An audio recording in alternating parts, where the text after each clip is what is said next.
Where do you stop, though? Supposing I came to you and said, Doctor, listen, I like the bollocks, I like the penis, but I don't like them where they are. I want them in the middle of my chest. I want breasticles. Yeah? The arse, I don't like it round the back. I can't see what's going on. Pop that on the front where the bollocks were. I want my arse where I can look down and see what's going on. Can you do it? I think it's just easier to move the head, isn't it?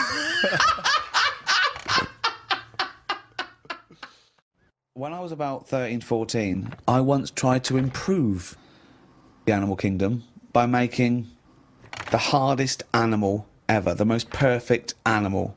Now, just to clarify, you didn't, in sort of Frankenstein style, No. try and bolt various bits of animals together. It was a drawing that I sent to Blue Peter. There was no competition going on. You just thought they would be appreciative. I thought they'd look at that and they'd go, well, he's a genius. Yeah. This is like Da Vinci. Sure.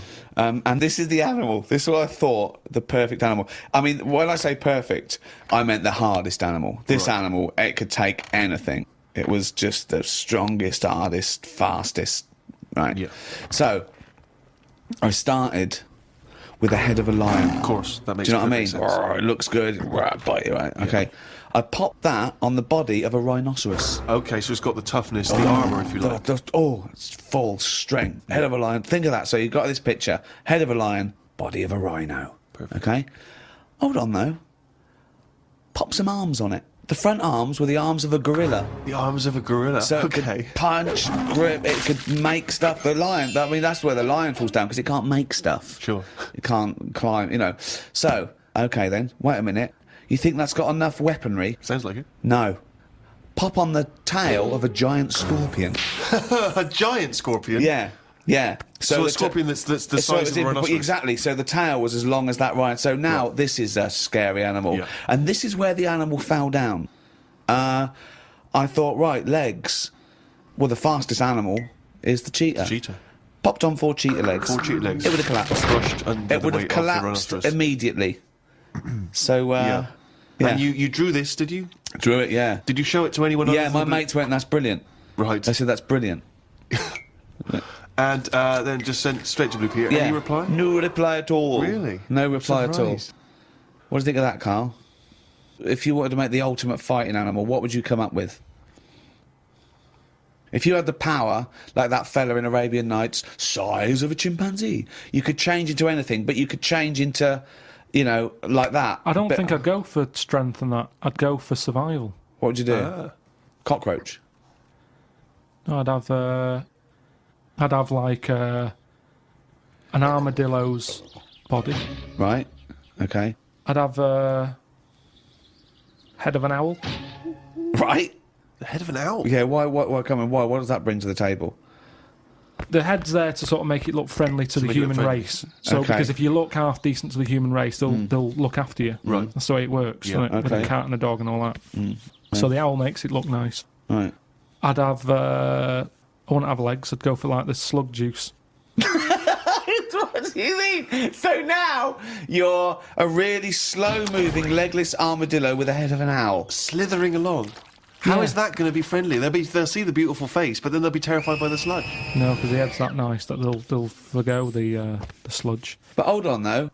But wait a minute. So it's got this thing that's stuck, right, going at 0.1 miles an hour, with a going whoo, right? You come over, you kick the head off. How is this No, a because the survival? head can go into the thing like a tortoise. Can it? Yeah, of course it can. Into the armadillo body. Well, no, an armadillo doesn't do that. It just curls up into a No, ball. this isn't an armadillo, is it? So it's go Why on has then. it got the sludge? Why is that Because so what attractive? I'm thinking is an armadillo. They're good when they're on their feet. Flip them, they get stuck like a tortoise. Right. Slug stuff keeps it down. So if anything attacks it, it's like a limpet or one of them things that can. Why lock not have a stuff. limpet then? But it can't get any. How it can barely move. It can Just hardly go and get just go anywhere. and kick it. What do you mean it can't get Well, how anywhere? can it escape from danger? It's going to move rubbish. very slowly. No, because What, that's the it'll worst lock itself in. It'll lock itself in. Yeah, and then I just scoop it up on the You sand. can't scoop it up. It locks itself in if it's in danger. I'd give it peacock feathers. This is the worst animal Why has it got peacock feathers. Again, it's just the worst animal I've ever heard. Why has it got peacock feathers? threatening. It looks more threatening. It That's does. what peacock That's the feathers do. least threatening thing. Peacock feathers. It's like Danny LaRue coming at you. There's Yeah. nothing remotely scary about peacock Yeah, feathers. to humans, Yeah. but the humans won't be harming it because they like the owl head. People will like to have these things in the garden. They eat lettuce. They eat lettuce.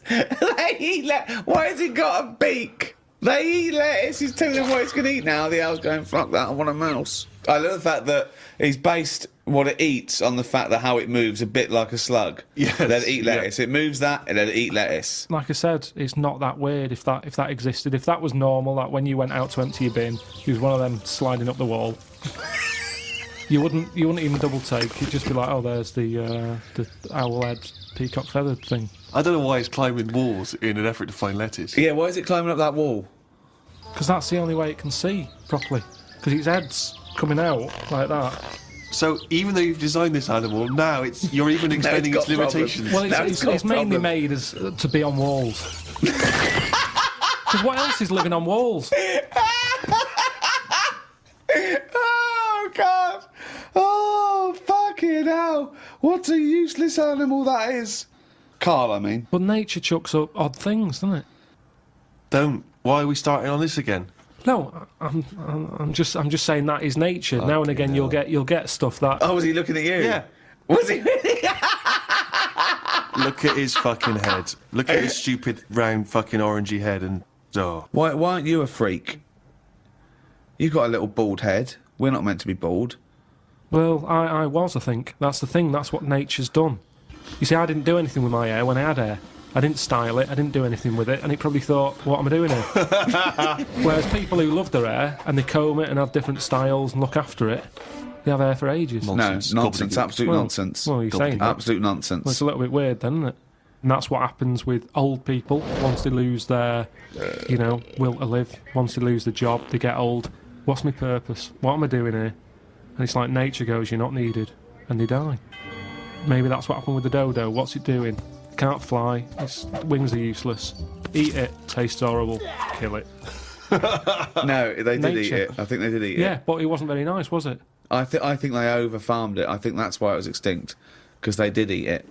No, but they did eat it, but they didn't like it. Everybody, you never saw like a fully eaten carcass of a dodo. You're It'd always making this be up half again. eaten. All conjecture. No, but they didn't eat it all. Everybody would probably try it and go, "It's not for me." That. But you don't know No this. idea, You you're don't just know making this. it up. What's this based on? I've That just- people... And also, why would that kid it out? Because I'll tell you why. Why? Because if it's not nice, people don't get another one in. And they die out. The reason we've got loads of chickens and loads of cows is because we eat them. If we ate polar bears, we wouldn't be short of them. Because you'd farm it, you'd take more care. But what's a polar bear doing? Sat on a block of ice floating about. It's no use to us, is it? It sounds harsh. Once It's again, no got use- his information from a Glacier Mint No, advert. but it's no use to us. We know they're there, and it's all very sad when you see them on the news sort of struggling and all that. Yeah. But it's going to make them stronger. I read my science magazine. Some things I learnt from the science magazine. Number 1, space is running out of space. We should stay out of the sea because shark attacks are up. Yeah. Probably 4 a year now. Well, he just says here, we should just stop going in the sea. Yeah. There's no need for it. Exactly. Why is there no need for going in the sea? Just because there isn't now, is there? We've got loads of land. So just, one or the other. We walked out of the sea. Now, this is what I mean about going backwards. Getting back in it again. We came from the sea originally. Now we're going back in it. Don't go in it. Unless you're in a boat. The rules, according to Carl The rules of Pilkington. Carl Pilkington. Oh, God. Did the podcast and then went for a walk round Manchester Square. Years ago, a woman lived round there who had a head like a pig. She was known as the Pig Woman of Manchester Square. That made me think if there were other pig-headed women knocking about London. Do you know what I mean? Why was she nicknamed that? Why not just the pig-headed woman? That suggests to me like there was loads of pig-headed women, and that's the one of Manchester Square. Right. Well, no, it was more to do with identifying her, not amongst other pig-headed women, but go, have you seen the pig woman of Manchester Square? I.e., go down there and see the pig woman, it's in Manchester Square. What happens if she's walked off from there, though, and you go, well, no, but I saw one on New Cavendish Street. No, that the same woman? she'll always come back if you rattle the feed. Watched a film about Hitler. Didn't watch all of it as it was subtitled. Can't be doing with that. Asked Suzanne if cinemas are full of deaf people when they're showing subtitled films. She said, shh, I'm trying to watch it. I said, what do you mean, shh? It's subtitled. I can make as much noise as I want. Yeah. She's a lucky, lucky woman. You must be a joy to watch a subtitled film. I mean, the concentration is up there already. I mean, it is hard to concentrate. It's not as easy as when you're hearing it, because you read things, but it's possible. If you had a buffoon going, I'm just going to sit here and make as much noise as I want, what's the point of that? Yeah. What is the point of that? I mean, it's possible, but why do that in a cinema? Just walk into a subtitled film and go, right, everybody? Let's all do the conga. Well, yeah, or during ballet. I mean, ballet, they're just dancing. You don't need to listen to the words, just have a conversation.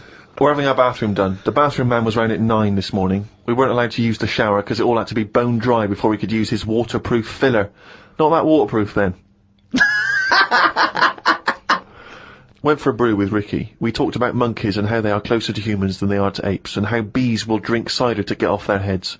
Now and again there is a bee that lets the drinking get in the way of the work, and other bees sting it to death. Blimey.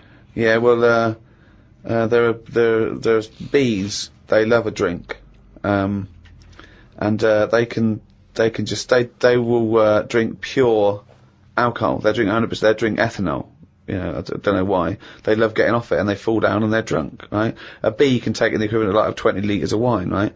But some bees get addicted in the same sort of percentage as human addiction, like 10% of bees, they can't get enough of it. They take ethanol, they take cider apples and that, and then when they get back to the hive, they go in a bit pissed, and they've got guard bees, and they go, come on, we've all had a drink. Bouncers. Yeah. They sort of are, right? And they push them away, and they push them away again. Then the next time they go, right, I've had enough. And they give it a good hiding. And KARL couldn't get over this. I saw his face, but I knew that he was thinking of that bee with sort of like eyes rolling round his head, a little bit belligerent with his jacket on backwards. Yeah. And the bouncer going, come on, son, we've all had enough. Let's move away, Yeah. move away. You're not coming in, right? You're wearing trainers. Yeah, you're wearing 3 pairs of trainers, and I'm sick of it. But what I did find out, because I went home and went on the computer trying to find out about drunk bees knocking about, they're not actually meant to fly. It's only because they don't know. Fly. Well, no, but they're if they were told that you're not actually designed to fly, they wouldn't bother. No, this is that thing that goes around that aerodynamically, on the face of it, looking at the size of the wings and the body proportions and everything, that it's a surprise that they can fly. Okay, it's not that no one's ever told them they can't, and as soon as someone tells them you're not meant to fly, they all fall out of the sky going, oh, what are we doing? Like in a cartoon. No, but it's something about the confidence and that. At the moment, nobody's saying. It's nothing to do with the confidence. There is no such thing as confidence in bees. A bee never loses its nerve. That's not why it drinks. Because what are you drinking for? I'm just not confident anymore. There's no point to turn to the bottle. I can't go up there again. You're an idiot. And what else was there? There was a programme on the telly about survival, and a fella who, he looks after elephants, and he's in this little hang glider, looking for an elephant that he's looking after. He has to keep a track on where it's going and all that, and one day he's saying, I haven't seen the elephant today, and the fella's like, well, look for it tomorrow. He's like, no, it's best if I go and look for it now, because it might go further away or something. He said, I wish you'd leave it till tomorrow. So straight away you're going, oh, this is trouble. So he's going out in his glider, sort of at night. He's looking for. I doubt it's a glider. I imagine it's a glider with an engine. It's one of a light aircraft then. Yeah. So he gets in that on his own. He's wandering about in the air, looking down. Like I say, it's loads of land. He's looking for one elephant. He's not having much luck. Anyway, I think he gets to a point when he goes, oh, I'm having no luck, I might as well go home. Goes to turn round. Something happens. The glider falls to the floor, crashes. Light aircraft. Yeah. That crashes. He gets out. He's broke his legs. Done his back in. His hands. I mean, he's in a bad way. And he looks at the plane, and that's a wreck. Petrol's coming out of it. He's thinking that's not going to fly again. And he has to lie there, doesn't he, for like 48 hours or something. And in that time, everything's being chucked at him. He has a lion wandering around him. A scorpion walked over his leg. Some sort of dangerous snake went in his shoe. Yeah. What else is there out there? Some sort of bad ants. Just everything that's there that could cause a problem he had it all in his I, line. I haven't seen this, but I suspect there's a lot of conjecture Yeah. in this telling of The it. Do you know bad what I mean? ants. Bad ants. And No, just anything that you could think of that's out there to cause you a bit of a problem. Camels. He got hot. He got so hot his lips fell off. No, because you have to have a lot of juice to keep your lips sort of how they are. Right. So that's the sort of state he was in. Yeah. 48 hours. And yet he survived in the end. Someone came and found him. And And you that thought you were gave me- bored doing nothing. Yeah, no, well, He didn't that's- even have the internet. Yeah, but he had a lot of insects. what would to you watch. do then if you landed, right? Supposing we all land, right? We're shipwrecked, okay? There's no food around. But there's a chance we might be saved, like, in a few days. We just got to stay alive just for a few days, okay? Steve offers up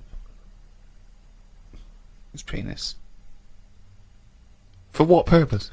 Well, it's already you've torn it in the plane crash. Anyways, it's hanging off. You go, okay, listen, lads, let's eat this. This will go 3 ways. I should be so lucky.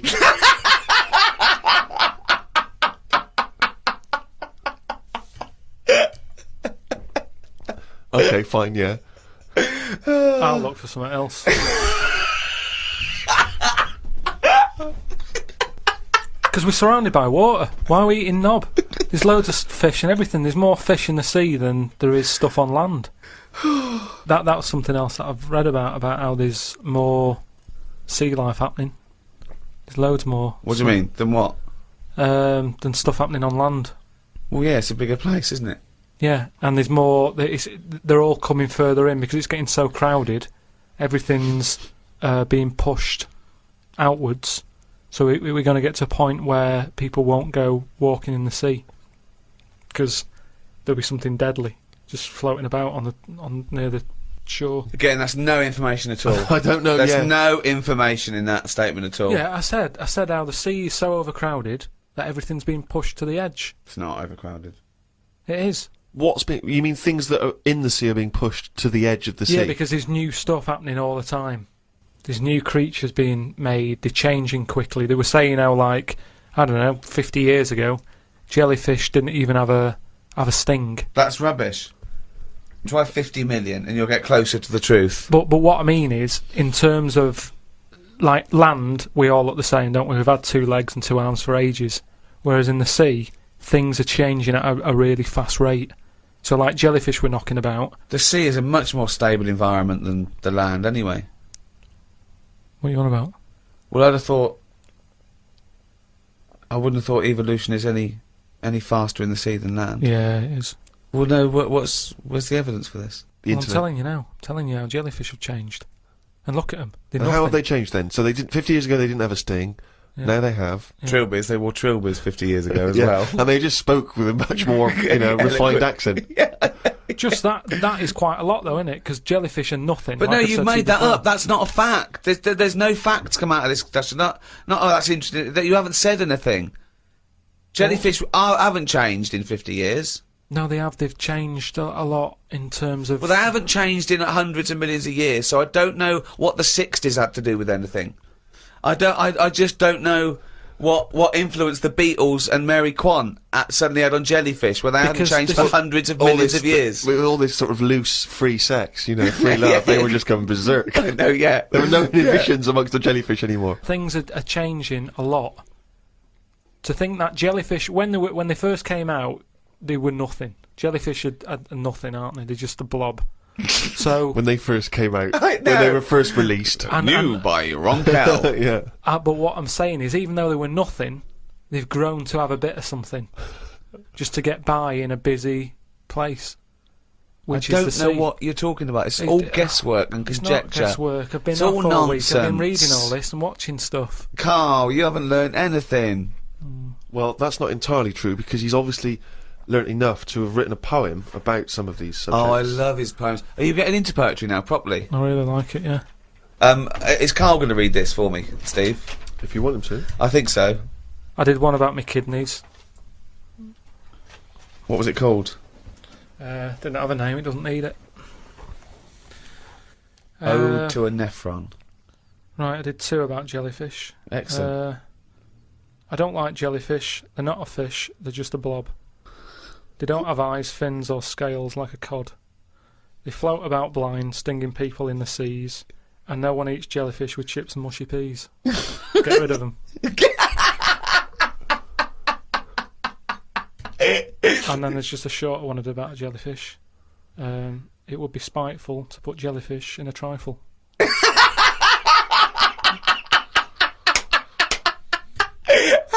Yeah, it certainly would. So, That's great.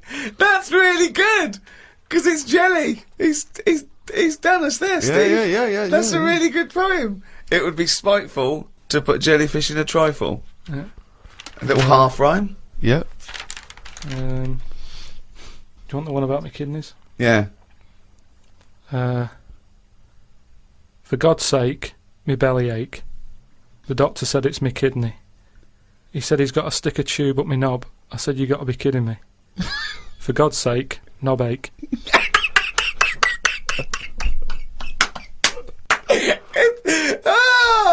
Oh God! I'm sort of mildly disappointed that they're quite good. Yeah. No poet's ever written about jellyfish and kidneys. It's great. Oh God, I think you might have the market sewn up there. It would be spiteful to put a jellyfish in a trifle. Carl, if you could spend a day with an exact replica of you, okay, so somehow they've cloned you, Carl, and you've got him for one day, what would you do with this? What would you make him do? What conversation would you have with him? What would you do? Is there anything you could, how would you utilise him for one day? Well, they'd both say I'm not bothered, and that'd be the end of conversation. Yeah. What would do me head in is, does he think the same way, look the same way, Exactly dress the the same. How would I know which one I was? Because you'd be you. That's amazing. How would I know which That's one I was? incredible. No, because that is the most stupid thing ever said by a human being. Can we get the Guinness Book of Records on this? I mean, out there, listen, people, have you heard anything more stupid than how would I know which one I was? It's the most stupid thing any human being has ever said by definition. But think about it, this other person's going, alright, thanks for meeting up and that. And I go, hang on a minute. No, you came to me. And then Suzanne would come home and she wouldn't know the difference. And then suddenly you'd start doubting yourself. And you go, should I be leaving? Or... So, how do I know if I am that real one, if he knows what I know? But you know who you are because you're experiencing But he'd it. be saying that because he'd say, yeah, it's a bit weird, But isn't it? you know the truth, you idiot. How would I know which one I was? So anyway... But bear in mind, What would you do? You could pass him off as yourself. What would you do? Would you play tricks? Would you, You could be in two places at once. Would you do stings? Would you do scams? Like Jackass. No, because it would only end up getting me into trouble, won't it? Because people won't believe that there's another one like me. Mm. Otherwise, everyone would be saying that when they get caught robbing. They go, oh, it wasn't me, it was my doppelganger. It can only... I wouldn't want it, to be honest. It's a bit of a headache, isn't it? Because he could be going off, going mental, causing all sorts of trouble, and you're going, well, you pack it in. And he's going, what? What are you on about? But then that wouldn't happen, would it? Because he's being me, so he'd be sat wherever I am anyway. Because he'd want to do what I want to do. So, pointless. But I still wouldn't want it. It's unbelievable. That was a conversation with himself. That was amazing. That was like experiencing what it would have been like if there was two Karls. Yeah, He's having a discussion with himself. We could have left in that time and come back, and he'd be arguing still. That is officially the most stupid thing. If the Guinness World Records, has anyone anywhere in the world said anything more stupid than how would I know which one was me? But does this mean... Does this mean, though, that I could just sit at home and not do anything and just send me out on... Yes. And when he's seen something happen, I'm seeing it. No. You're separate people. You're separate people.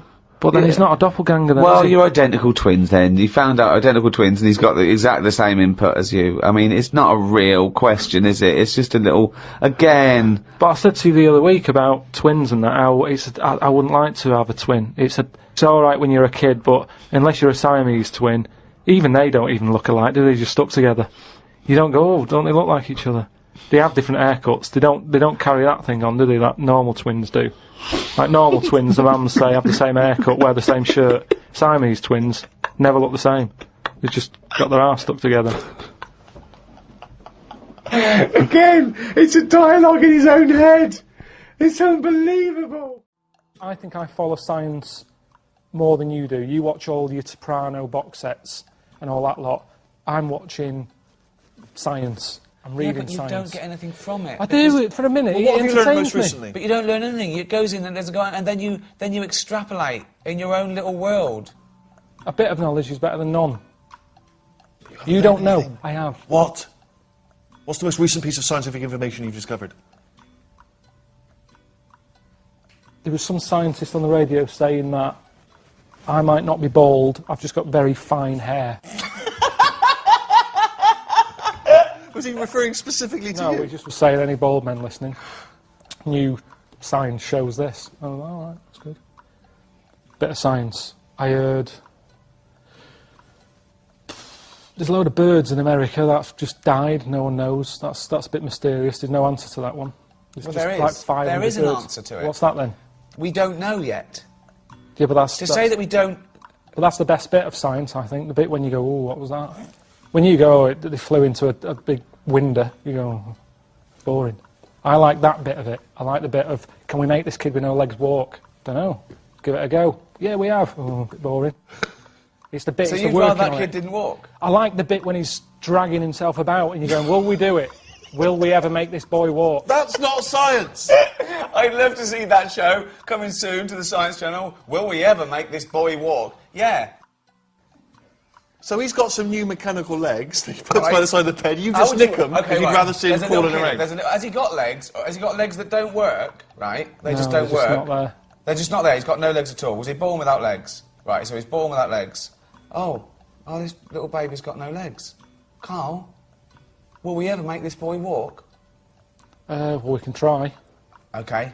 That's a good bit. Down, down, down, down. What are you doing first? Down, down, down. Let's make some legs. Ah, what? Wood. Wooden legs. 2011. Give him wooden legs. What wood are you using?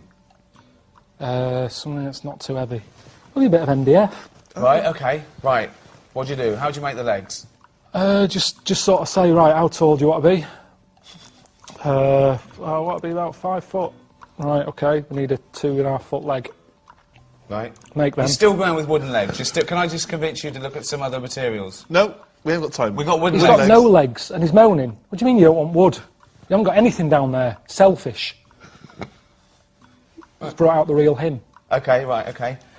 Mr. Pilkington, thank you for saying you haven't got wooden legs, but I'm just worried about, like, well, rotting and woodworm and... Preservatives. Sorry? It's fine. Just preserve them twice a year. Right, It'll be fine. right. You mean rotting legs? Well, You haven't got any at the moment, so which is better, little Billy? What do you want, rotting legs or no legs? Well, Because there's other kids out there sort of rubbishing about on their arse who'd love these little wooden legs. What do you want? And that's how it should Wooden be. legs. Right then. okay. This is not science, this is Pinocchio.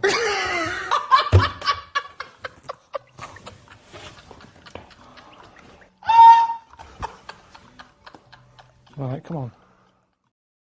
Let me just clarify, Rick. In a sense, you are the scientist in this experiment. You're taking Yeah. a creature, a thing, a device, you're placing it into the world and seeing how it reacts. I feel like I'm Anthony Hopkins in The Elephant Man. This is John Merrick. I've gone, look at the deformation, the roundness of the head, the arms, the gimp expression, the quite normal genitals, slightly over hairy. You could trim them. Doesn't want to shave the testicles. Maybe. But apart from that, what a That's strange... the extended version of the elephant. Yeah, that's the director's cut. Yeah. See if we tickle them, do they not move? Like I say, there's science in everything.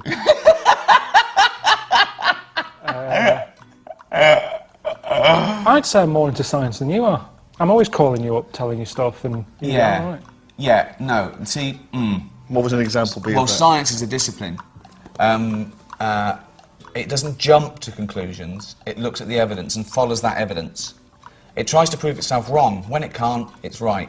Now, I called you up once on the phone, you went, all right. I said, what are you doing? He said, just walking in the park. He was walking around Regent's Park. I went, oh, what are you doing? He went, oh, So what, he said, a caterpillar just fell out of the sky. I went, really? He went, yeah, it just fell out of the sky. I said, a bird probably dropped it. And he went, yeah, there was a bird, yeah. So instead of looking up for the evidence... Which is probably number one rule That's of a number one. scientist, yeah. Something fell from there. Let's look. He didn't. He said it just fell from the sky. Sure. So now it's now raining caterpillars. Yeah, so that's his science. You've no idea. That's your answer. You weren't there. That's it. To you, you've said it. That's the answer. Might not be the answer. It might not be. It might not be. But you were happy with a caterpillar just fell out of the sky. Carl, every human being spent about half an hour as a single cell. I've heard about that. What do you mean, you've heard about that? I remember reading it. I read it. I think I went to the Science Museum. And it was Right. on the wall. And I just thought, oh, I would have hated that. What, being a single cell? For half an hour. But then when was there ever a chance of a single cell knowing anything? Yeah, if you look at it like that, it's not a problem, yeah. It never was a problem. Why are they telling us then? Oh, for God's sake! This is a guide to. We're trying to educate. I mean, you know, this is for people to, you know, it's just an interesting discussion, isn't it? So we are going to come up with some facts. There are going to be some things that we don't know the answer to. There's going to be many things you don't know the answer to. Sometimes you're right. Sometimes you're wrong. Sometimes we learn something. Sometimes we don't. It's just adding to the debate, really. I just thought it was quite an interesting What do you fact. think when you read that? What goes on in your head? I think it's incredible that that's how it starts. That you One go cell, from there that to then it divides and divides again. A cognizant being. Yeah. That every cell knows what it's got to do. It's remarkable. It's remarkable. DNA. Stunning. Yeah, I'm surprised there's not more weird stuff knocking around. I've always said that. But what's weird? Just something that doesn't look like the rest of us. Nothing looks like the rest of us. There's nothing. What's no, weirder than people-wise, I mean, how many people are in the world? 6 billion. 6 billion. 6 billion people. Yet you don't walk down the street, and I'd expect every fifth person to be like, "What is that? Look at his head. He's got 3 legs. Why? Why is the arm on the back of his head? What do you Why mean isn't there it's- more defects in it? Well, there has been. Not Don't that forget. many. Do you know, like that Total Recall? Yeah. Like that, where everyone's a little bit weirder. I mean, you know, there's only so much you can do. I mean, even in that film, there was a woman with 3 tits. There's you know, I'm not talking about having like a shoe for a head. I'm just talking about the weirdness. He's amazing, isn't he? I just mean, You'd like to see more. You'd like to see more 3-titted women. Is what you're saying? oh, one. We'd all like I mean, to it see doesn't that. matter. Mix it up. At least then it's a bit more of a surprise what So, you're going to get. one giant boob. And it's a shame because it does make the world more interesting.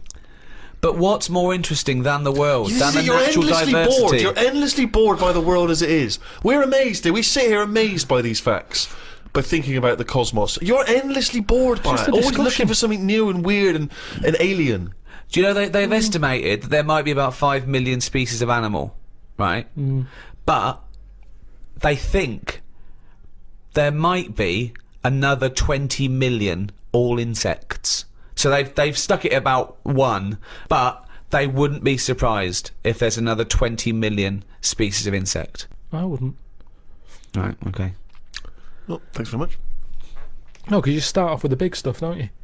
If someone comes along, I mean, I'm still surprised when they say things like, "We found a new duck," and I think, well, that's not hard to find. If you're talking about bacteria, I'd go, "Well done. Where did you find it?" No, that's the other way round.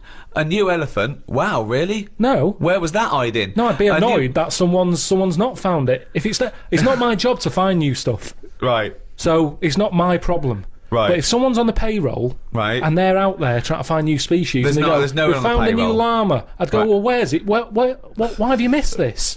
Right. Annoyed. Yeah. Not wow. There's a new llama. No, but it's harder to find. Attenborough, he's been out doing his job for years, hasn't he? Yeah. He was excited that he found a small frog.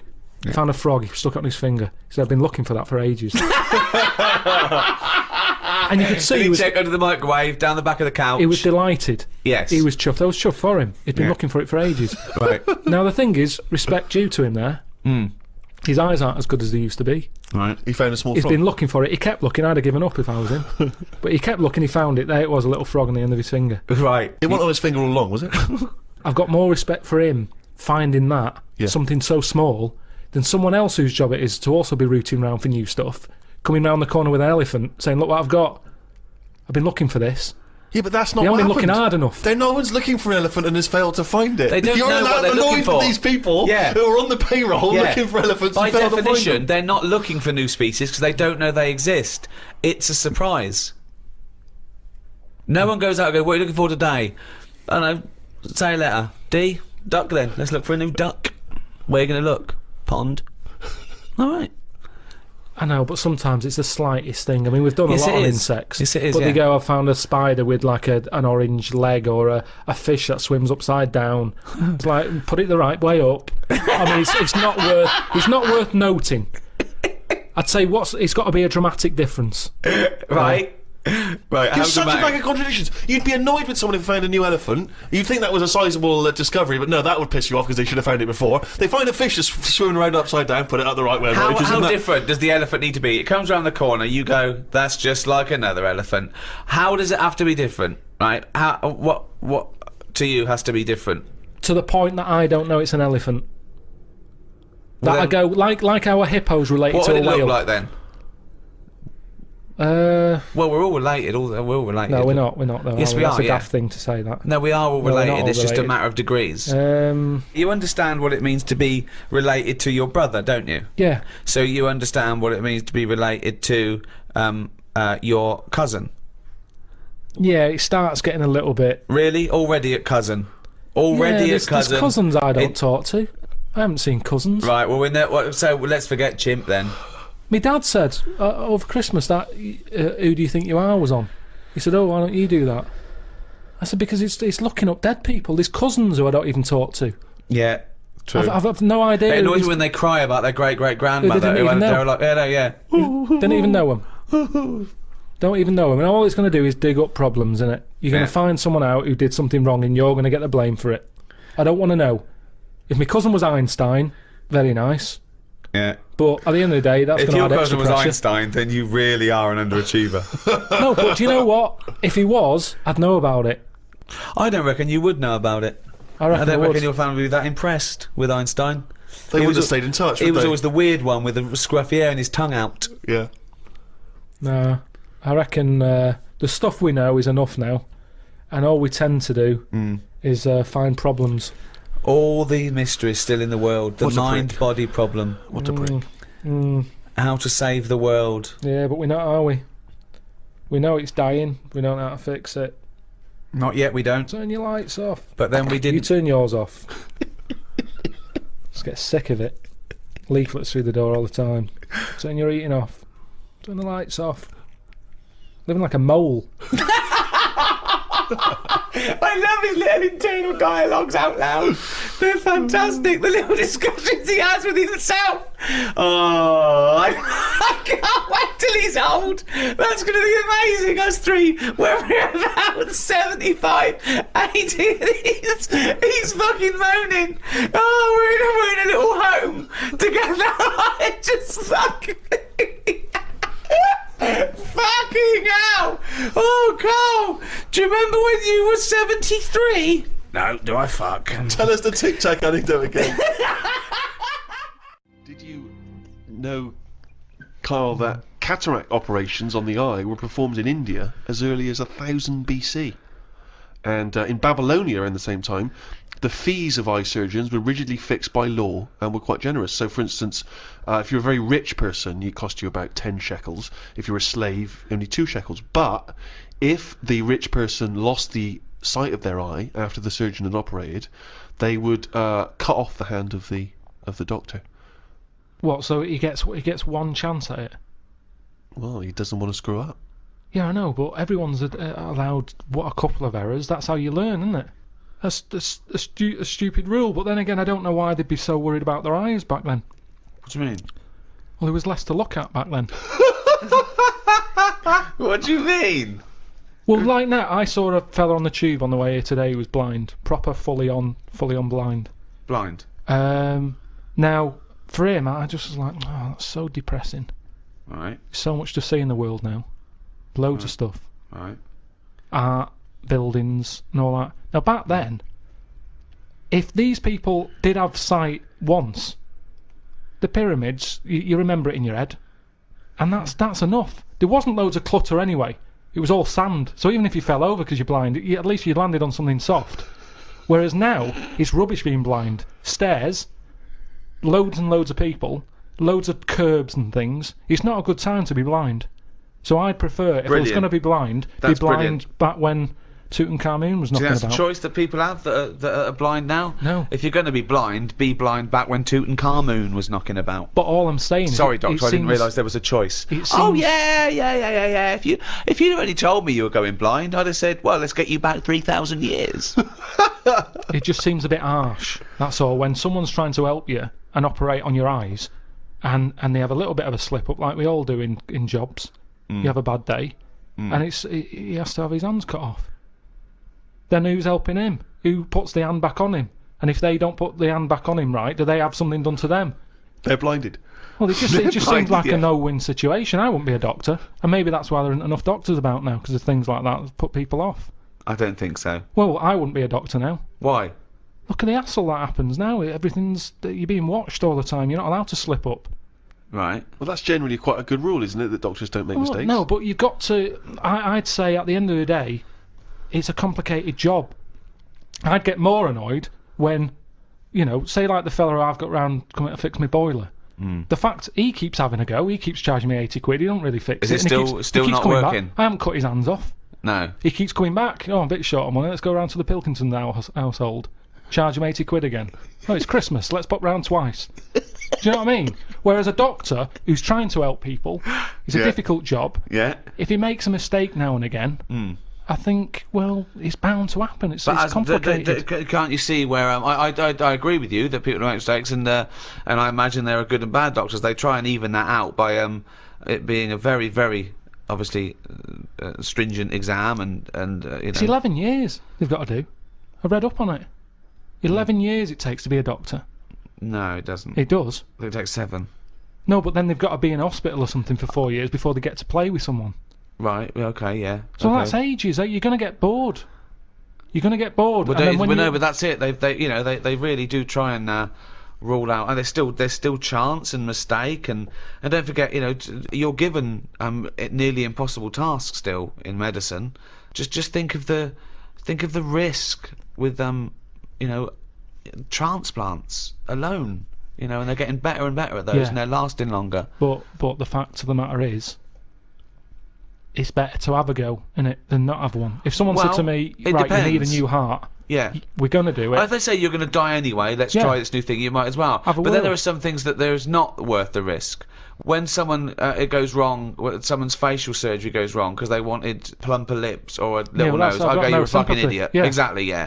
They Yeah, shouldn't waste- even be doing that. Doctors shouldn't even be allowed to do that. I don't know think. why. I really don't know why a doctor under a Hippocratic oath takes the risk of something going badly wrong. Sometimes general anaesthetic because they can't be bothered to fucking go for a run. Right, so they have fucking bits sliced off and tied up and sucked out. I want to go, you lazy fucking fat pig. Just go for a run and stop eating burgers. Right, you might fucking die. I know. Well, can I just stop you there, Rick? Because actually, if it weren't for a plump patient, the stethoscope would never have been invented. What? Because he couldn't hear. Yeah, their the person who invented the stethoscope, Dr. René Laennec, couldn't have a very fat patient come in and couldn't hear her heart through the blubber. But then that's the sign of the problem. I mean, that's the sign of the problem, isn't it? Yeah. I mean, rather than saying, hang on, let's get a bigger chair in for her because she's got a fat arse, I'd say, well, you're not welcome here. If you can't get through the door, I'm not seeing you. I mean, if you've got a doctor who's having his hands cut off because he messed up an operation, yet fatty's coming in and getting special treatment, I wouldn't give him time of day. You see, this is what I'm saying, right? This is going right back to what I was saying at the beginning. The problem is, we've got pills for everything, and all this is doing is making people treat the body badly. Because you're going, be alright, there'll be something. It's There'll be funny, isn't something. it, that like these tests, they go, well, let's have a look. It's what we were talking before about weighing kids. If they can't get through the door to get to school, you don't need to know. If they go, oh, I'm just going to take a sample of your stool. Actually, I don't. You're too fat. Your shit's come out like tagliatelle. Your ass is too fucking fat. Stop eating your gun. I'm going to take a sample of your stool. What, the one you fucking broke when you sat down? I just think this is the problem. You know, we can do too much, and because of this, people are going, I don't care about my body. They worry more about the plasma telly getting a scratch on it than they do about their own body. Exactly. And if we stopped giving them tablets willy-nilly, they'd have to look after the body more. Willy-nilly is one of the worst diseases in the Western world, of course. Medicine is the art or science of healing. And that doesn't always have to be a drug or a surgery. I mean, bedside manner has a lot to do with things. And also, it's all about care as well. We mustn't just forget that some people don't need medicine. They just need help. For example, there are people that help disabled people have intercourse where they can't, you know, maybe get on to the woman herself. And there's someone that actually helps the man put in his penis to the woman's vagina. They leave the room. What? I've never even heard of this. It's true. Absolutely true. They're Steve? helpers. Yeah, no, I believe that is the case. Yeah. And that's just as needed as anything that might cure Well, their own. it's not. That's pleasure. Yeah. So what are you saying? Because you can't walk or move, that you can't love someone and want to share that love? I'm just saying it's not a priority. Well, no, but they're going to live. They're healthy apart from their disability. I've met someone. They want to, you know, consummate this love, and someone is helps them out and goes, well, you know, that's part of my job. No, it's not part of the job. Well, it is part of this job because that's their job. I have never heard anyone say, I've had a right day today. Why? I've been playing with Arthur's tackle all day. They don't I've play never- with Arthur's tackle. They pop Arthur's tackle in Hilda's vagina. I don't think they do. They do. How can they enjoy that? I mean, They're not doing it to enjoy it. once, and they'd go, that didn't work, did it? I didn't enjoy that, Hilda. No. How can they enjoy it with a nurse stood there They having to don't. do that? They help her in. She helps Arthur in, or he might be a male nurse. Pops Arthur in. Goes, okay, Arthur. I'll see you in a few minutes. Right. Goes outside. But That's good what's to the see. point, though, in that? Why? Because it's all about the mood and everything. He's just stuck onto like a stag beetle clinging onto a leaf. There's no enjoyment in that. Oh, the well-known stag beetle copulating with a leaf syndrome. No, but I'm That's just the saying. well-known position in the Kama Sutra. I'm No, just he saying, knows that. You know, I think it's a lovely act, and someone's willing to. Wouldn't you help someone Definitely in? not. No. Definitely So no. So the guy goes, oh, this is my wife. We're both say, well, I can't. You know, can you just pop me in, Carl? You're the only. You know, you're the only person around. No, I don't think it's But important there are enough. people... What do you mean you don't think it's important enough? I'd be happy to go round, put the washing on for them, make the bed. Do you want a cup of tea? Yeah, I'd love one. There you go. Oh, just before you go, forget it. If they asked me to do that, I'd quit. And I don't think it happens because people It wouldn't does take that on happen. for a job. You It never does. hear about it on Comic Relief when they're raising money. They don't go, thanks to Midland Bank for this £100,000. That's going to go towards Arthur getting his end away. That's No. ridiculous. So you would rather them not have the pleasure of each other than just help them in. No, because they'd work out some way that they could do something for each other. I like to play the guitar. My fingers aren't long enough. I've knocked it on the head. It's the same thing. If you can't do it, don't do it. So are you telling me, right? Okay. Supposing there's a little fella who's got no arms, no legs, right? Right? Little Bob. Okay. There he is. All right, Carl. Right? He's got a friend, another little fella with no arms and no legs. All right, Carl. Right? They love each other. Two little fellas, two little dwarves with no arms and no legs. Okay. Lovely little fellas. They get married. Okay. Look, Carl, you can't put my penis up my boyfriend's bottom, can you? No, I can't. No. Why not? No, do you need anything else doing?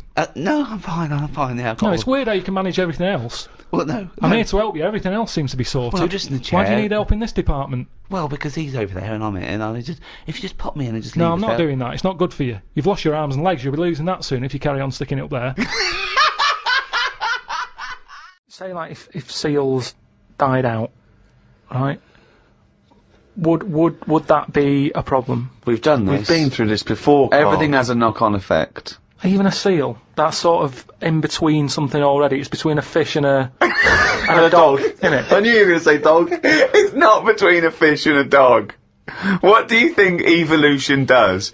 Fish I'll to never dog. understand it. Maybe we What shouldn't do you talk mean about it. it's between a fish and a dog? I'm just saying it's. It was a perfectly evolved mammal that re-entered the water, I imagine, and then got streamlined and... I mean, it's between a fish and a dog. But why not have one and the other? Why not have, like, you know, you've got a dog, you've got a fish. No, it's anything not in the between a middle, fish and a dog. It's not between a fish and a dog. I don't know what between means. I don't know what... This is it again about saving everything all the time. What is it doing? What's he doing? Everyone's feeling sorry for him all the time. Save the seal and all that. What's he doing? Why are we saving it? Let's just ask that question. What's it doing? I don't know what to say. It's between a fish and a dog. That bloke, the Eskimo who emailed in, would he be in a igloo thing?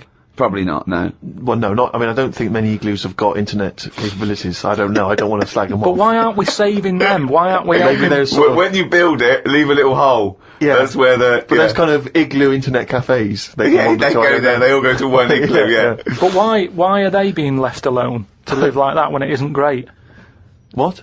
Well, we're always eager to help everyone in the world, aren't we? We're always like going, oh, look, them people are fed up. Let's build the city up for them. Give them a, you know, coffee shop and all the rest of it. They're being left alone. Frappuccinos for them. They're being left alone in igloos and stuff. Yeah. Why isn't anyone saying? But they're not asking for help. They're happy. Well, they're not necessarily happy, but that's the way they live. That's where they choose to live. But why hasn't anyone just gone over and gone? Do you know what? We can make it a bit better for you. Well, they have. I've never had a leaflet through the door saying help an Eskimo out, or, you know, clothing for Eskimos. That's the most remote people in the world. Eventually, someone gets them some whiskey and fags, and that's the end of them as a culture. It happens all around the world. There can be this idyllic world where there's no stress, and soon they're watching Come Dancing on telly, knocking back some whiskey and smoking 40 fags a day. But they're not moving, Surely are they? dancing on ice. Yeah. But what I mean is, like, Oxfam collects clothes for people in Africa where it's warm. They probably don't need a jacket. Nothing for Eskimos where it's freezing, where they'd be quite happy to get a jumper in the post. Right, okay. So what are you suggesting? To Africa we send parasols and sun Bikinis. cream. Yeah. You're an idiot. Of course, even in primitive prehistoric ages, medicine was practiced in some ways from the research people have done, cave paintings and the like. Karl, I wonder if you would just give us your initial thoughts on, the medicine of the ancient world. You've not. You sound like you haven't studied it, or you've been. You be modest. You're being modest. Never really thought about it. What do I mean, you think? They didn't have much. I know that Tutankhamun, Tutankhamun. he died of having a knee injury, so they didn't have that much medicine knocking about back then. Right, where do you get this information from? It sounds vague. I read it at an exhibition I went to, and they reckon Did you it read came- the whole sentence, or just... No, I just saw Yeah. they had some like video footage made up. It wasn't from the Yeah. time, and they just sort of said this is probably what happened. Sure. Did Come you put on. the headphones on and listen though, or do you just guess it from I the just pictures? looked because Sure, of I course. couldn't have the headphones. Of course not. Why couldn't you have the headphones? They're expensive. How much? About 50 quid, I think, deposit and everything. Well, you get that It's a back deposit, though if though, you isn't it? return them. All you have to do is take them You off know, your I head don't and like hand the them in. idea of handing money over because it's like when you get a flat and that and you put a deposit in, you never get the full deposit back. I don't like deposits. Well, what do you Trust think? me. What do you think they're I'm going to going do? to They're going to take 50 quid off because you put wallpaper on your headphones. No, but it's a not the same, is it? Tutankhamun You exhibition. So you're going to deprive yourself of I education didn't, because you I don't didn't trust... deprive me. I saw it. the I saw Natural this History thing. Museum. It came off a chariot. They're dangerous things. He came off a chariot. You saw that on the... How do you know he died? How could you tell from visual images that Tutankhamun died from a knee injury? It's just, honestly, you're going to make yourself look daft here because that's what happened. Imagine that in a room with Carl Pilkington. We make ourselves look daft. That would be incredible. So aside from Tutankhamun's knee injury, that's pretty much your grasp of the ancient world in medicine? Well, I don't know anyone else who's knocking about. Well, Whenever what you hear about if we go ancient- back even further? What about if we go to sort of primitive man, cave-dwelling man? What do you know there of medicine in that early stage? They didn't really bother. Okay, is that guessing or Wasn't the earliest ones like people like shaman and those absolutely, of course, tribal lords that would say, well, that was I assume even pagan man had sort of apothecaries that certain roots and yeah, shaman who would use herbs and so on. But of course, if we go back to primitive man, you're obviously familiar. I believe it's pronounced is it trepanning? Oh, when you take the top of your head off and let out the demons. And they found various skulls from ancient man with holes bored in the top, some of which had healed over, suggesting that they had indeed drilled holes in their head, or presumably they wouldn't have had drills in that point, cracked the head, and in their thinking letting out evil spirits, and then they healed back over. So in some instances, the people survived. Mm. Don't you think it's fascinating that there was one point when man discovered that this thing that we now call the brain, which sort of houses the mind, he knew was in his head. It's not that amazing. Well, no, it's not to you, because you know it's there. But but back then, I reckon I'd know that's where it is. Why? Can you feel where you're thinking? Well, it just makes sense to put it there. What do you mean? When you think and you speak, it comes out your mouth. So it just makes sense that whatever's near that is near to the mouth. If your brain was in your foot, it'd take ages for you to say anything. No, it wouldn't. Why? Yeah. This is like actually talking to a primitive man about his understanding of medicine. They would have more insight. By this point, we'd have just cracked open your head to get the demons out. The first contraceptive diaphragms, centuries ago, were citrus rinds. Half an orange rind, for instance, would be used. I mean, more selfish men turned them inside out. I believe that's also still being used in parts of Manchester. For what? An orange. Just think of your head. And it worked. Well, we don't know at this juncture. I mean, maybe. I don't It know. worked as a contraception because women went, fuck off, what are you coming to me with a fucking orange on your cock for, you dirty cunt? But it could. I mean, again, it's that thing, innit, of we look at it now and we laugh. But look at what's happening. People now are always trying to get us to eat more fruit. I don't know. Amazing. That's a way of getting. I thought for a minute he was going to say, okay, so they start with, then they went from the orange rind to say a coconut shell. That was too big, that didn't work. Run! Here comes Coconut John! No, don't put half a pineapple on your cock. That's insane. Yeah, that's mental. And then somewhere down the line, they finally got to contraception as we understand it. Is that? I thought that's where you're going, but no. Something about eating oranges is healthy for you. What I'm saying is, if you go into any well-known supermarket and you look at, say, some young kid who's had a kid, and you look at stuff in their shopping basket, they're not buying fruit. They're buying, burgers and chips. Turkey Twizzlers, crisps and all that. No, but they love having it away. Get some fruit in. So they definitely have fruit in the house, which at the moment, a lot of kids don't have fruit in their house. That's why they're eating Turkey Twizzlers. But the mum loves having it away. So she would have loads of fruit in. So everyone's happy. If the she kids was are using eating an fruit. orange for contraception, she would also be giving the kids. Well, you wouldn't waste so half it. the orange she'd give to the kids, and half the orange she'd stick up her penny. Yeah, a treat for everyone. Have a bit of fruit, and she's got what she wants. Whereas at the moment, what happens? A burger's not coming in helpful for anyone.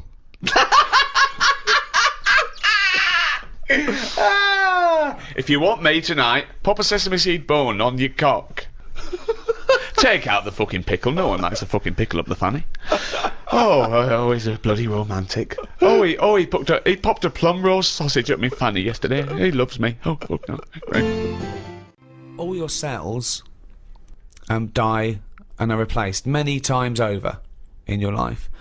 Except the brain cells, you only lose them. You lose hundreds and millions and trillions, right? And you've still got plenty left, don't worry. Or most people have. So only a small percentage of the cells you're born with remain yours, the brain cells. So supposing you're 99% different all the time, you're changing.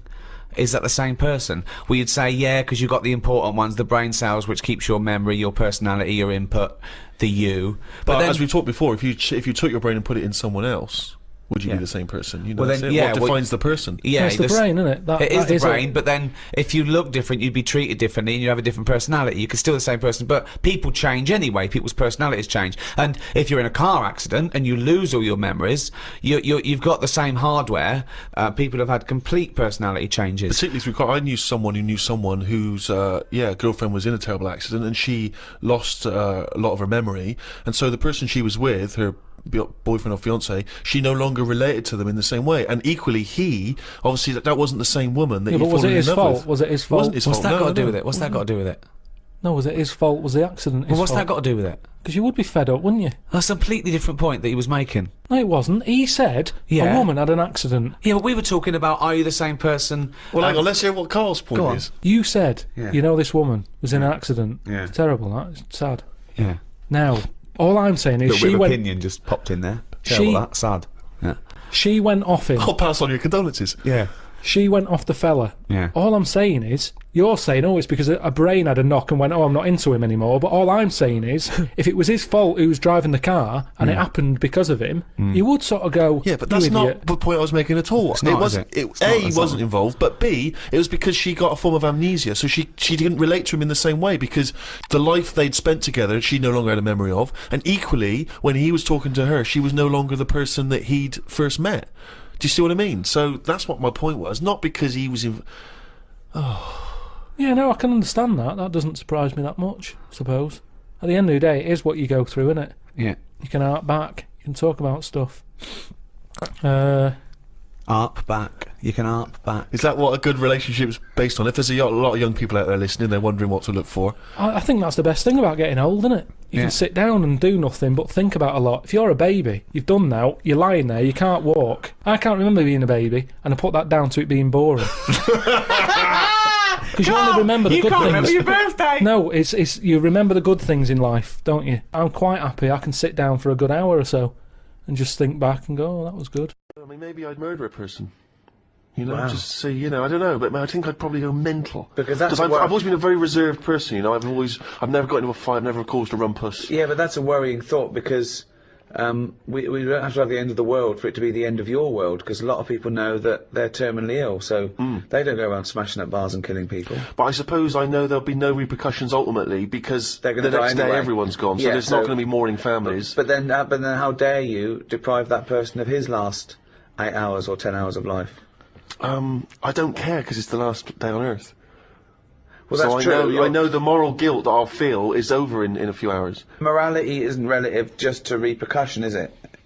Because No, but you the point you is can you- do things without repercussion. But often people say, you know, what would you do if you never got caught, or would you do it if there is repercussions for that person, as grave as they might be, just because you feel that it's no big deal either way, that they're only going to live another 8 hours, they might feel differently.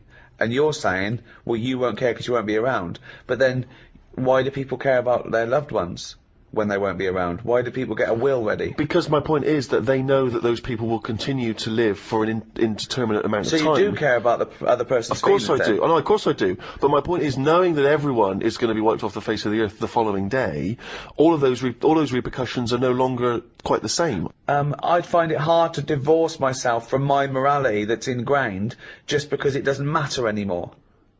Yeah, but I mean, I honestly, to me, it seems that we're approaching just the end of all things, and so I'm saying that there's something about the fact that we're all going to end that somehow seems very liberating. What would you do? I've always wanted to kick a duck up the arse. One prediction for the future, Carl, is from an academic study, what the world will be like in about 75 years from now. And a big prediction they're sort of sure of is that androgyny will rule. There'll be so little difference between men and women, apart from the biology, economically, socially. It won't matter who the biggest breadwinner is, that's already being phased out. If you're in a traditional heterosexual male-female couple, it'll be who stays home, who earns the most or whatever. It won't be governed by gender.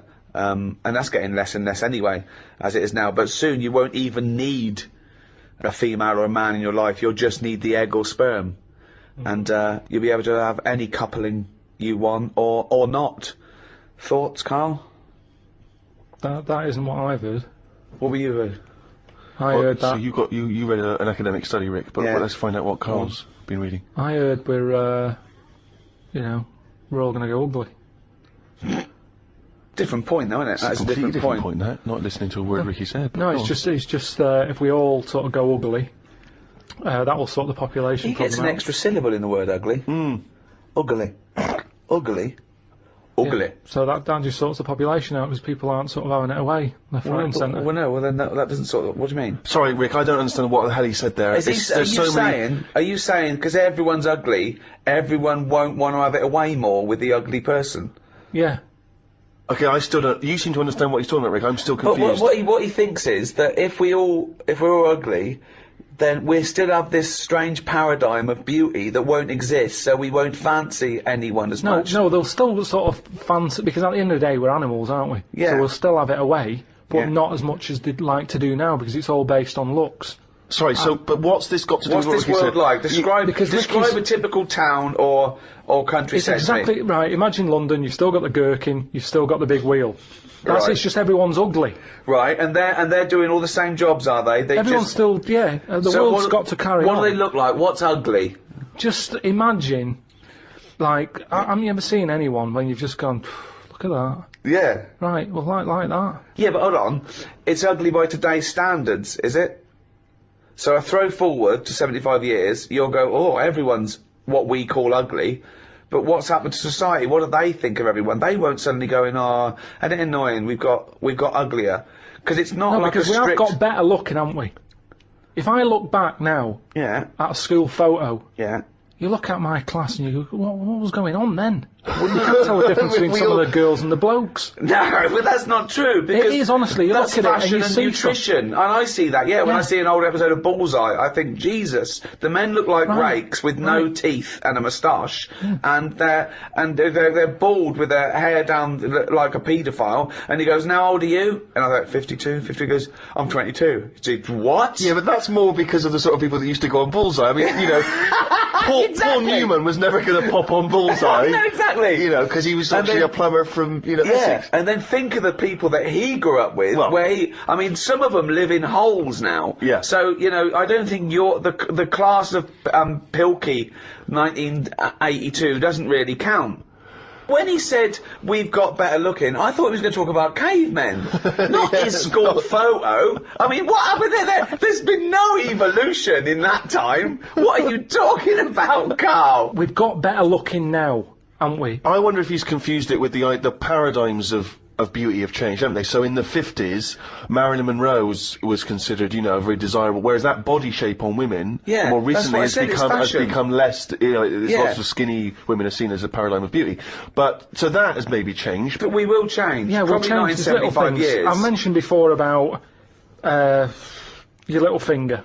There'll come a time when that'll go. I've watched it. I've kept an eye on what my little finger's doing. Sometimes it does nothing. It never helps out. All the others are grabbing all the stuff. That one just sort of sits there watching. So you could get rid of that, and I think that will go in evolution. Think of the books he could have read when he was doing that, when he was monitoring his little finger. I've been watching my little finger. But again, it's what you mean. Like 75 years is nothing. The only thing that changes in 75 years is trend, fashion, economics. The gene pool doesn't change unless there's been some sort of really weird mutation due to an external force. That I don't know. For things of science fiction where we all accidentally drank plutonium and got 3 eyes and 1 leg. It doesn't happen that fast. I've told you before, if you shaved a caveman, he's basically us. He's basically us. Well, it's basically Carl. yeah. But, the little finger will be, let me tell you, millions of years. I think what's more interesting about the future, Carl, is the fact that technology integrated with humans will be fascinating. So, for instance, they're talking, about the fact that in the future we may even be able to have chips in our head that allow us to access the internet or an equivalent of it directly, mentally. Not So imagine just that. to say, not French fries. It But doesn't mean hang that. on though, at what point are we us then? They are. This is good. Go on, go on. Go on.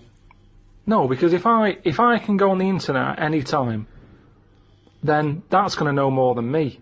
What does that mean? Okay. When I don't know an answer to something now, which is a lot of stuff, Really? Go on. you Yeah. watch University Challenge, Yeah. and the stuff them kids on that know. I was just thinking, where have they stored that? Where's that gone in their head? How have they left that somewhere, and it's just sat there waiting to be used? For me, if something doesn't get used within a time period, that's it. But again, It's forgotten about. okay, that's application and training and all that. I don't think- I think But that- basically, you've got about the same hardware I as haven't. those people. Honest to God, I haven't. I know I haven't. Your brain capacity is It's not the same as huge. theirs. It's not the same. Well, you might not be what's considered as academically intelligent as them, but again, an awful lot of it is, nurture more than nature. Your brain's good. Your brain is up there. Don't worry about that. Well, it isn't. But listen. So what I'm saying is, if I want to know the answer to something, I go on the internet. Yeah. Right. Now, if I've got a chip in my head with Google on it, Yeah. I'm never going to use my head. I'll just be forever on Google. I'm never going to use my head. Well, I'm not, But what because do you what's think the your point? head is, though? Because I'm going to get it wrong. The chances are I'll get it wrong, so divert that. It's like saying... No, you can't bypass the brain straight to Google. When you're having a chat socially, it's not like they're going, all right, Carl, how are you? And you're not there. You're asleep and Google's talking. I think you'll find that they're... No, only Do you for want to see naked ladies? No, only for questions, though, that I don't know. But what I'm saying is, because I don't know a lot of the answers, I'll just say, forget it, leave it connected to Google. no. So then I'm not me anymore. Well, what are you doing? Where's you gone? I'm looking at Google. So it is you. No, but what Steve just said is, we'll have a chip in our head Right. that can access the internet. Right. So why bother But using my you're own still the knowledge? go-between. You, Carl, are the go-between between the internet and whatever your But you mouth can't says. beat the internet. Yes, You but can't, you're it the knows everything. No, you're accessing the information like it was part of your brain capacity, but you're still processing and using that But information. hold on. Where does Google get the information from in the first place? Someone on one of them bright people on A University human- Challenge a has human put being. it on. Yeah, a human being. So, but I'm going to get lazier. I don't watch the University Challenge and go, I want to be like them. I'm going to start reading books. I've accepted I'm never going to be like them. I can't play along. All I tend to do is I say to Suzanne, right, so every question now, I'm going to have egg as the answer. And I'm hoping that one day... What an amazing game! What an amazing intellectual pursuit that is! What a lucky lady. What does Suzanne say to that? Well, she just sees if it works. She just plays along, and then I'm saying, oh, it might be this one or whatever. I love that, because I remember once, it was about 5 years ago, Carl and Suzanne were round near Christmas, and me and Jane were there. We were playing different parlour games, like charades and that. And then one game, you have to do that thing where you have to beat, and you have to do animals, and you have to go. First one is A, then B. So you say aardvark. Next one goes beaver. Next one goes cat. It came to Carl. He panicked, and he went egg. And he was on air. So you're sat there watching University Challenge, and on a good night, it's, well-known jeweller of Fabergé's, well-known for his jewel-encrusted egg. Humpty Dumpty is commonly pictured as a living egg. Sometimes great. it's I'm getting saying, extraordinary. if you keep saying the same thing, eventually, it's like a broken watch. Carl It's Pilkington's always head right, looks isn't it? like hay. Yeah. I've just got more chance of getting it right. Sure. But also, he told me when he plays University Challenge, he said he's given up ever trying to get an answer. So now he tries to guess who's going to answer the question. Another great game. Suzanne's roped in on. Unbelievable. How do you do with that? That's not... I'm normally all right on that. Normally, all right. There's got to be something else. There's Why do you like there's another evolution thing though. When you watch brainy people on that, or wearing glasses, Yeah. what does that tell you? We are reading too much. We're wearing the eyes out, and that you Maybe. can't argue with that because the evidence is you there. can. Most people on University Challenge, which is a quiz show if people don't have that in the country. It's the brainiest quiz of all time, and to be honest, I don't know why they don't go on Who Wants to Be a Millionaire or something. because they'll get a better prize than what do they win on University Challenge? Because they'll be stitched up by a question of who's in Hollyoaks. It will be the yeah. But that's the snobbery as well. It'll be what character did Andy Lincoln play in this life, and they won't get it, and you'll go egg, and you'll be correct. But that's the thing, isn't it? This snobbery on like braininess, the way that if you're a specialist in I don't know what something. Well, no, don't help him. Go on, finish. Just you've started a conversation. You're halfway through a sentence. You've got a point. You can't bail out now. Okay. Say if you're a specialist in Go on. Latin tattoos. Latin tattoos! don't know what that is. What, Latin tattoos? I didn't know you wanted something so specific. So that's a tattoo you have on your arm with Cogito ergo sum underneath, or is it a Just tattoo? any sort of, well, it's the only reason Latin's still alive, isn't it? Right. Right. Tattooists. So you go on Mastermind, Yeah. and people will go, "Oh, he's clever, isn't he?" You got 40 correct in 60 seconds. Yeah. Now, if you go on and say any questions about Coronation Street between 1990 and 92, people go, "No, he's a bit of a knob," because there's a snobbery to education. Yes. Yes. There is. But a question is still a question, isn't it? Well, to a certain degree, although, yeah, that's fine. But there's no application to knowing who played Ena Sharples, whereas presumably there is something useful in. Well, not perhaps Latin tattoos, because No, not we Latin none of us tattoos, understand no, exactly what no. that is. But if you have knowledge of astrophysics, obviously that's going to be as Ricky says, it's going to take more application to become an expert on that than watching Coronation Street twice a week. But it's still information that you've had to learn. You've not learned it, have you? You've just sat down in front of the telly and it's just piped into your brain very directly and very easily and enjoyably. Let's say the people working on that microchip that one day you'll have in your brain, are they not doing something more interesting and valuable for society than the Coronation Street fella? No, because Coronation Street that fella who knows a lot about it. He's enjoying his time watching that. Oh, well, I'm saying he's not enjoying it. So he's enjoying it, but a brain in a jar can be enjoying it if it doesn't know it's a brain in a jar. Right. So what you asking me? But we were talking. Didn't seem a difficult point what we were saying. We were What I saying, mean is Okay, one more go. What Right. do you mean? the chip in the brain isn't part of filling your head with stuff. The journey of filling it with that stuff. What do you mean? Whereas if you had a baby, the baby pops out, it cries a bit. They go, right, what do you want your baby to be interested in? And you say, I want it to be a plumber. You go, right, when it's 2, we're going to stick a plumber chip in its head. Right. yeah. It's not right, is it? No. No. I don't know why you chose plumber either. Well, we still need plumbing. Yeah, I don't we? know we do, but It's odd that they would have chosen, but they've got such yeah. such kind of It's small what ambitions for their it's what his babies. granddad did, and they want the sort of the thing to go through the business. They own a plumbing business. They want the baby to carry on the business of the They plumbing. want the baby to be able to plumb. It goes on now where parents force the kids into riding horses, and you see the kid without the parents about, and you go, "Do you like horses?" And they go, "No, not really. I'm being forced to get on a horse. Can't stand them." Yeah. And people would go, "That's wrong. The kid should have the freedom to decide if he wants to get on a horse or not." That's right. Yeah.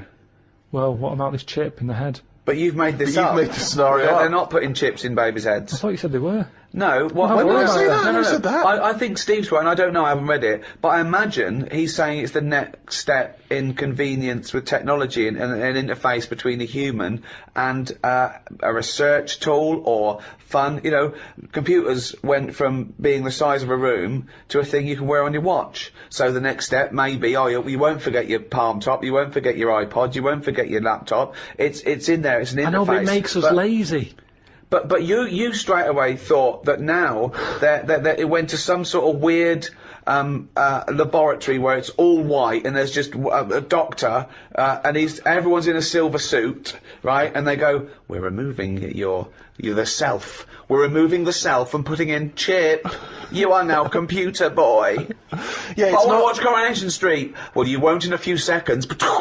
I hate Coronation Street, me. Carl, it's not a question of. It's not that Google is now Carl. It looks like Carl, but it's just spouting, little pop-ups about offers you can buy and cheap holidays here and there. He's not the man I married. Right, look at it like this. Jesus. Look, I see it all the time now. Go on. You go, "Where are you going?" to someone, and they go, "I'm going to Dorset." Right. All right, what road are you taking? Don't know, just pop on the sat-nav. Now, that's a start, isn't it? Okay. Let's act that out with me, okay? I'm going away for the weekend, Carl. Are you?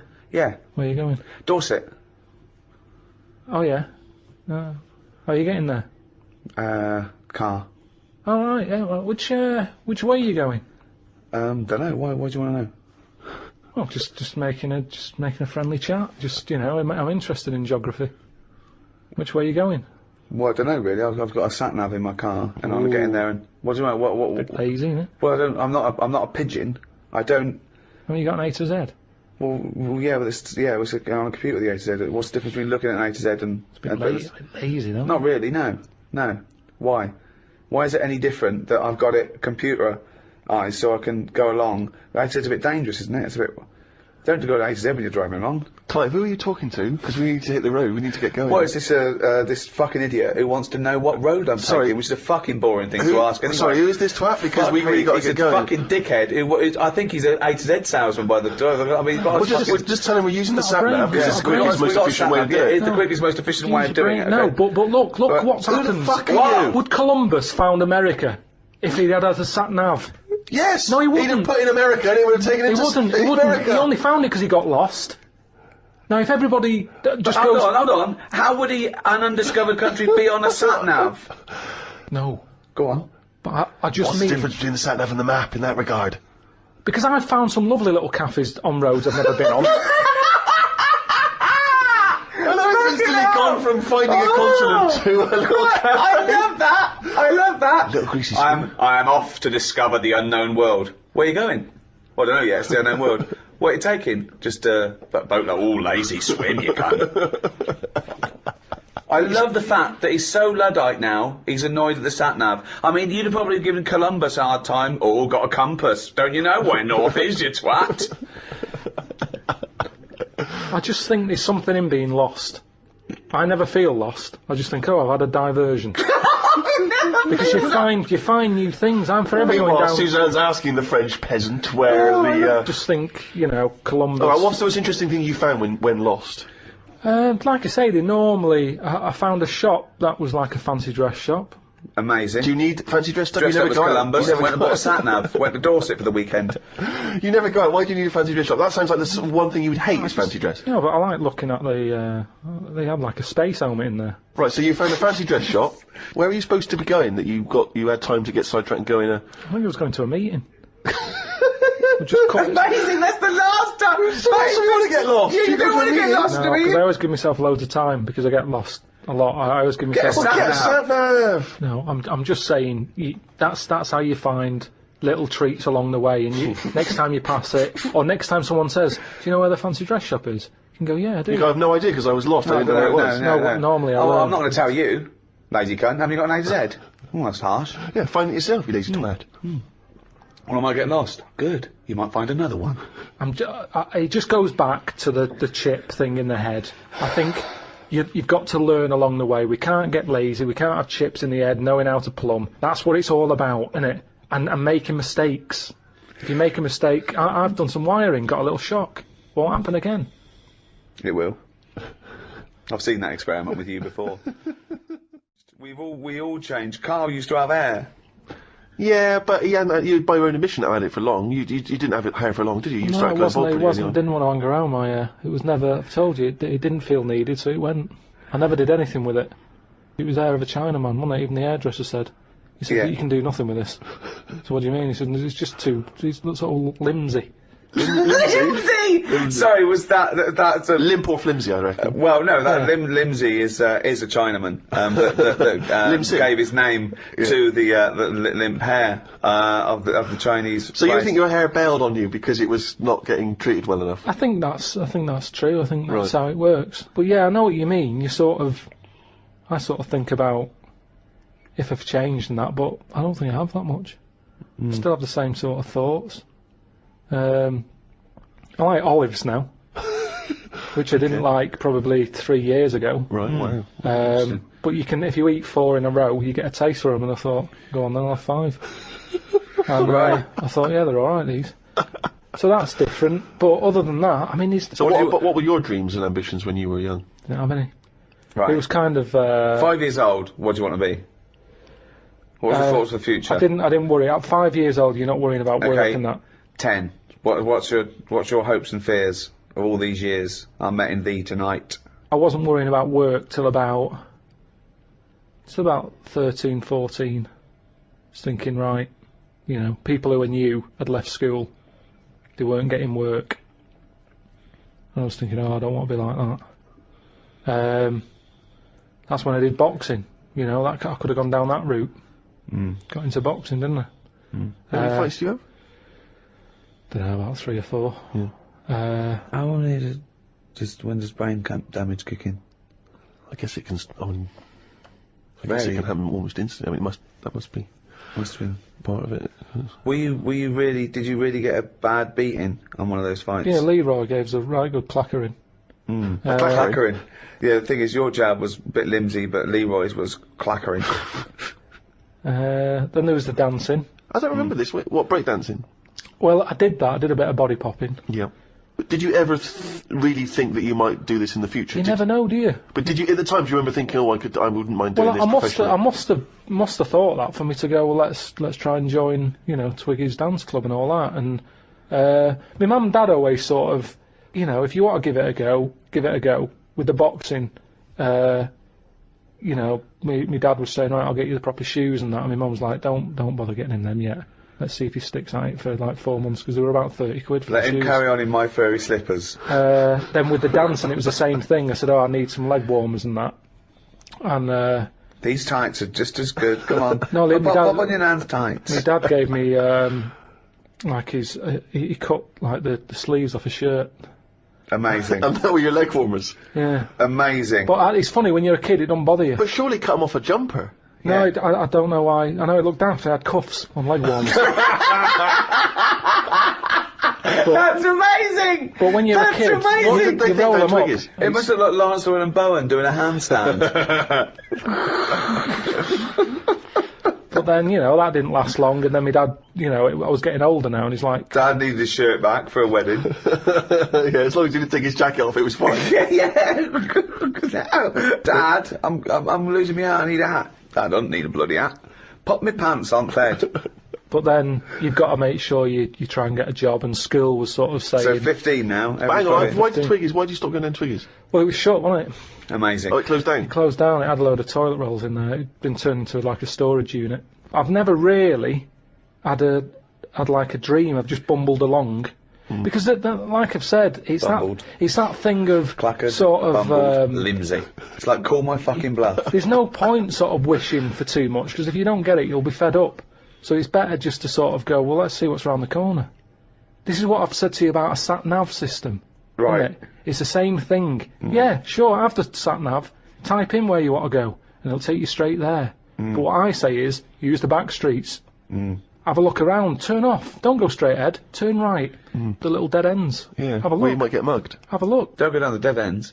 Why not? You've got to reverse back There's out. nothing there. It's dead end. No, but have a look. Well, there's nothing there. It's dead end. What's the road doing there then? Well, it's a dead end. There's Yeah, but dead there must ends. be something down there. There's nothing. It's dead. It's just ends. Just a wall. Right, so it's not a problem. Reverse. Well, don't go down in the first place if you know it's a dead end.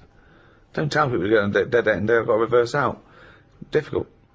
Well, I'd say just have a look, you see. That's the difference between me and you. I'd Right. have a look down the dead It's end. dead end. No, don't worry. It's What's dead down end. there? There's nothing, mate. Dead end. Rubbish? Just Yeah, no, rubbish? nothing. Dead Nothing end. at all? Yeah, no, put going there. Dead end.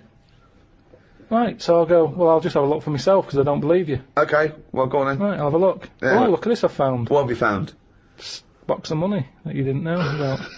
All I'm saying is there could be He has anything. still got the brain of a 10-year-old, hasn't of he? money. He's still got the brain of a 10-year-old. I'm just... set your stall out. Right. So where's the store? Where are you setting the store? Not the No, 'cause there's no through traffic. thoroughfare. Yeah, you want to be on This a is sort of crazy. public highway. Where are you setting the stall out? What are you selling? What are you selling? Well, this is what I'm saying to you. What are you selling I'm first? selling a mixture of stuff. What? Like what? All sorts. What have you bought it with? A bag of money you found in the dead end? Leg warmers. So you got new leg warmers with do you want cufflinks for them? What? Do you want cufflinks for them leg warmers? Well, no. Why would I do that? Well, you got to fucking look smart, ain't you cunt? So you're selling, what are you selling? So, yeah. you set your stall out. Yeah. Right. Now, Yes. isn't it dangerous to sell all the same product in that shop? Right. Okay, I don't know what you're talking where's the about. analogy going? This is Yeah. a metaphor. I think it's a metaphor. Yeah. Or simile. It's a What, simile. what are you selling? What are you selling first? Bang. hang 2, on. 3, 4. No, but Quick, this is it's The what I'm saying Apprentice. to you. This is what I'm saying Go to you, on. though. I Right. just said to you, Yeah. well, Yeah. I don't know what you wanted to do. You haven't told me. But Right. I'm Do you want me saying, to tell you what I wanted to do when I wanted to be... Well, at 5 years old, I wanted to own a sweet shop until my mum said, you know, you got to buy the sweets first. Right. From 10, I wanted to be like a scientist. 15, a vet kicked in. But at Carry some on. point you jettisoned all of that to try and pursue a pop career. 20, I wanted to be a pop star. 25, I thought I'd better get a job. well, At 30, I did. me saying turn off the main road and do a right Yes. is saying just have a look around in the same way that if you go into a It was shop... a metaphor, wasn't it? Yeah, Right. it was, yeah. Yeah. In the same way that if you go into a shop, you're thinking I'm getting a quarter of bonbons. Right, bum-bums. Bum-bums. But by the time you get to the counter, You're clackered. and you get some licorice all sorts instead because you thought, actually, I forgot about them. Sorry, now this isn't a metaphor, is it? This is a real shop now, isn't it? I just mean you're gonna be let down. You're gonna be very, very disappointed with life if you know, But I haven't been disappointed. If what? If what? if what? If what? the thing you're aiming for Yeah. doesn't happen. But what if it does happen? I'd like to take issue with this because there's a lot of young people who listen to our podcasts, and if they listen to this tripe that if you try for something in life it won't happen, so don't bother, I think it's a bloody disgrace. No. Imagine if Leona Lewis had thought that when she went on the bloody X Factor. She wouldn't have got punched by that bloke in that. Well, alright, that doesn't make sense. But you know what I mean? She would not be living her dreams. Yeah, but we don't know what Leona wanted to do. She might She have had a wanted to be a backup singer, plan. that's why she's done it. She might have had a backup plan. Yeah, but she fulfilled the main ambition, which was to sing. That's why she went on the show. She didn't go on there because she thought I might want to work down a branch of Waterstones. You think she went in there and said, quarter bum-bums? She went, oh, this is X Factor. But she went, oh, go on then. Well, I was saying. Well, what about the girl who looked like a fat baby? She went on there with a dream. It's not going to happen. Oh, yeah! But the point is, I'm not saying you all have to go on the X Factor if you're a hopeless idiot. I'm saying if you've got a little bit of talent and you pursue it, it might take you somewhere. If you want to be a vet or a doctor or pop star, you might have a chance. You may as well Yeah. have a stab for it than said, oh, that's alright, I'll just sit around in my underpants. Yeah, they're doing a new one, the X-ray Factor, where you can actually, you know, become a top radiologist. But I've said this for an idea. I think Go on. they should do that. Because how many singers do we need in the world? You see, that's the thing. We're talking Yeah. about the future. Yeah. I think we're not going to talk anymore. I think we're all... it's going to be like living in an opera. The way Yeah. things are going on now, everyone wants to sing. Yeah. Whereas, if you did a TV programme to try and get a doctor, you know... X-ray Factor. You know, it's Yeah. all about, you know, getting in young kids, do live surgery. You know, there's big queues anyway. People are queuing up to have operations done. Yeah. So you say, look, Hilda, you have got a problem with your left bunion. You can either wait for your proper doctor and hospital, but it's going to be a 2-year waiting list. Or you can have Jedward do it Are for you you. free Saturday night, live? Because we've got two 17-year-olds who are going to do it. Hilda! She comes out. They He did a sort little voice. I've never heard him do a little voice before. So hang Do it on, again. wait, I'm okay, okay. So this is okay. What is this? This is a talent show where people can have a go at being a doctor. Right? Well, this They is need- like something from the Middle Ages. But they need volunteers who would rather have an apprentice, someone have a go. Well, it's not even an apprentice, it's someone No. with no training at all. Yeah. They learn how to do major operations in a week. But no, not major ones. That's for the final. You do a heart, Of course, you do yeah, a you've got heart to build up to that, transplant, sure. but you're building up. transplant for the final. That's So anyway, amazing. so it's Hilda, and Hilda's not the person, she's not operating, she's just the person who needs a No, bunion removed. she's the foot problem. Yeah. So she comes in, they have a quick chat with Have her. a chat with her. How's your life been? Bit of Coldplay under her. She's Yeah. going, oh, it's terrible. I can hardly walk and all that. And they go, right. Here's a fowl who looks like a baby. And then, And you think this is a good... You don't see any problems with this so far? You've not identified any concerns yet? if it means you get younger people into other jobs other than singing, I agree with you. I think it's crazy that everyone now just wants to be famous, a singer or something, and we don't need them. They're just contriving it. All they're doing is knocking the last one off the top #1 spot. It's just a factory. But I'm not talking about everyone should try and be a singer, am I? What I'm saying is, sometimes you're allowed to pursue your dreams, and they might be, you may fulfil those dreams. There's nothing wrong with that. It may be that you want to operate on a woman called Hilda or a Bunyan. Pursue that dream. on. But according to your negative views, we shouldn't even try and do that either. what I'm saying is... Go on. What's he saying? Leona was an example. I'm not saying everyone should try and be like Leona. No, but No, listen to his point, Stephen, because he's got a very good point coming up. Here it now. comes. This is it. Okay. He hasn't said a normal word yet, but he's going to say some now, and they're all going to be profound. People's dreams aren't their own dreams. Oh, hold on. What do you mean by that? Okay, keep going. No, keep going. Keep going. Let him, no. He'll explain. You don't need to ask any questions. He'll explain. Because they think they know what they want because they see it on the telly. They see, someone singing a song and they go, I want to do that. So all I'm saying is, change the dreams. Change the dreams. Yeah. Surgery. They're watching that. They're seeing Hilda happy with a better foot. The doctor's getting all the praise. They go, I want a bit of that action. That's what it's about. They don't want to be singers. They want to be known. They want to be famous. Yeah. So, fine, have a bit of fame, but do some good. Fix Hilda's foot. Sorry, was that the end of the point? Yeah, because all we've done, we've changed the dreams. Dreams are... Well, you've hit on a good point there, because what is astounding is that when people are inundated with praise for people who are just clothes horses, they are just skinny nobodies who don't do anything except have their picture taken, and they're role models for, I'm not talking about, anyone in particular, but it's just these people who, want to be seen with other celebrities and marry celebrities and be a celebrity. People think that's an easy life because they're getting rewarded for it. And yet, someone who's stuck in a laboratory trying to come up with a cure for AIDS, they don't know or care about them. And okay, can I just point out though that if we're going to have a go at people being successful, making money, and being well known for doing nothing of any value, I point you to the man sat opposite me here. And that's, I tell you, there's times when I, lie awake at night thinking, what was my dreams? Yeah, but I'd love to be a little I've got doctor. a new boiler. hold on, And 2 houses. I'd love to be a little doctor. Yeah, I mean, it's past me now. There's no way I can go back. Well, But it would have been you're brilliant. wrong. Carl Pilkington. Hilda! What is it? What now, Hilda? What's up with you? I've got terrible piles. There's some sort of blockage up there. I haven't gone to the haven't gone to the toilet for a week. Well, Carl, can you unblock Hilda's arse? Now live, unblocking Hilda's arse, Carl Pilkington. I thought she had bad feet. No, her feet. No, Jedward fixed her feet. They did a lovely job. That's why they stayed in last week. Her arse is worse than her feet. It's because she's been off her feet for so long, because she couldn't walk. Her arse took the brunt of it, and it's just terrible. Piles have burst, and it's blocked up there where all she just eats is cheese because she's so depressed.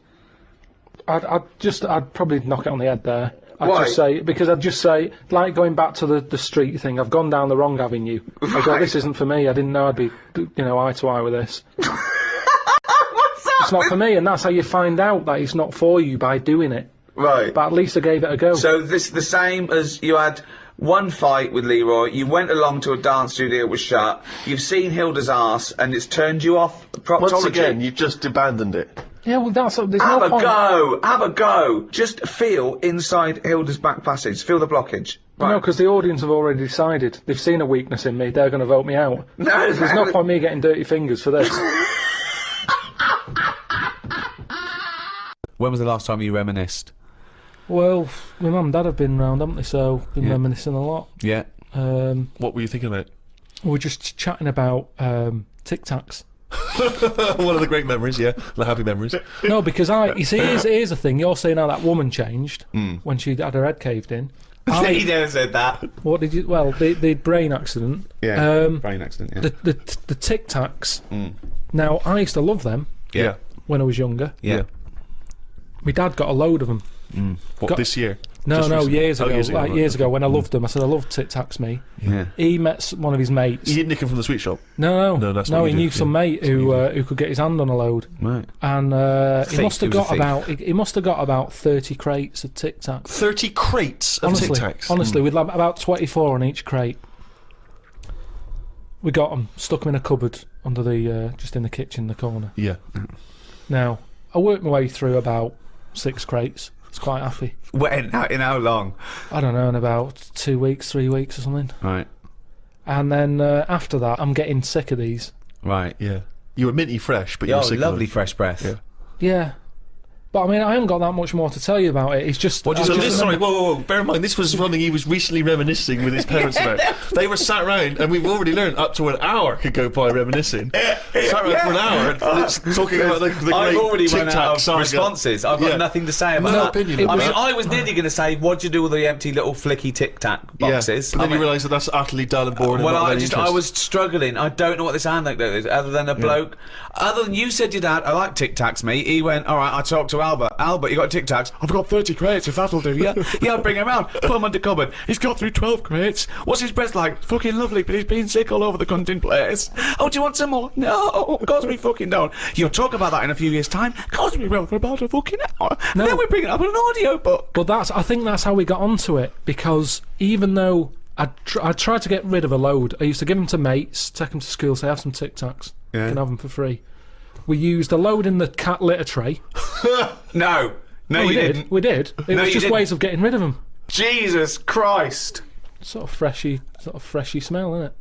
That's It's the same amazing. sort of condensity in that, isn't it? Condensity. It is the same condensity. Condensity. Yeah, so I got rid of them like that. And then the weird thing was, even though I'd got shut of them all, you'd be backing up and you'd always hear one ting its way up the tube. It's tinging its way up the tube. It's tinging its way up the tube. It's tinging its way up the tube. Ding tong, ping pong. It's tinging its way up the tube. That sounds like something from Willy Wonka. Oh No, god. it's just I'm just demonstrating that because that's how many of them there were around the house. You'd drop them, they'd go in every corner and that, like Pac-Man or something. They'd be That's everywhere. You'd be backing amazing. up, tinging it up. Sheila's getting married. Hannah gets confetti. Don't buy any confetti. Go to cupboard under stairs. So yeah, that's a little memory there, isn't it? It That is a just little cropped up. memory. Now It's it's a really little memory. The strange Tic Tac house in Salford, where everything is made of Tic Tacs. Wow, that must have been a hell That's of a time you had with your parents there. The Oh. old Tic Tac no, but it's reminiscence. better. You see, you're saying, oh, what a boring story that is. But when I my see mum you've and dad, re-gravelled the drive. Yeah, smell it. Suck the drive if you want.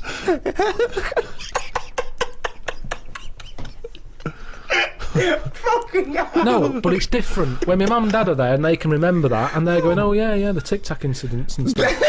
What's known as the Tic Tac incident. The Tic Tac Let us incident. never speak of the Tic Tac incident. Yeah, I just imagine the clock ticking. There, it's Christmas Day. I go, what are you smiling at?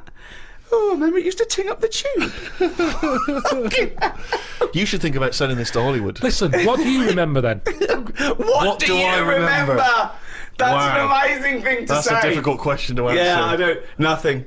Nothing at all. Why, out of interest though, and this will sound naive, why don't we remember the very early moments of our lives? Why is it? Is it because it would be too harrowing to remember the point at which we sort of born? Because I don't really remember anything from those first few years. Why is it? Is it just because the brain's not fully formed at that moment? I don't know. The memory's not sufficiently developed. I honestly, It's got to be trauma, hasn't it? It's the things. Again, we were talking about me being younger, and the youngest I could remember back to was 1978. How old were you then? When were you born? 72. And it What? was You summer holidays. you couldn't remember earlier than 6. You Um, can remember back to about 2 or 3. Most people. What? You, no way. My mum and dad don't even remember them. Because you're not doing anything. This is what I'm saying. My mum and dad don't even remember me then. That's amazing. Because they pinpoint They remember things. all the Tic Tacs they've ever yeah, eaten. yeah. Do you remember when Carl was 6? Of course I do. 5? Yeah. 4? Yeah. 3? No. 2? No. Because you're not doing anything, are you? My mum and dad don't even remember So, me then. and it's weird. I remember must have been about 2 sitting on a potty surrounded by Lego. I remember that. Very strong image I have of that. No, I don't remember that. No, you wouldn't remember that, were you? Would you? You No, weren't you there, weren't were there. you? What do you mean? What, you don't remember Steve sitting on a potty surrounded by Lego? No, I mean, I can't remember having a potty. I remember having one of I'm them. not suggesting you have the You same used to go memory. in a fucking litter tray. Now I know why, to eat a Tic Tac while you're having a shit. But okay, so what is your very first memory? The one that cropped up the other day was having my eyes sort of glued together by. Gangsters. Where's the fucking Tic Tacs? No, I was, lost our truck for you, yeah. when I was on holiday and I slept near the window and the window was open and I used to wake up in the morning with my eyes shut. My mum and dad thought I was having a lovely lie in. I just couldn't open my eyes. But whoa, I don't understand. Why were they? I'm gonna burst. Whoa. What do you mean? Why were they glued? Why were they? What do you mean they were glued? Wait, but why didn't you say, Mum, Dad, I'm not asleep. My eyes are glued together. It's just that you get a build up on Yeah. the eyelashes. Yeah, yeah. And it all. But when they came in and you could sense them looking I didn't know at they you. were there. But what do you mean? Why didn't you say so? So you lay there dead still? Well, you should have sprinkled some Tic Tacs around the bed, and you'd have heard them crunching in as they came in. Yeah. Oh, what do you mean? So that's your my eyes earliest are, memory. wait. So your eyes are stuck together. You're lying there. You're still. You're awake, but you can't open your eyes, so you don't say anything. Yeah. What? Why? What? What, Every so your- day? It Your happened memory a of- lot. It happened a lot. But your memory was that this was scary to you because you thought you'd gone blind. Probably, and it hasn't happened since, so it's something you remember happening, isn't it? It's like the kidney stone thing. That will always stay with me because it's like I was in agony. Yeah. And that's what I'm saying about trauma. It's quite frightening when you're a kid No, and you you were can't open your saying. eyes. So we don't remember You were trauma. saying you don't remember trauma. Oh. Do you remember that? Do you remember that traumatic. conversation we had a few minutes ago? Maybe it's because I had time to lie there and think about it. Because I sort of wonder that if having vision does get in the way. No, it's a good one. Okay, go on, interesting. Yeah, interesting. Yeah, go on. Oh, just your eyes are, you know. Go on. What are they? They're the thing that makes you do the things you want to do, aren't they? Your eyes What do you at the end mean? of the What day. do you mean? Interesting. Go on. Everything. You might want to. You might like drawing. Right. Your eyes. That's an example, though, isn't it? Because then you might like music, and you don't need your eyes for that, do you? Well, you need yeah, your ears, because you still got to find your way to the record shop to find the Well, record you want. Because someone could put it for you, or you could. What I mean is your Stevie eyes. Wonder, we do. Say rather You than might like smells. You might be a perfume. You let me just need think. the nose, don't you? Wine tasting, just I've just always thought blind people go on. are probably good listeners. Right, yeah. That makes sense. Yes. Which means that they'll be more brainy. Possibly. They won't waste their eyes on watching rubbish telly. No. Yep, sure. Um, But bear in mind, you learn a lot, don't you? Yeah, Just from what you see, you swings absorb a lot of roundabouts. information from Swings what you see. roundabouts. yeah, but blind people are going to say, right, I'm not going to be defeated here. Right. I'm going to make sure that I still feed my brain with stuff. Right. Whereas if you've got eyes, your eyes can sometimes say, well, don't listen to that intelligent thing there. Yeah. Watch some rubbish on the telly. Yeah. Yeah. Why Because- your eyes are saying that? Are they? Who are they talking to? Are they I'm just saying, if you've got eyes, Yeah, they're talking to you. you're more drawn to things Drawn. that keep you... What are you drawn to, though? Keep your eyes, Go on, what are you saying? interested. It's like everything. Right. It picks your food for you. Does it? Yeah, No, it does. It doesn't. does. Of course, it does. That's why they advertise food in a way that look. Those adverts on the telly. Look at So- this. This isn't an ordinary pasta. Yeah. It's So yeah, well- you'd eat a nice plastic apple, would you? It looked like an apple. Eat it. presentation is 90% of what goes on now in this world. Whether it's clothes, Is that a That's statistic that you because picked up from you somewhere? know what the thing you like looks like. So you recognise it. You go, oh, I like that. You don't go, oh, I like the look of that. I ate it last time, and I like the look of it as I was eating it. You go, I know what that is. That's the thing that tasted good. not always. No? I think there's a lot of cakes out there, and I've been conned, where my eyes have gone, that looks good. I'll go, can I have one of them? And I get it, and it's just like air with cream on it. But that's There's nothing. Are There's no you furious enjoyment. with your eyes at that point? But Well, you it's a just bit annoying. contradicted your own point. No, I haven't. I've said, my eyes have said this is what you want, Yeah. and I've been disappointed with it. So your eyes shouldn't pick your food then, should they? Really? They shouldn't, No. but they do. What again? The next time you get the eyes go again. Remember Well, that? yeah, I'll sort of go, hang on a minute. You remember last time? This is different. You are the strangest It's man not. There's I've not weird. ever met. There's nothing weird about You that. are the strangest person not. I've ever met. So are you not- mistrustful of your eyes? You You don't are. trust anything you see now. You query it. Here's a clearer way of describing it. Go on. Holiday brochure. Right? Your eyes, look at it. Look at this villa here. Look at that, it's got its own pool, close to all the amenities. Get there, my eyes, what have you picked? Because it's not What? as Who's good. arguing now? Who's angry with your eyes? Were your eyes angry then? No, I was angry. Okay, so your mouth and brain are angry with your eyes? Because, one, my nose has kicked in, I'm next to the bins. Right, okay. You couldn't see that in the brochure, the No, eyes couldn't see that. That's true. The bottle banks again, they're close by, my ears are going, what's the racket? Yeah. My eyes are going, sorry. What? Your eyes are saying sorry? I'm just saying, you can't trust your eyes. I I don't really love this. care. I'm It's- surprised they felt guilt. I love the fact that his sense of human biology is based on the numbskulls. I don't know why you must pick stuff based on what your eyes thought initially. Well, it depends. But Carl, they're not detached in this separate way. They're not different operatives, all with different agendas. It's all connected. It should be. If I look at a picture in a brochure or a magazine and I think, oh, that looks nice, my brain instantly says, be careful though, because that's a publicity tool in order to try and sell me this particular deal. Chances are it doesn't look exactly in real life like it does in the brochure. I'm instantly thinking that. I'm not going, hey, I'll book that. And then 2 weeks later I get there, I can't believe I'm fucking disappointed. Ears, what do you make of it? Well, I'm livid because I can hear some fucking racket. All I'm saying is you don't see that many disappointed blind people. You don't not- see they're that not many disappointed blind people. They're not let down that much. They're not let down. Spurious. You've got no information for that, no evidence for that at all. You've just made that You up. don't see many disappointed blind people. Kissing is a bizarre thing, isn't it, really? I mean, I don't know what the evolutionary origin of kissing is. You know what I mean? It's quite a sort of strange... It's like anything, It's though, a isn't strange thing. it? It's because if you start reading about all the weird stuff that goes on, like people who have it away with dead bodies and that, it's because you've planted the seed in your head. And you start going, oh, I'll give that a go. Like food. You either want an olive or you don't. Some people will go, I'll try it. Some will go, they're not for me. Do you want an olive? No, but you can shove your hand up my arse so far to touch me heart. You haven't got any olives. I have got some olives, but if you are fed up with olives, I've got an arse here going begging, and 30 foot along the other now is a little heart I'd like you to touch. But the thing is, if you give that a go and you enjoy it, then you want to do it again. Right, And you've created do not stuff. try and do that. Do not try and stick your hand so far at someone's arse you can touch their heart.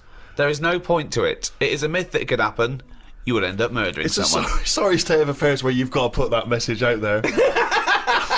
yeah. But that's it, isn't it? That's the other thing, isn't it? That you don't hear of animal fetishes and animal phobias. You know, you don't get a lion who's a little bit nervous of antelope. I don't like antelope meat. And yet you have people here who are all those weird things of people who can only have sex with a pavement.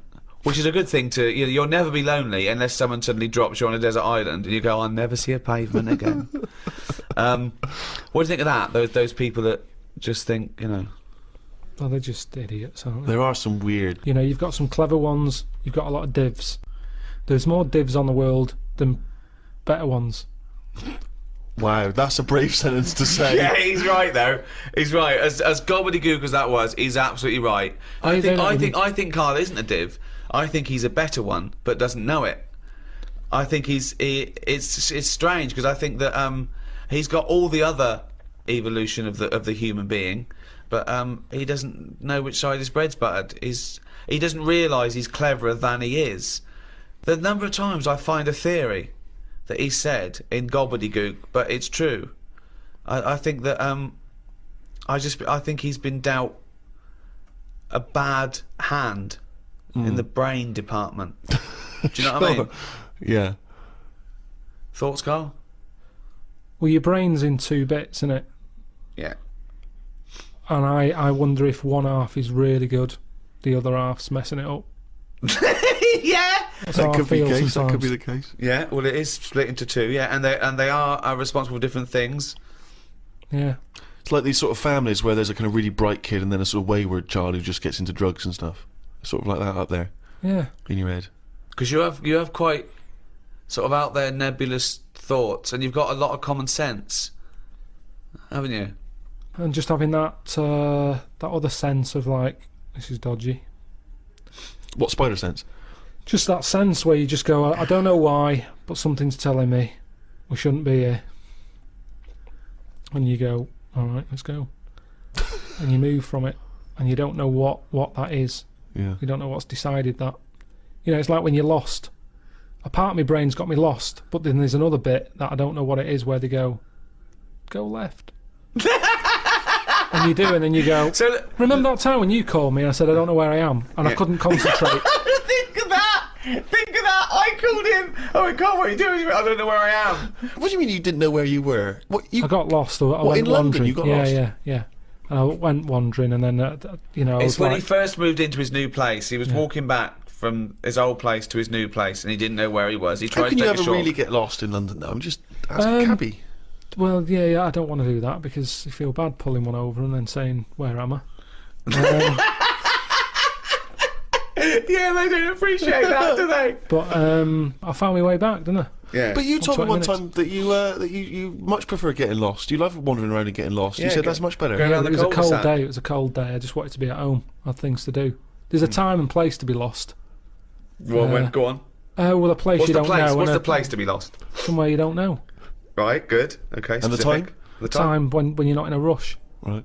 But that time I was in a rush. And I was And- cold. So a typical argument in your head is what? I'm lost.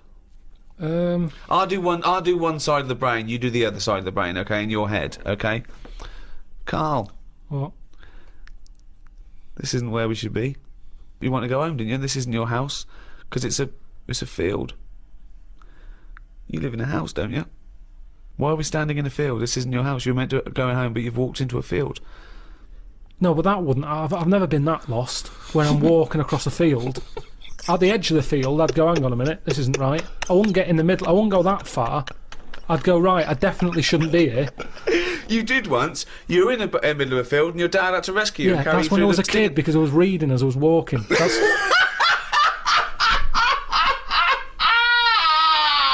And he never read again. but there's another sense. I was in the middle of nettles there. Yeah. I'd walked. It was at my brother's wedding in Cornwall, and I was walking near a cliff edge. Reading a book. And okay, so okay. Walking. Carl, I know you're enjoying this book. Can I have a word with you? Just look past the book a minute. It's a big drop. Yeah. Well, that's what happened, and then Right. that's when the other senses went, hang on a minute, I'm being stung. Load of nettles and stuff. And I just had to wait there for ages until my dad sort of thought, where's Carl? I was there for about an hour and a half. You showed a book.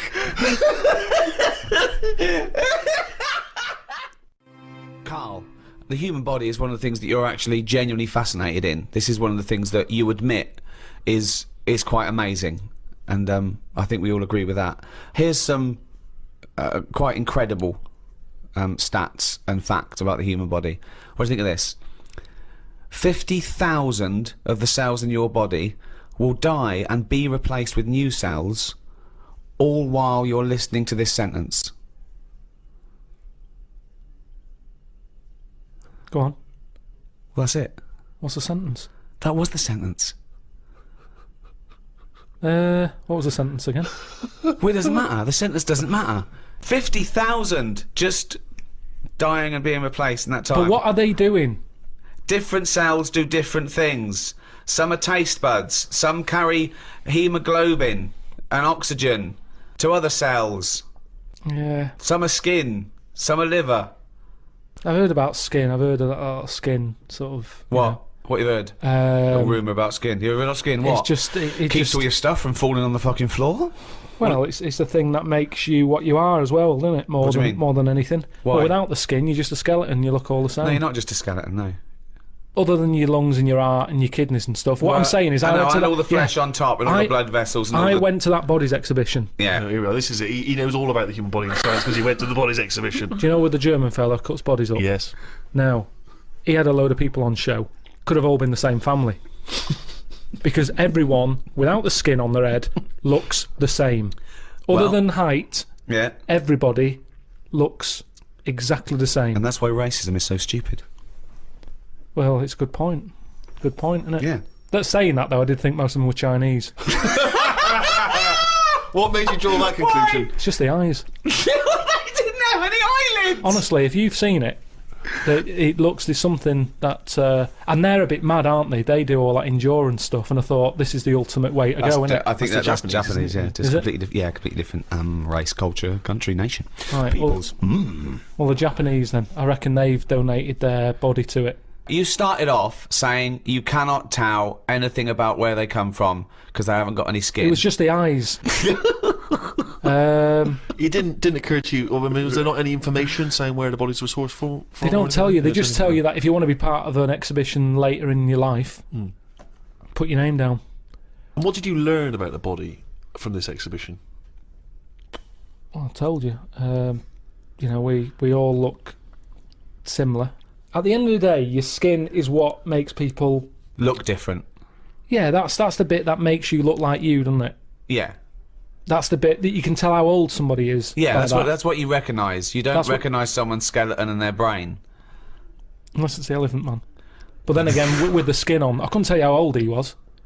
There's something about his head and everything that he's ageless. He could buy a packet of fags and be underage. He could get on a bus and say he's an OAP. I have not got a clue how old the Elephant Man was. There's no distinguishing things for his age, is there? But with most people, it's the skin that does it. Strip all that away, and they were all stood upright as well. They weren't sort of unched. Right. Unched. They'd been straightened up. Not unched then. Is that the German bloke? Unched. But what did I learn? That's what you're asking me. Yeah, well, could I answer that? Sure. Fuck all, probably. Oh, there we are. The skin, of course, you are right in saying, is an extraordinary thing. I mean, it is almost unlike any man-made item. It's one of the most waterproof things, obviously, one of the most durable, one of the strongest and yet stretchiest. I mean, it is a remarkable achievement. Yeah. 1 square inch of skin, right, has 4 yards of nerve fibres. In what? In 1 inch? In 1 inch, square inch of skin. It's got 1,300 nerve cells and 100 sweat glands in a square inch of skin, and 3 million cells, right? And 3 yards of blood vessels. Those tiny little things, and they make up 3 yards worth. But I understand you need the blood bit, but the nerves, I'd shorten the nerves. What do you mean? I wouldn't have as many nerves. I think if I could change it... Well, it depends, because there are different amounts per square inch. You've got less on the back of your hand than on the finger tips, obviously, and I think the most nerve endings are near your spine. Tip of the penis. Well, that's probably going to be quite sensitive. Unnecessary, isn't it? In that Unnecessary? It is, really. Why is it unnecessary? Because I'd say what you want... I think you need them in your fingers because you're picking up hot stuff. Sure. I've never put my knob somewhere that I thought I didn't feel that. There's a quote. There's a quote. If you're sticking it somewhere bad, well, you shouldn't be, so it's your own fault, isn't it? Is what I'm saying. Yeah. Yeah, but I don't think it's just for your penis to be able to identify hot stuff. No. I think it's for other reasons why it's super sensitive. It's not. Is that hob hot enough for your soup? Well, hang on, let me just check I've here. got a thermometer here. We don't need a thermometer. Well, no. The thermometer's not accurate. Well, it is. It's a mercury thermometer. And you need some. I don't want a reading. I want a feeling. No, you don't need it in that bit. Well, the penis is sensitive, I assume. Because of the sexual stimulation? Yes, because you need to... You don't need the nerves for that. Well, you do, yeah, because you need... Well, something needs to stimulate it for it to know, to send a thing to your brain, and you go, all right, we're mating here, we need to get half our genetic material to that egg. I lost him, didn't I? Yeah. When did I lose him, though? When you tried to explain how babies are born. modern man, in a sense, with all the technology we have, can play God. And this is something which is huge now. A lot of ethical discussions about things like stem cell research. Should we be interfering in what should be a godly terrain? You say no straight away. Straight away, no. I think they're sort of like messing about now. I think that's the problem. We've got the tools and they like to use them. And that's what happens. I've got a sander for Christmas, and I can't wait to sand stuff. I can't even think of enough things that need sanding, but I want to use it. And Not that's the scruffy same. sander. And that's the problem, innit? If you've got the tools, you can't have the tools and say, pop them in the shed. Well, no, I don't want to use them. I've got a new tool here. Right. Sand the shed down. That's the problem, innit? All these medical people. That's what happened in the Hulk, innit? Yeah, well, again, I'll just say that is a work of fiction. The Hulk Yeah, but with all fiction, comes. the future. Yeah. So Certainly in science fiction. But the problem is, this is what I say is the problem. We can sum it up here if you like. I think Go it on. sums it up. Go on. No, this is. Is it a quote from someone? Well, yeah, here's one for sound bites, and it just saves a lot of time. Carl's quote. You don't have to study the book or anything. So let's sum it up there. We're gonna end it here, but we're gonna end it with this quote from Carl Pilkington. Carl, shoot me.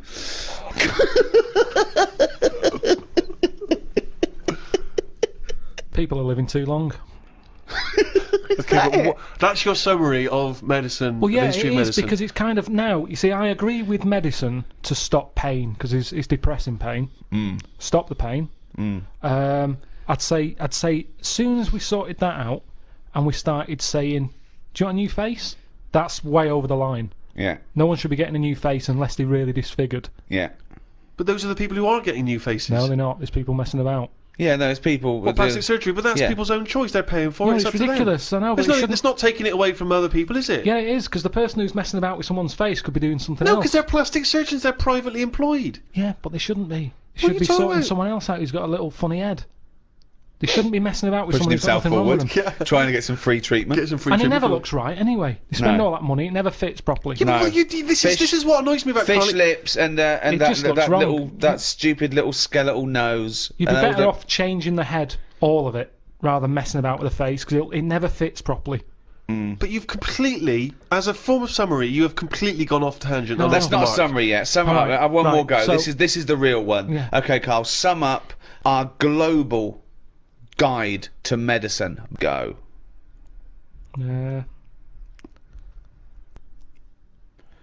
Today's cure.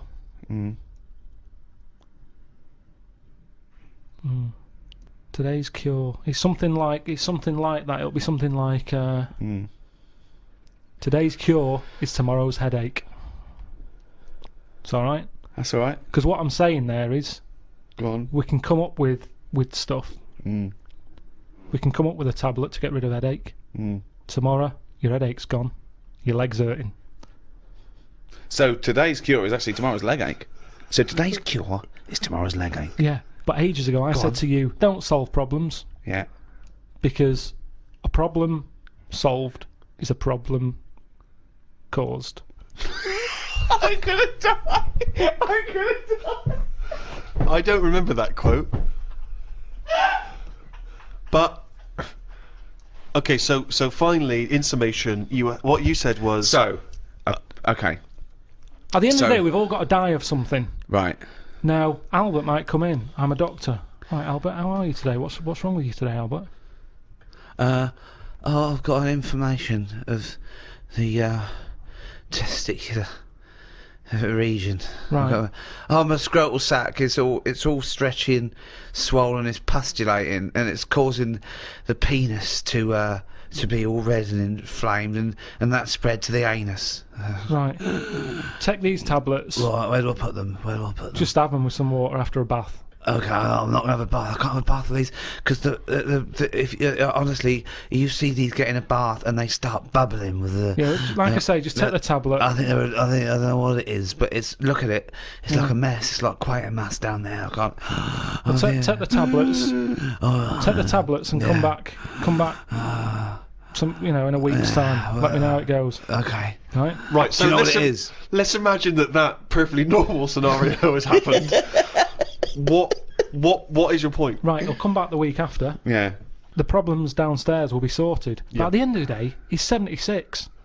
he's going to have something else wrong with him. I do another check on you, and even though your sack is sorted... They're not quite right, to be honest. No, but he better. Well, it swings and roundabouts Yeah, because well, that's life. That's life, Albert. the penis is much more functional. The testicles are really that they've lost all their skin. It's just like a bag of spaghetti just hanging on the chair, and the arse.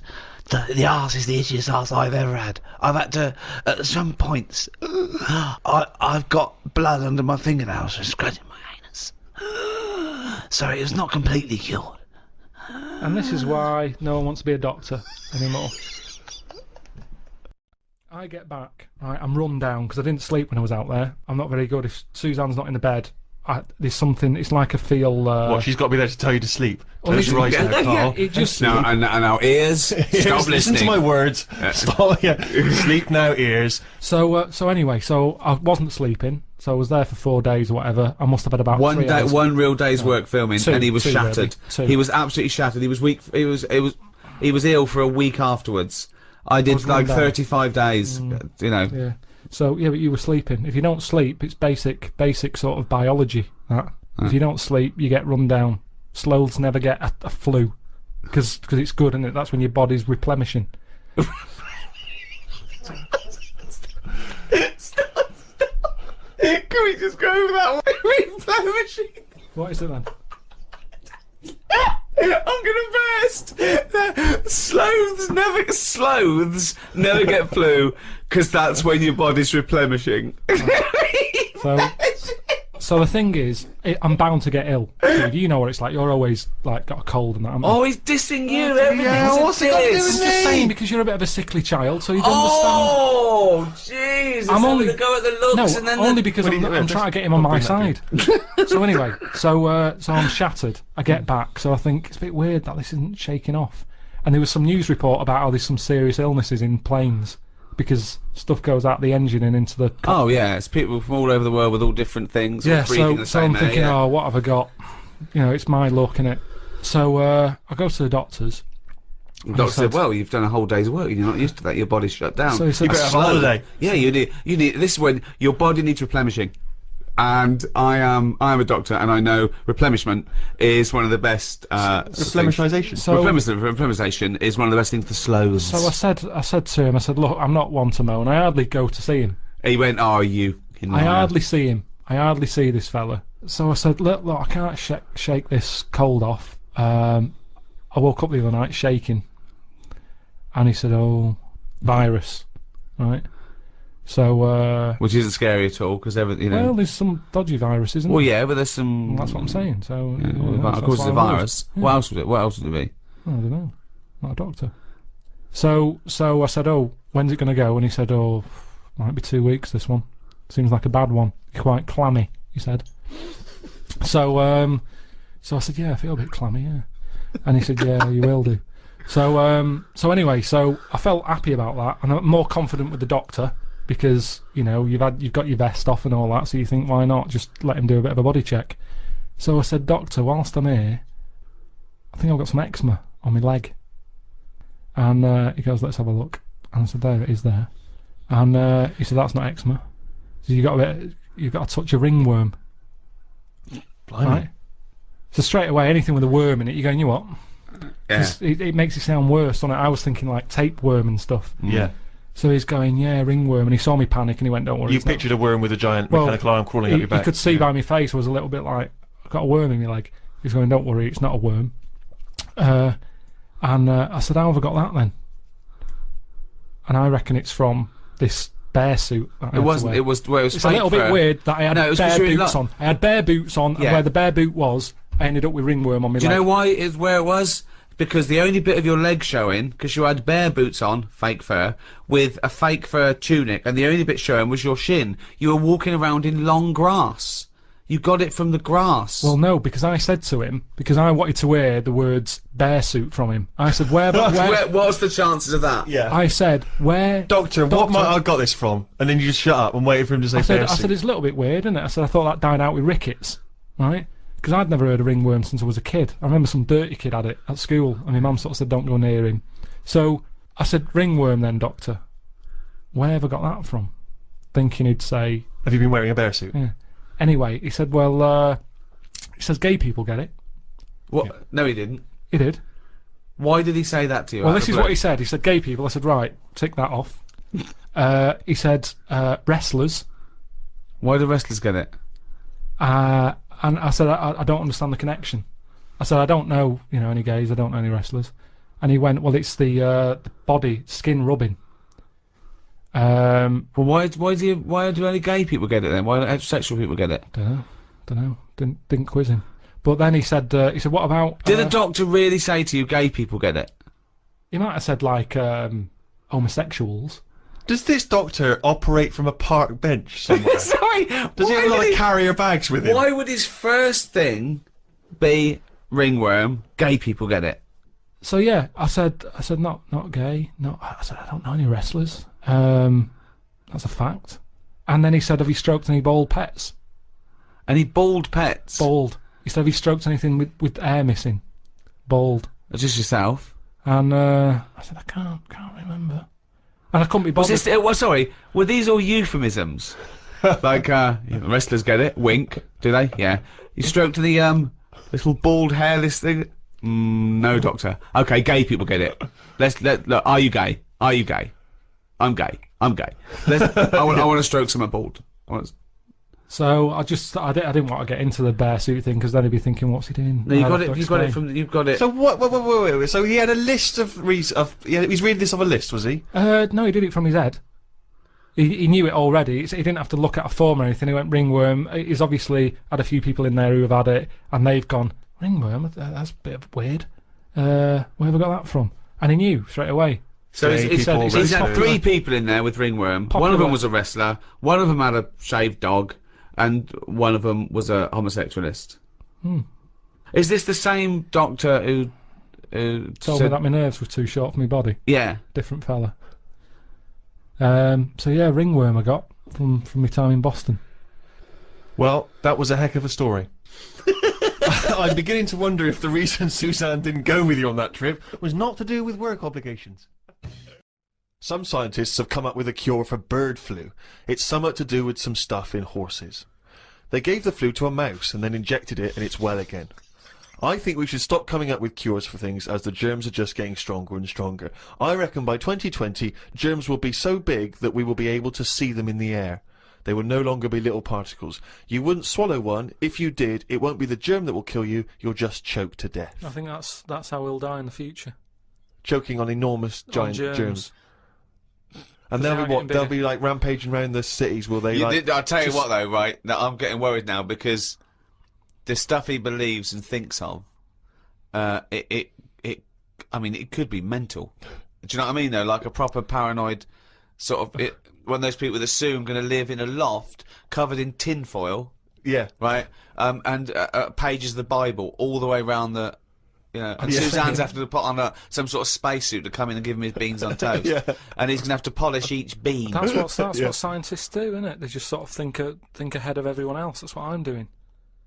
And the weird thing is, right, Steve, sometime last week, there was a science piece which was close to what I'd already said. Yeah. That they've got some germs Sure. that like eating sugar, right? They stick them in a lunchbox with a chocolate bar. Within an hour, it was gone, right? And they say now these germs love chocolate and Did stuff. this scientist leave it near this fat scientist that works in the same laboratory? And he went, it's unbelievable. He said, Ted, he went, what? Right, I put the chocolate bar in here with the germ. Okay, it's gone. That's amazing. Wow, that's brilliant, that. Do it again. What? Do it again. Leave another one, see if it happens again. So in the future, you're running around and germs are... Eating chocolate. That's not science, that's Pac-Man. I had a vision of that Chinese flu. Right? That's C. I had a vision of that Chinese flu. You had a vision of that Chinese flu, Yeah, and that's the the letter band C. C. Right? So 3 bands there. 3 cryptic clues. Not really. Text in 83 XFM. Just send the 3 band names. That'll do, won't it? Can they do a website as well? If they want, they can email in. Well, tell them what it is. Yeah, ricky.gervais@xfm.co.uk. Send it in there. Give them again quickly then, Carl. Right then, so get a bulb when it's young and that. Look Brilliant, after it. different, look totally after different. It, teach it stuff. Yeah. And all that. Okay. What's the band? Right. Yeah. Second one. People have a problem doing this when they get home late at night. You know, they've been out drinking and that. They get home. What problem are they going to have? K is the initial. Third one. I had a vision of that Chinese flu. What do I mean? Brilliant. C is the initial. Play a record. I mean, it's abomination. Right. Give us the. Go on, give us the clue. I haven't got an idea. Go on, give me the clue then again. Right. Well, do you want to say who the winner is, or No, do you- let's hear the answers first. First clue was if you get a bulb when it's young, you look after it and that, you teach it stuff. Yeah. What's going on there? Go on. The initial was R. Yeah. Right, that was razor light. All right. Raise a light. You raise a light. Razor Yeah. light. Okay. Kind of works. Yeah, it Second didn't matter one. what sort of bulb it was then. It was very Sure. specific. Got it, mate. Go on. People have a problem doing this when they get home from a night out drinking. Yeah. What's the problem they're having? They have a problem getting the key in. That keen. That's the That's awful. word. That doesn't count. The words. Keen. And they got it right. It's keen. It's keen. It's Get it one's right. awful. The last one, Awful. I had a vision of that Chinese flu. Yeah. That the initial I was C. That was Caesars. Caesars. They managed to get that as well. I love the fact that even he knows they managed to get that as well. Did anyone get all three? Yeah, a few people. That's terrible. Okay, who was the first one? Who was I the don't first- know what it says about XFM and its listeners that people are getting these answers right. I know. Go on. Shall we move on to the ancient world in terms of Egyptians, the Greeks, the Romans, of course, because they made huge advances, particularly the Romans, who understood, of course, the importance of sanitation. You know, famously their streets were clean. Yeah. Don't you think that if we hadn't have cleaned up as much, that I don't know, we'd be stronger? What? Well, I know what you mean. Yeah, They say now, don't they? They say let feed your the kids baby, eat eat dirt. mud and Yeah, all of that. course. Well, that's building up its sort of immunity system. If you're too cosseted, you don't fight it. And that's exactly what immunisation is, giving you a bit. Yeah, but of it's the gone disease. mental now. Whenever a baby's born, he's drugged out of its eyeballs. It's only do you about a mean? week old. They're do you giving it mean? all sorts of shots. Like what? Loads of stuff for whooping cough. Yeah, you don't want whooping sugar cough. lumps. Tutankhamun could have died of whooping No, cough. but did you give it loads of stuff? And now it's like, I don't know, it's making us weak. Yeah. Soon there's going to be things that, one, we're not immune to, and two, our antibiotics no longer work, because of course things like the viruses and bacteria or whatever, they evolve and change so quickly that you can't keep up with them. And also there's this big thing, like the superbug, for example. There's a very strong theory that says that it's where people took half the course of antibiotics, and what it did was it was almost like an immunisation to the bacteria and virus against the antibiotic. They got stronger. That's what I mean. So yeah, we need some germs, as you'd call them, but there are some that we have eradicated. I mean, I think it was in our lifetime that they eradicated smallpox from the world. They just stopped it, and it saved, I mean, millions and millions of lives, and they wiped it out. There are rumours, of course, that both Russia and America still have the smallpox virus under lock and key, which they could theoretically breed and use in a chemical warfare situation. Well, there was a bit of a scandal a few years ago, I think 10 years ago, where in a university laboratory, someone came across a marked yogurt pot in deep freeze that had smallpox in it. That was a hangover from the 70s. When you say it was marked, was it like someone's put their name on it because they don't want someone to eat their smallpox no, yogurt? I think they looked into it, and it was the deep frozen smallpox virus that thawed out They and just released. left in the fridge. Well, I think so. Yeah, it was an I don't admin understand. problem. I'm sure that it's somewhere. What I mean is, it's under lock and key or frozen at minus So that's 200 not good degrees enough, is centigrade. it? Why? Under lock and key and all that. It's not good enough. Get rid of it.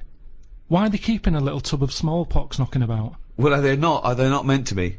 Well, No, that's but a what was he doing lesson. there in the first place? To me, that's like in James Bond, where they don't kill him when they have the chance. There's always that little thing of, let's play with danger, let's keep a bit. Yeah. Well, it's Pop it probably next to AIDS in the Chiara bottle. I don't understand why you'd store that. Well, there's probably a presumption, it's probably an overhang from the Cold War, where people were thinking, well, listen, what if Russia's still got some smallpox? We better hang on to some smallpox. It's just Yeah. clutter though as well, isn't it? You see, we're obsessed. We're keeping stuff. And it's the same with germs. We can't even say, get rid of that, we won't be needing it. Smallpox, we'll keep it just in case. Get rid of it. One prediction for the future, Karl, is from an academic study, what the world will be like in about 75 years from now. And a big prediction they're sort of sure of is that androgyny will rule. But soon you won't even need a female or a man in your life. You'll just need the egg or sperm. And you'll be able to have any coupling you want or not. Thoughts, Karl? That isn't what I've heard. What were you heard? I heard So that. you read an academic study, Rick, but Yeah. let's find out what Carl's been reading. I heard we're, we're all going to go ugly. Different point, though, isn't it? It's a That's a completely different different point, that. Not listening to a word Ricky said. But No, go it's on. just if we all sort of go ugly, that will sort the population He gets an problem out. extra syllable in the word ugly. Ugly. Ugly. Ugly. Yeah. So that just sorts the population out because people aren't sort of having it away left, right, and centre. Well, no, well, then that doesn't sort of... What do you mean? Sorry, Rick, I don't understand what the hell he said there. Are There's you so many- saying, because everyone's ugly, everyone won't want to have it away more with the ugly person? Yeah. Okay, I still don't... You seem to understand what he's talking about, Rick. I'm still But confused. what he thinks is that if we're all ugly, then we still have this strange paradigm of beauty that won't exist, so we won't fancy anyone as much. No, they'll still sort of fancy, because at the end of the day, we're animals, aren't we? Yeah. So we'll still have it away, but Yeah. not as much as they'd like to do now because it's all based on looks. Sorry, but what's this got to do What's with what this Ricky world said? like? Describe because describe Ricky's- a typical town or country It's set to me. exactly right. Imagine London, you've still got the gherkin, you've still got the big wheel. That's Right. It's just everyone's ugly. Right, and they're doing all the same jobs, are they? They Everyone's just still, the So world's got to carry What on. do they look like? What's ugly? Just imagine, like, I've never seen anyone when you've just gone, look at that. Yeah. Right, well, like that. Yeah, but hold on, because it's not No, like because a we strict. have got better looking, haven't we? If I look back now Yeah, at a school photo, yeah. you look at my class and you go, what was going on then? Well, you can't tell the difference between some of the girls and the blokes. When he said we've got better looking, I thought he was going to talk about cavemen, not his school photo. I mean, what happened there? There's been no evolution in that time. What are you talking about, Karl? We've got better looking now, haven't we? But we will change. Yeah, we'll Probably change not in these little 75 things. years. I mentioned before about your little finger. There'll come a time when that'll go. I've watched it. I've kept an eye on what my little finger's doing. Sometimes it does nothing. It never helps out. All the others are grabbing all the stuff. That one just sort of sits there watching. So you could get rid of that, and I think that will go in evolution. Think of the books he could have read when he was doing that, when he was monitoring his little finger. I've been watching my little finger. But again, if you shaved a caveman, he's basically us. He's basically us. Well, it's basically Carl. yeah. I think what's more interesting about the future, Carl, is the fact that technology integrated with humans will be fascinating. So, for instance, they're talking, about the fact that in the future we may even be able to have chips in our head that allow us to access the internet or an equivalent of it directly, mentally. Not So imagine not that. to say not French fries. It doesn't But mean hang that. on though, at what point are we us then? They are. This is Okay, good. Go on, go on. Go on. No, because if I can go on the internet at any time, then that's going to know more than me. What does that mean? Okay. When I don't know an answer to something now, which is a lot of stuff, Really? Go on. you Yeah. watch University Challenge, Yeah. and the stuff them kids on that know. I just think, where have they stored that? For me, if something doesn't get used within a time period, that's it. But again, It's forgotten about. again, Yeah. basically, you've got about the same hardware I as haven't. those people. Honest to God, I haven't. I know I haven't. So what I'm saying is, if I want to know the answer to something, I go on the internet. Yeah. Right. Now, if I've got a chip in my head with Google on it, Yeah. I'm never going to use my head. I'll just be forever on Google. I'm never going to use my head. Well, I'm not, But because what do you what's think the your point? head is, though? Because I'm going to get it wrong. The chances are I'll get it wrong, so divert that. It's like saying... No, you can't bypass the brain straight to Google. When you're having a chat socially, it's not like they're going, all right, Carl, how are you? And you're not there. You're asleep and Google's talking. I think you'll find that they don't. No, only You want to see naked ladies? Come this way. no, only for questions, though, that I don't know. But what I'm saying is, because I don't know a lot of the answers, I'll just say, forget it, leave it connected to Google. No. So then I'm not me anymore. Well, what are you doing? Where's you gone? I'm looking at Google. So it is you. No, but what Steve just said is, we'll have a chip in our head Right. that can access the internet. Right. So why bother But using my you're own still knowledge? the go-between. You, Carl, are the go-between between the internet and whatever your But you mouth can't says. beat the internet. Yes, You but can't. you're He the knows everything. Where does Google get the information from in the first place? Someone on one of them bright people on University Challenge just put it on. Yeah, a human being. So, but I'm going to get lazier. I don't watch University Challenge and go, I want to be like them. I'm going to start reading books. I've accepted I'm never going to be like them. I can't play along. All I tend to do is I say to Suzanne, right, so every question now, I'm going to have egg as the answer. And I'm hoping that one day... What an amazing game! What an amazing intellectual pursuit that is! What a lucky lady. What does Suzanne say to that? Well, she just sees if it works. She just plays along, and then I'm saying, oh, it might be this one or whatever. I love that, because I remember once, it was about 5 years ago, Carl and Suzanne were round near Christmas, and me and Jane were there. We were playing different parlour games, like charades and that, and then one game, you have to do that thing where you have to beat, and you have to do animals, and you have to go... first one is A, then B. So you say aardvark, next one goes beaver, next one goes cat. It came to Carl, he panicked, and he went egg. And he was on air. So you're sat there watching University Challenge, and on a good night, it's, well-known jeweller Fabergé's, well-known for his jewel-encrusted egg. Humpty Dumpty is commonly pictured as a living egg. Sometimes it's I'm saying, if you keep saying the same thing, eventually, it's like a broken watch. Carl It's Pilkington's always head right, looks innit? like hay. Yeah. I've just got more chance of getting it right. Sure. But also, he told me when he plays University Challenge, he says he's given up ever trying to get an answer. So now he tries to guess who's going to answer the question. Another great game! Suzanne's roped in on! Unbelievable! How'd you do with that? That's not... I'm normally all right on that. Normally all right. There's got to be something else. There's another evolution thing though. When you watch brainy people on that, or wearing glasses, Yeah. what does that tell you? We are reading too much. We're wearing the eyes out, and that you Maybe. can't argue with that because the evidence Well, is you there. can. Okay, one more go. What do Right. you mean?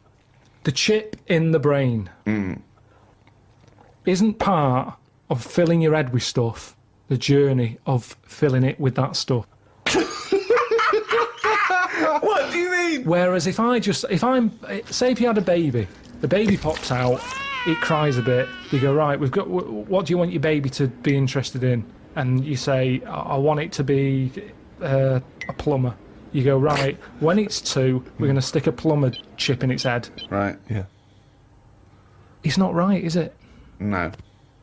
No. I don't know why you chose plumber either. Well, we still need plumbing. Yeah, I don't we? know we do, but... It's odd that they would have chosen plumber. They've got such yeah.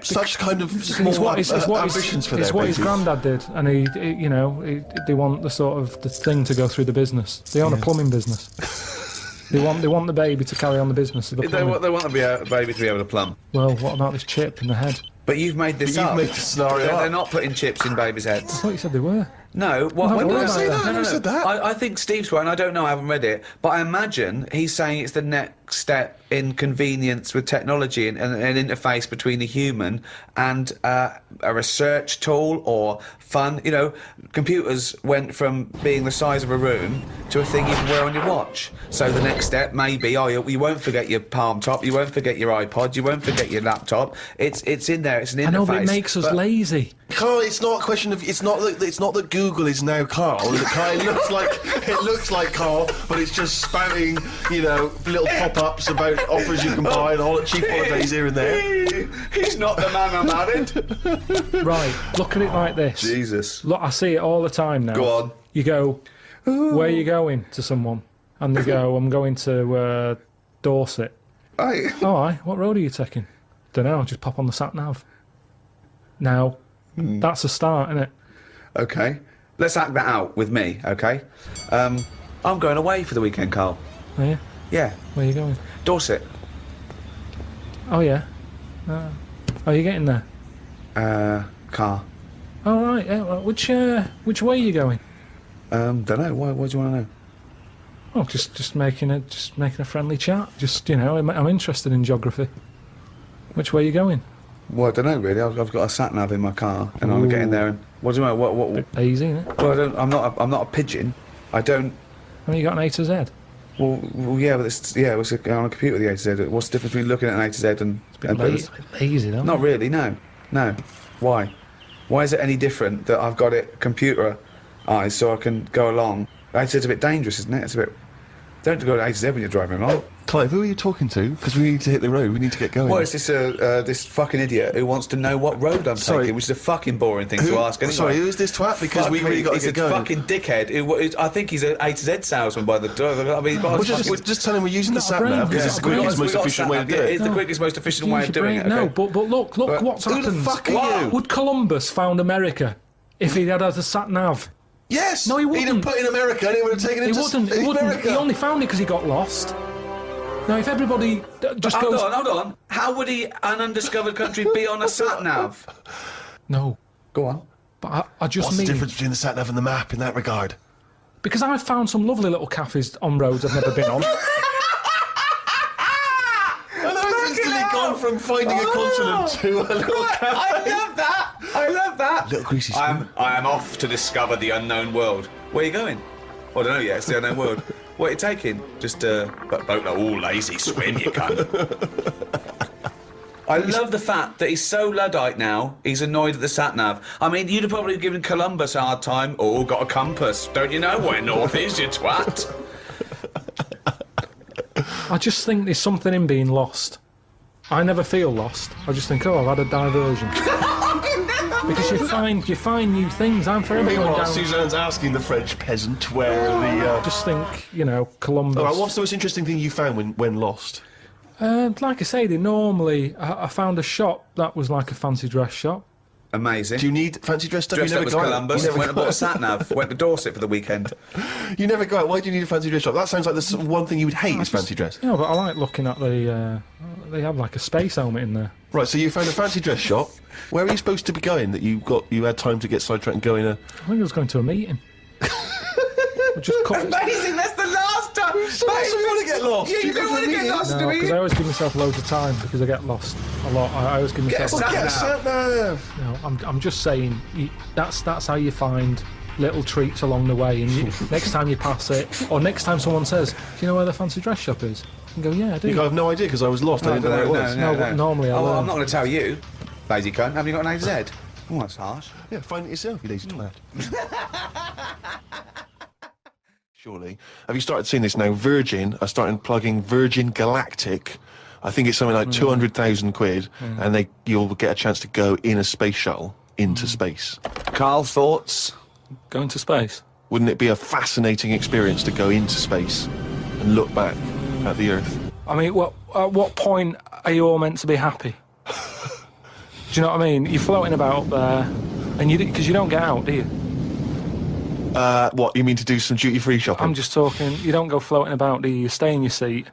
Well, they probably let you move around on the shuttle. Yeah, I know, but I'm talking about getting out. For me, when you go on you want to holiday... get out into space? Yes, but that's what I'm saying.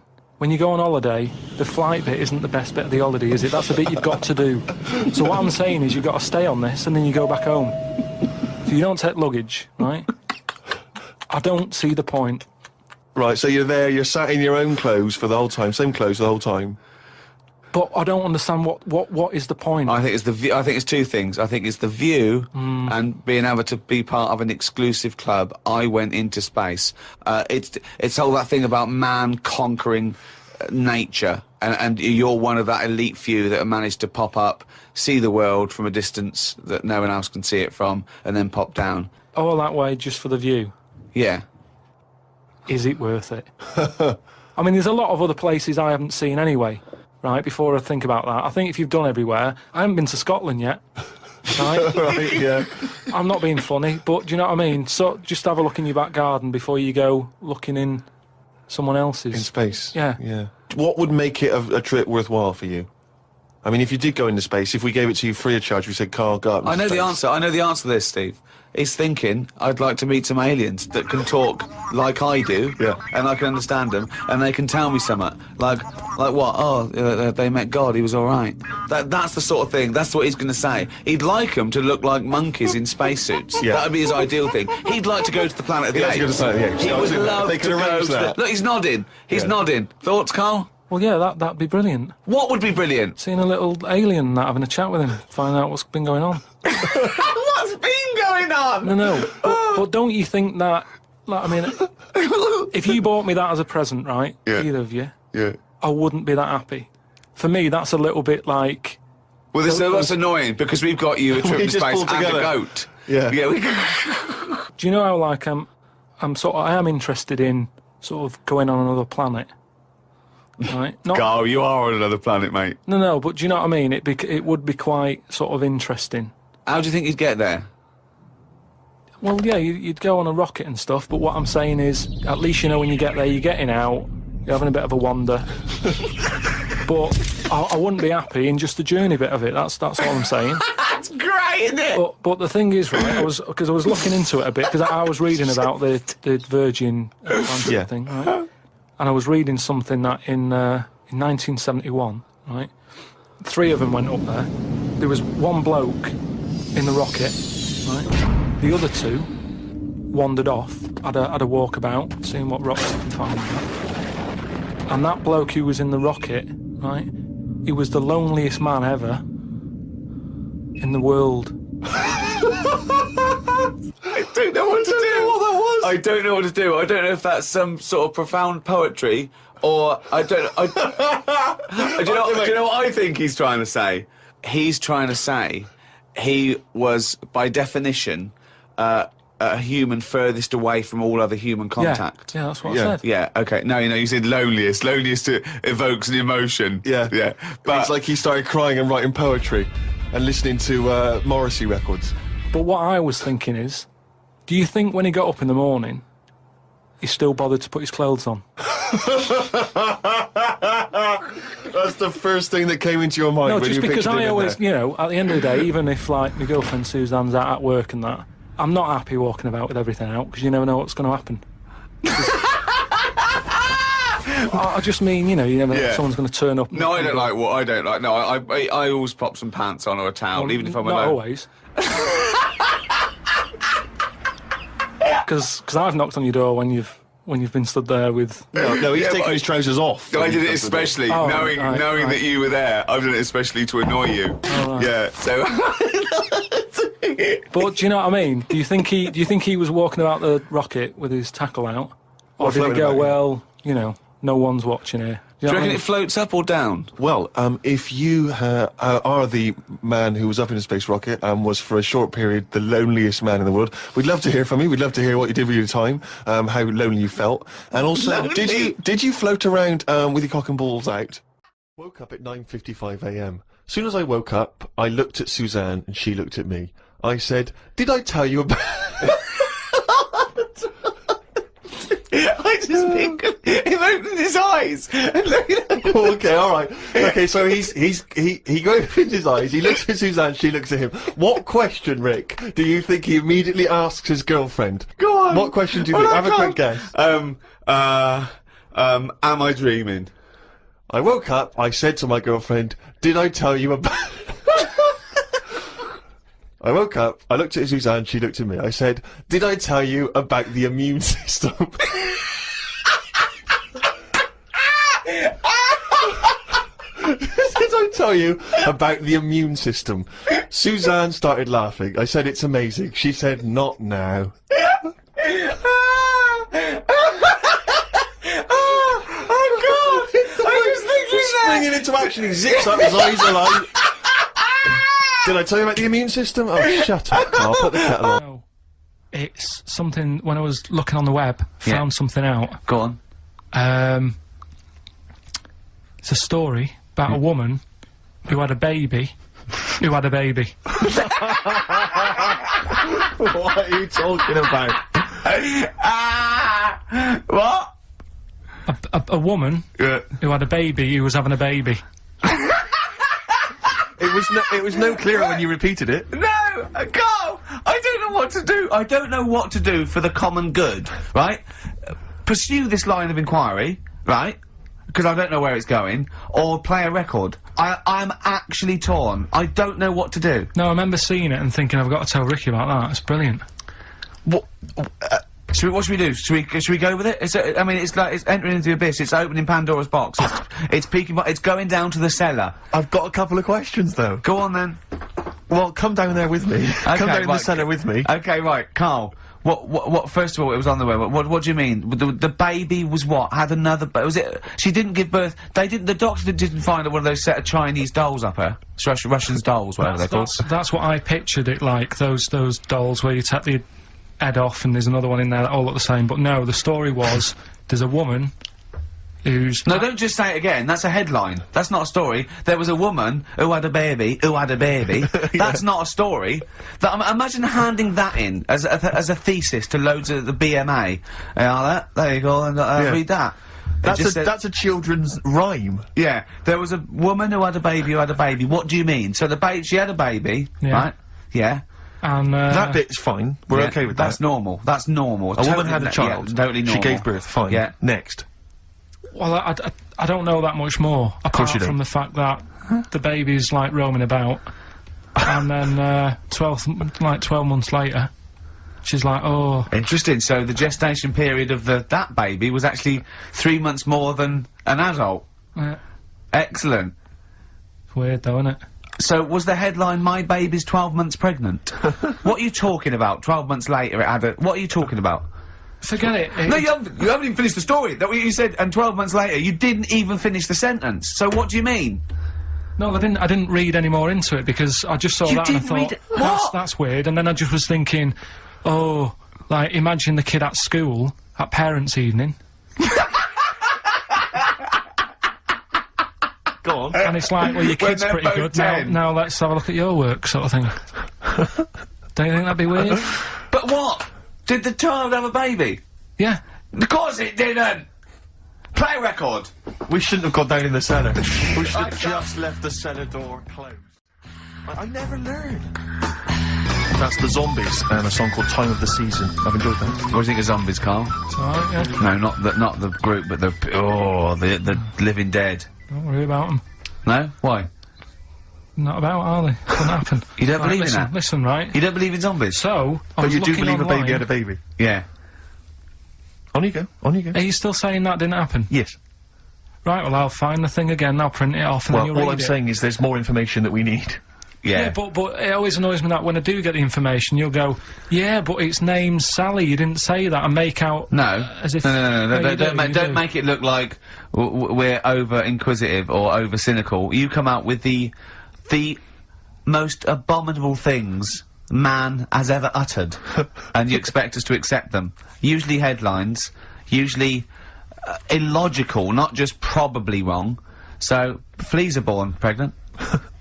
Are they? Interesting. Yeah. Right. Okay. See? On we go. So... See, that's true, and you're not impressed, because it doesn't involve a little werewolf child. Or half man, half shark. You're just not, it's not good enough for you. No, but if I read the first line of something, and it's not that interesting, I go next, right, and I move on. Now, when I saw a woman had a baby, and it had a baby, but you still didn't read on. No, but, alright, I didn't read on, but it got me thinking. Like I said, you wonder about the parents' evening. I was thinking about, you know, is it a good thing? Because you're gonna spend more time with the kid.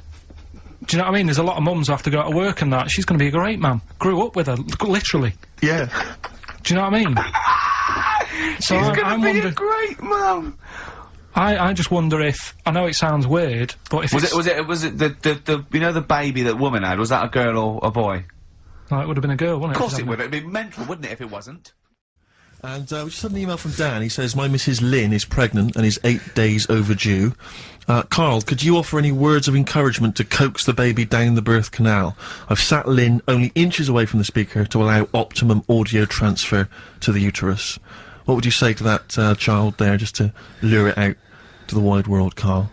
I wouldn't rush out, to be honest. Right. It's not good, is it? Out here.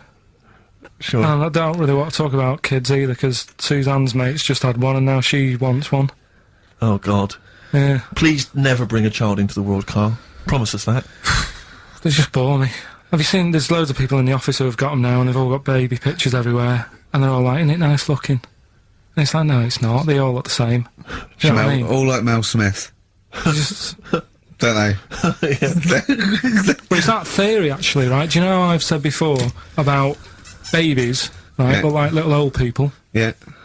There was, no. Another of the great theories. No, the fact that, you know, you're born and you sort of, you know, you got no teeth, you got a little bald head, you can't control your bodily functions and that. Sure. Then you get to like Sorry, 70. you're describing yourself? or Yeah, I was to say, you've got a dangerous No, ground I'm here, just aren't you? saying, that's how you're born. what? Yeah. Then you get to about 70 or whatever. Yeah. Well, that starts to happen again, doesn't it? Right. Yeah. Now, there was a story in America about, just backing this up again, 70-year-old fella, 70-year-old fella. Okay. little bald head, Yeah. right? Probably no teeth and that. Probably, yeah. Nappy and that, right? Yeah, probably, yeah. Goes It's like into, 70-year-olds pop the old nappy on your 70th birthday, take your teeth out. Goes into an off-licence to get some beer, doesn't get served because he didn't think he was old enough. Right. Okay. Right, okay. Wait a Right, Carl's back. Carl's back. Wait a minute, No, I'm sorry. okay. So they thought he was Right, a okay, giant forget it. baby that Right. had walked into an Forget off-licence. it. Weird, innit? Steve, forget it. Carl, please. I Forget need it. Carl to answer. No, I mean, that's the story, but it's weird, isn't it? That's It's what not I'm true. saying, it just backed up The my guy theory in an again. off-licence thought that a giant baby had waddled A into an 70-year-old off-licence. wrinkled baby in an overcoat, stuck in Werther's Original, smoking a pipe and going, I can't believe it, the price is not the same as they were, right, was a small child. Well, Yeah, weird, isn't it? Play a record, you're an idiot. right, what is the saying? Chucking a baby out with the bathwater. Yeah. Have you heard that phrase? Don't throw the baby out with the bathwater. Well, yeah. Yeah, yeah. Right, how would you use that? Well, how would I use that? Don't throw the baby out with the bathwater. I suppose if you've been discussing something, you've come up with some plans, but you're slightly worried, and you know, you might abandon the whole plan, whereas there might be some ideas in there which are still worth retaining. So you don't want to throw the baby out with the bathwater. There might be something you can just change and you don't want to, yeah. A similar, you know, there might be a few ideas you can salvage from an otherwise worthless one. Well, the saying, right, comes from like years ago again. And Pre or post phone? and ages and ages ago when, like, you know, the bloke worked in the house, you know, he was like the coal man, and then you had like No way, it's important. then like the mum is like you know, she stays at home making the dinner, looking after the kids. Yep. And you've got like the little kid who's just growing up, just messing about and stuff. So what happens is, back then they didn't have like fresh flowing warm water every day. So all they could only afford to have like one full big bath of fresh water. So they'd fill up the bath, right? And then the dad would come home and he'd say, oh, I've had you know, I had a tough day at work and that, down the pit. And his wife would say, it's alright, I'm putting the dinner on, you're gonna have a nice warm bath. So, because he gets the bath first, Because he gets the bath first, because he's the grafter. and he's right? covered in coal. He's covered in coal, so the water's like minging by the time he's finished. Yeah. Right?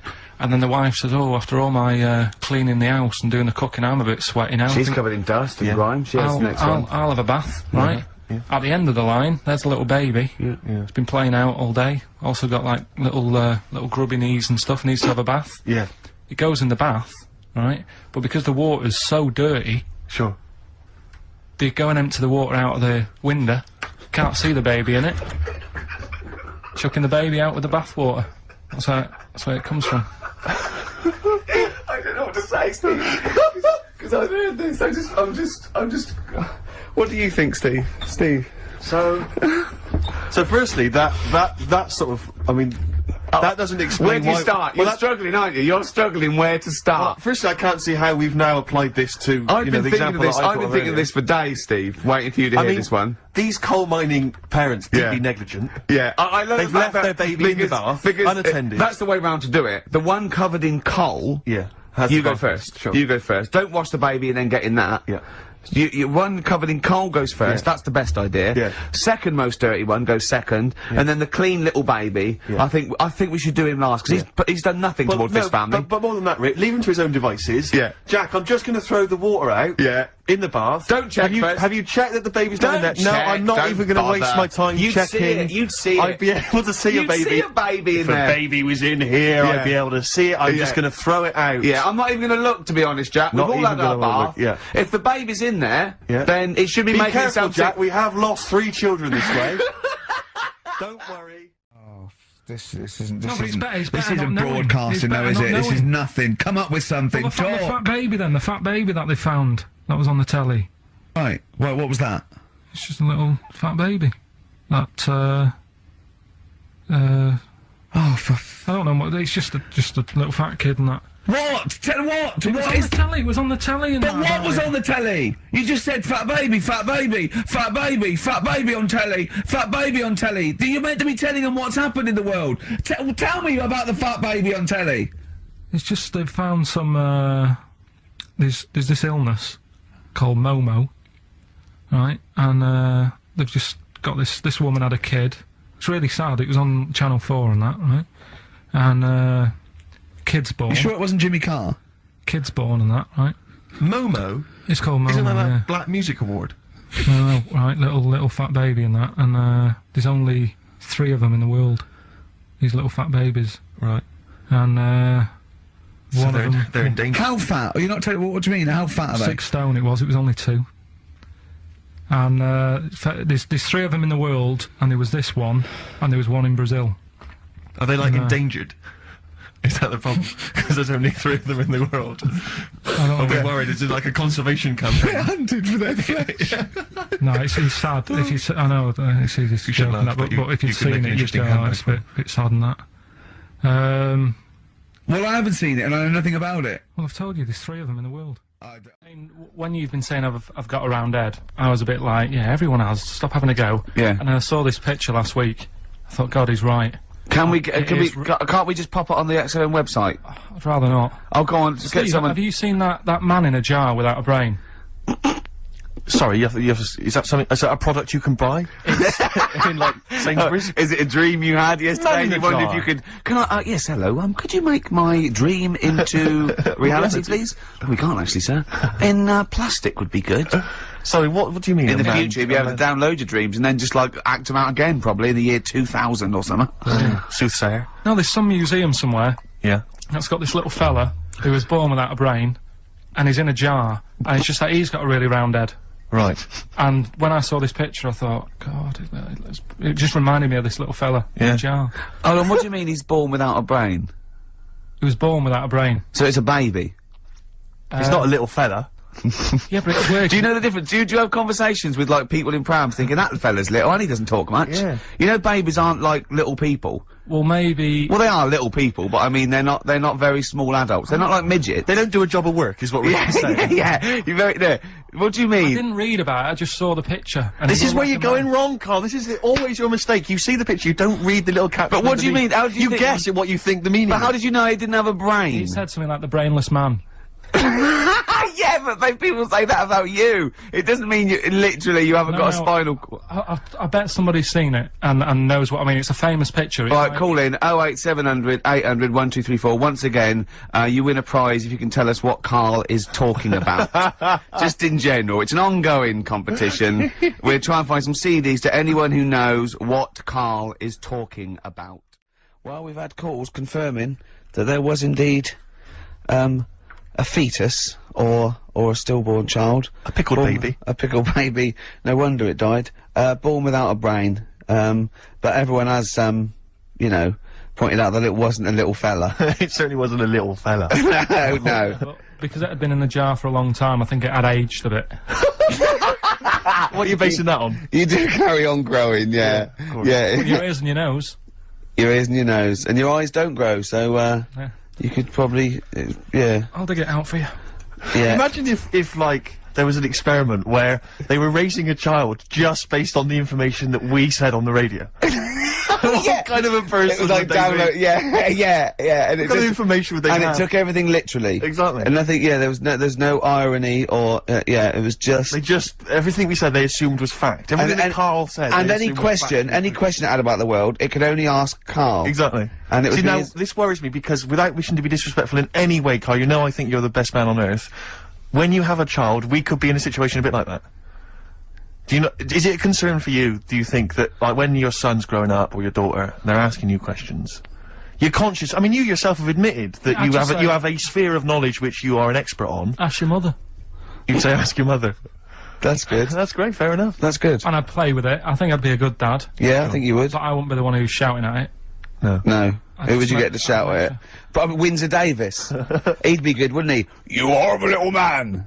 Well, you know, I'd tell it the rights and wrong. You don't have to be a really bright person to know the rights and wrong in the world. No, I think you are bright, Carl. You are. And at what point in their life would you tell them about the evolution of the baguette, which you told us? Or Rory? the story of the bee. Yes. That you scored once. Or the Story- two children. Would you ever get them to meet as maybe like that? They could be godparents.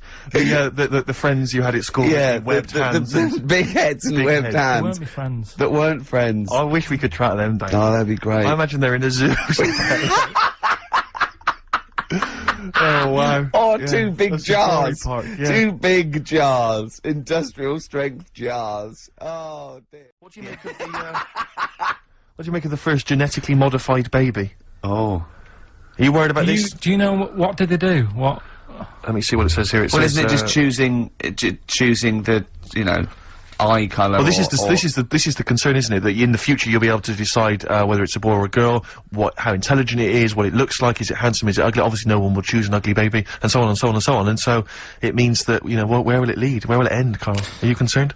I've thought about this a lot. What will us three look like in the future if they're listen. being, genetically modified beautiful people? What will we be like? How will we be considered in society? Yeah.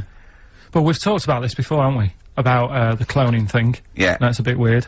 Yeah. But I don't think it matters, because at the end of the day, right, you might look like some other kid, but it's the way you're brought up that will change your features and the way you are, your personality. If you lie, you get a long nose, don't you? Well, no, but listen, right, because I remember when we, I was growing up on this estate. This is gonna be good. Go on. No, it's not. It's just an example of how this doesn't work. Go on. So we don't need to worry, sort of thing. Sure. Right? Okay. So I'm growing up on this estate, and there was this woman about 4 houses down, right, who's a bit rough. Alright? Didn't fancy her. Oh, God, no. Right, but she had a Why? baby. Well, tell me about her first. I'm interested in this woman. Why was she? It was a Was very... it like being a man in a I mean, dress? I didn't grow up in a posh house or anything, and Sure. I'm not saying that if you live in a bit of a rough house, you're a bad person. What did she look like? But anyone can Tattoos? clean up. Looked and like Tony Green with a fag on. they didn't clean up much, right? Oh. Which, even if you've not got a lot of money, you can still try and make Get a some place look jiff. nice. Yeah. Right? But she didn't, and a kid used to take a horse into the house. Sorry. Whoa, whoa, whoa, Oh, no, yeah. whoa, Whoa, Neddy. What do you mean a kid used to take a horse into the house? Where did they believe get it, a right? horse? Must have nicked it from somewhere. Must have done. you seen a horse in it? No. What, is that from outside the saloon round the corner? Yeah, was it just tied up with a bit of... Right? And, Oh, that's great. I'd Did been Big out. Jake come looking Exactly. for it? I'd been out. Oh. Nicked Right, a sorry, wedding let me get this. This was before the lynching stopped or after. Where did he get a horse from? What do you mean he must have nicked it? His mum said, where'd you get that from? I bought it. All right then, but keep it out the kitchen. I don't want you going Catlin rustling.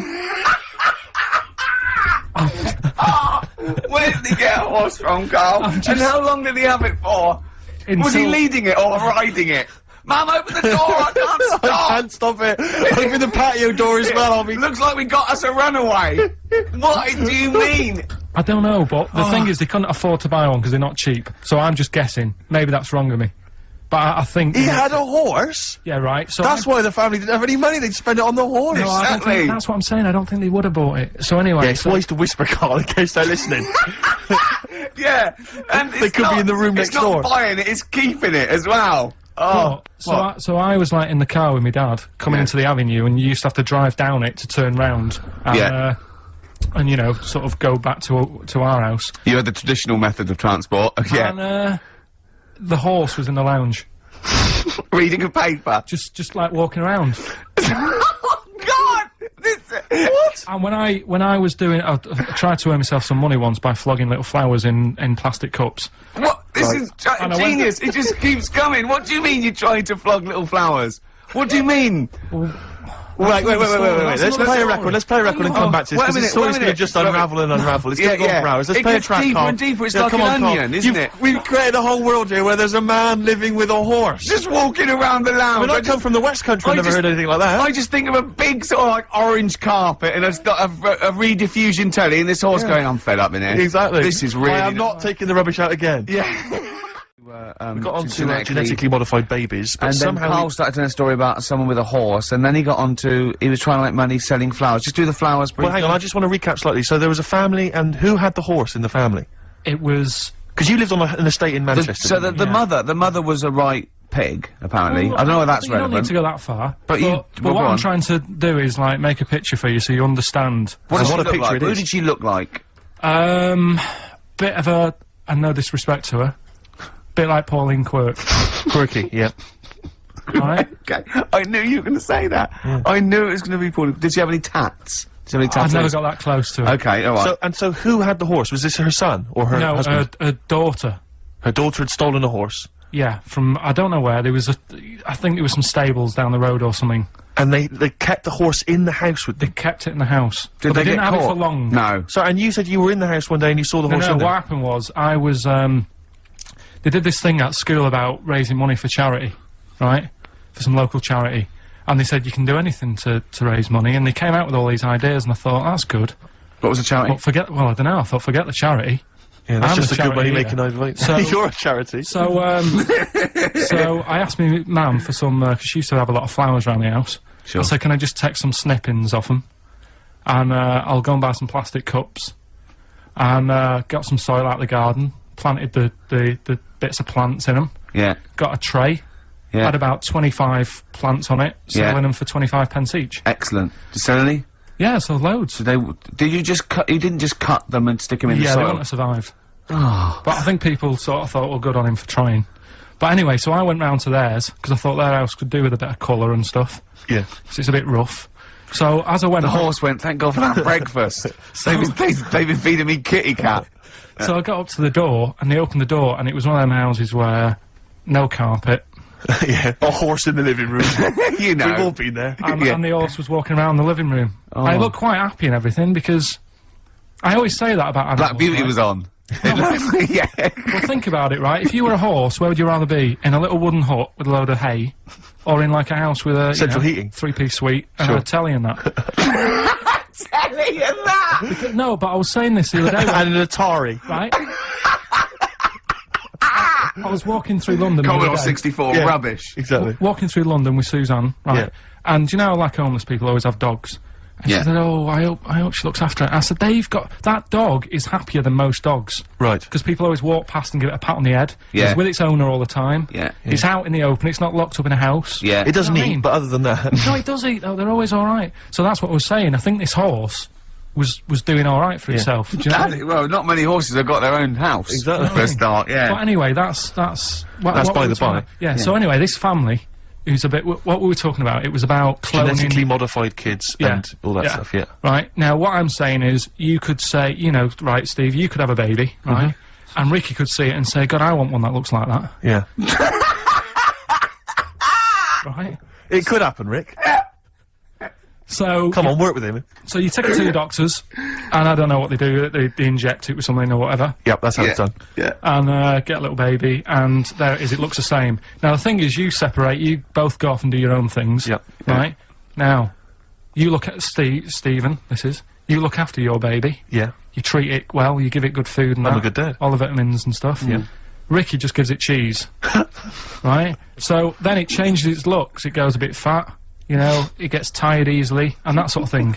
Now, when this family, Why am I just feeding a baby cheese? right? This family had a horse in their house. Yeah. They had a little baby, and my mum went round and said, "You're not going to believe this, but it's a beautiful looking baby, right?" Yeah. And I was like, well, you know. And the weird thing is, it was a good-looking kid, but as time went on, they didn't really look after it. And I'm not saying, like, abusing it, but it used to run around, it used to play out till, like, 10 at night. Yeah. It used to chase cars. Right. It was a bit... Did it have hooves? Yeah, no. Chase cars! Right? What sort of kid chases cars? Oh, God. No. Was it called Rover? The weird Did it catch sticks? It's Liam, it was called, right? Right. Now, the weird thing is, it was a good-looking kid, but as time went on, and all that, like, not eating properly and its hair was all patchy, It's not Liam Gallagher, is it? and chasing cars and that, and it became an ugly kid. It's definitely Liam Gallagher. And that's what I'm saying, right? You can clone all you like, but at the end of the day, it's how you brought up. Brilliant. Wow. Wow. Live. Wow. That was a hell of a point. Oh, God. But am I right? You're always right, Carl. Well, like when you're born, you're a little baby, wrinkly and stuff. When you get older, you sort of morph into a baby again. And you go through the same phases. So when you're young, you buy singles. You get old, you got nothing to do all day. You got all your pension money. What will I buy? Cliff Richard's on the telly. Here's my video, buy me song. You see, that started off as quite a sensible point, because I actually think I do it. But what was all that alien stuff about when you're born, you go wrinkly and you go wrinkly again? So sometimes you mix like normal things that human beings say with I don't know what. Well, look, when you're a baby, you've got a little bald head, no teeth. You get old. What happens? Are you a philosopher? Are you an official philosopher? Because, I mean, it sounds like it. Do you know the other week when I came up with like a different idea of how we can sort of make the world run and that? Can we just have a quick recap of that? Because I seem to remember it was a load of old arse. It was ridiculous. It was he was saying that the world is overpopulated, so the system would be where people were living too long and stuff. So what happens is people live till 78. I don't know how you can enforce that, right? Yeah. But when they die, they've got a little baby in their stomach, Right. like a pip in an apple, that then carries on when they die. Right. It wasn't a theory. It wasn't an idea. It was the ramblings of a mental case. You're saying it's stupid, but someone's emailed in and said, "Oh yeah, that's pretty good." Just saying, if that's a no, right? I've been thinking. It is a about, no. What about if we do it the other way, right? Ah. Go on. Somehow, I don't know how. A kid has an old lady? That's what it's going to be, isn't it? A child will give birth to an old man. No. What I'm saying is, right? Go on. Work the other way round. Come on then. So if somehow we can inject something in like a body that's just died, right? Listen to this. Imagine this is notes. So- when he hands it into the Nobel people, Yeah. and they go, if there's a way that we can inject something, they go, well, what? Well, I don't know the chemical formula, but something HO2. Right. So anyway, so you inject it in the temple. He's narrowed it down to the temple. So what happens? She sort of wakes up, Amazing. right? And she works the other way. So like she might be 77, Yep. and then she'll have a birthday. She's 76, and she's working that way. Right. If you know what I mean. Okay. Are you with me? No, keep it. Because the thing is, you've got. I have no I'm idea. really scared. Yeah. I'm really scared. This is the maddest thing you've ever said. This is madder than the old lady with the pip like an apple in her belly. It sort of did work. This is... No, it didn't work. It worked in your head. It's like a dream that you wake up and go, oh, I've got a great theory. And This it's is like, this is it. Let me just tell you the Go on, then. ending, because the endings works out a bit better. Go on. What I'm saying is, when you die at the age of 78. 9 months, What? at the age of 9 months, because that's when you come out. What do you mean when you die at the age of You're 9 not scared of dying because you're now a baby, so you don't know what's going on anyway. So there's no fear. So you missed out a bit here. So this woman, what, literally gets younger and younger? I think when she's in her 20s, she's in her old age, Rick. Yeah, but it doesn't matter because that's the fun part of your life, isn't it? When you're 20 and you've got all your energy and that. So before you die, you're actually having a good life, rather than it being the other way around. But does she do different stuff than she did on the way up? Because she's already lived 78 years, hasn't she? Don't forget. She was a baby once, and she grew to 70 years, then someone stuck a needle in her head and said, right, back you go. No, but forget all that bit. Forget all that bit. How do we forget that bit? What I'm saying So is... she died and she doesn't remember all her... This is a new life, is it? Let me just leave you with this. Right, you're talking shit. Explain yourself. But aren't the family getting younger as well? What's happened to the family? Forget it then, we'll leave it as it is. No, leave it as it is, shall we? Shall we? Can we all agree on that, guys? Now, should we agree to leave it as it is? Is that all right? Because I don't want to hear any more from the diaries of Charles Manson. No, it's. I mean, you're a fucking maniac. I don't like change, and that's what's happened. I'm not. You don't, do you? You're like Rain Man. He really is like Rain Man. Anything change, it's got to get in a little routine. You can't. No, I don't like to. I'm not like Suzanne's mum and dad and what have you, where routine cannot change no matter what. Like what? Well, we've talked about it where, you know, if it's a Tuesday, I'm having sausage, egg and chips no matter where I am. That's what they're like. Right. That's what they'll remember, actually. When I'm saying about stuff about Live 8 and all that, you know, people will remember. If people said to a dad, you know, you remember Live 8? Okay, what day was it on? Tuesday when I had sausage and chips. Nothing changes. But the thing is, today, normally we have a bit of a, you know, I know what we're doing where and all that, and it's all sort of messed up. We don't usually know what we're doing where. We say, what should we do next? No, but I know, like, Rockbusters has been done early. Right. So that's normally done. Is at that about really throwing you? I say, I just don't. I don't like all this change and that. It's messing about, isn't it? What could you? If I said, right, quick, you've got to come up with top 5 things. What would it be? I mean, I'm into weird stuff, but it seems a bit tight to stick them in a list. What, like what? Well, like, you know, sort of freaky people and that. I've got that freak book. But I don't know if they'd be happy if I called one of them and said, good news, you're at number 1, because you've got 4 legs or whatever. I don't know. Do you know what I mean? Okay, then, this is the exclusive Ricky Gervais guide to Shortlist magazine, Carl Pilkington Top 5 Freaks, in at number 5. So you've got to work backwards, haven't you? I've got to know what my number 1 is. I think you do work number 5. backwards. Probably something not too good at number 5, but it's still interesting. Lighthouse Man. Who's that? Lighthouse Man? What's Lighthouse Man? It's a fella with a hole in his head. And he, what he does, rather than moan about it, sticks a candle in it. Shut up. What are you talking about? Sticks a candle What are in you it. talking about? Where is the hole? I bet he didn't call himself Lighthouse Man, did he? Well, I don't know, it's just what he got nicknamed. Because he had this hole, doctors were like, there's nothing we can do, can't fill it. He thought, what can I do with it? And it was of the days when there was no electric and that. You had to walk about with a candle. Right. So, hang on a minute. I can have both Got a hands little for candle you. holder here. Stuck a candle in it, and he just got nicknamed the Lighthouse Man. So again, I mean, it's not that amazing, but I like the way he was sort of energy efficient. Didn't he have, like, wax dripping on his head? No, because it all went into the hole. So in What? a way, it was filled in. By What the do you end of mean? the It day- wasn't a hole, though, it was a dip, surely. No, a big hole. Yeah, but not a hole through the skull with wax dripping on the brain. No, just a really big hole in his head, but it had skin. Like a golf hole. Yeah, I suppose a golf hole's a good way of looking at it. Perfect for a candle, basically. And Yeah. then the drippage went Went into the hole. Yeah. Candle sort of stood up straight. Yeah, So was it in his forehead? No, on the very top of his head.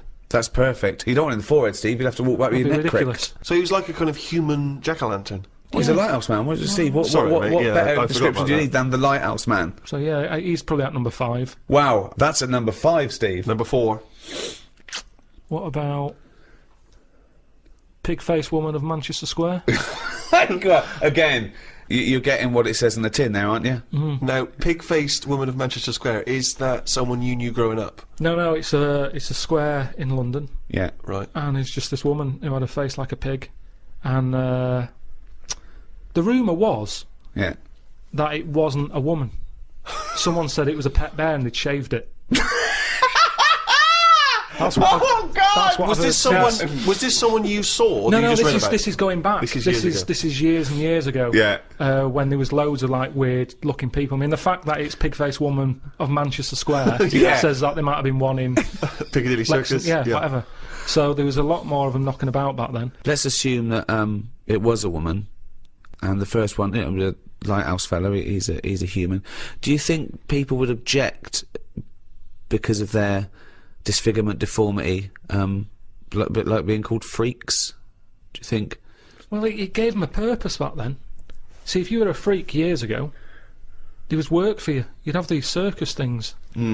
Now, if you've got a funny head, you're on the dole.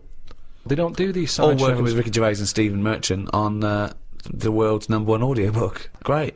Number 3? What about Elephant Man? Right. Stick him at number 3. He's Number 3. He's surely the most famous freak ever to have lived, isn't he? He's the one who got me into it. Right. Yeah. Sure. He's a sort of entry-level freak. Yeah. A gateway freak. Everyone is aware of him. If the Elephant Man still existed, right, and you got the opportunity to meet him, and you walked in, a couple of questions. 1, what would your first reaction be? And 2, what would you say to him? What would your first question be? How would I react? Well, I've sort of seen him enough now that it wouldn't shock me. So I don't even think I'd flinch. Okay. I mean, like I said when I first saw you, that was a bit weird. But now look, I can look at you. I don't double take or anything. What would I say to him though? What? I'd probably say, where do you get that at to fit you? He always had that on. Where do you get that from?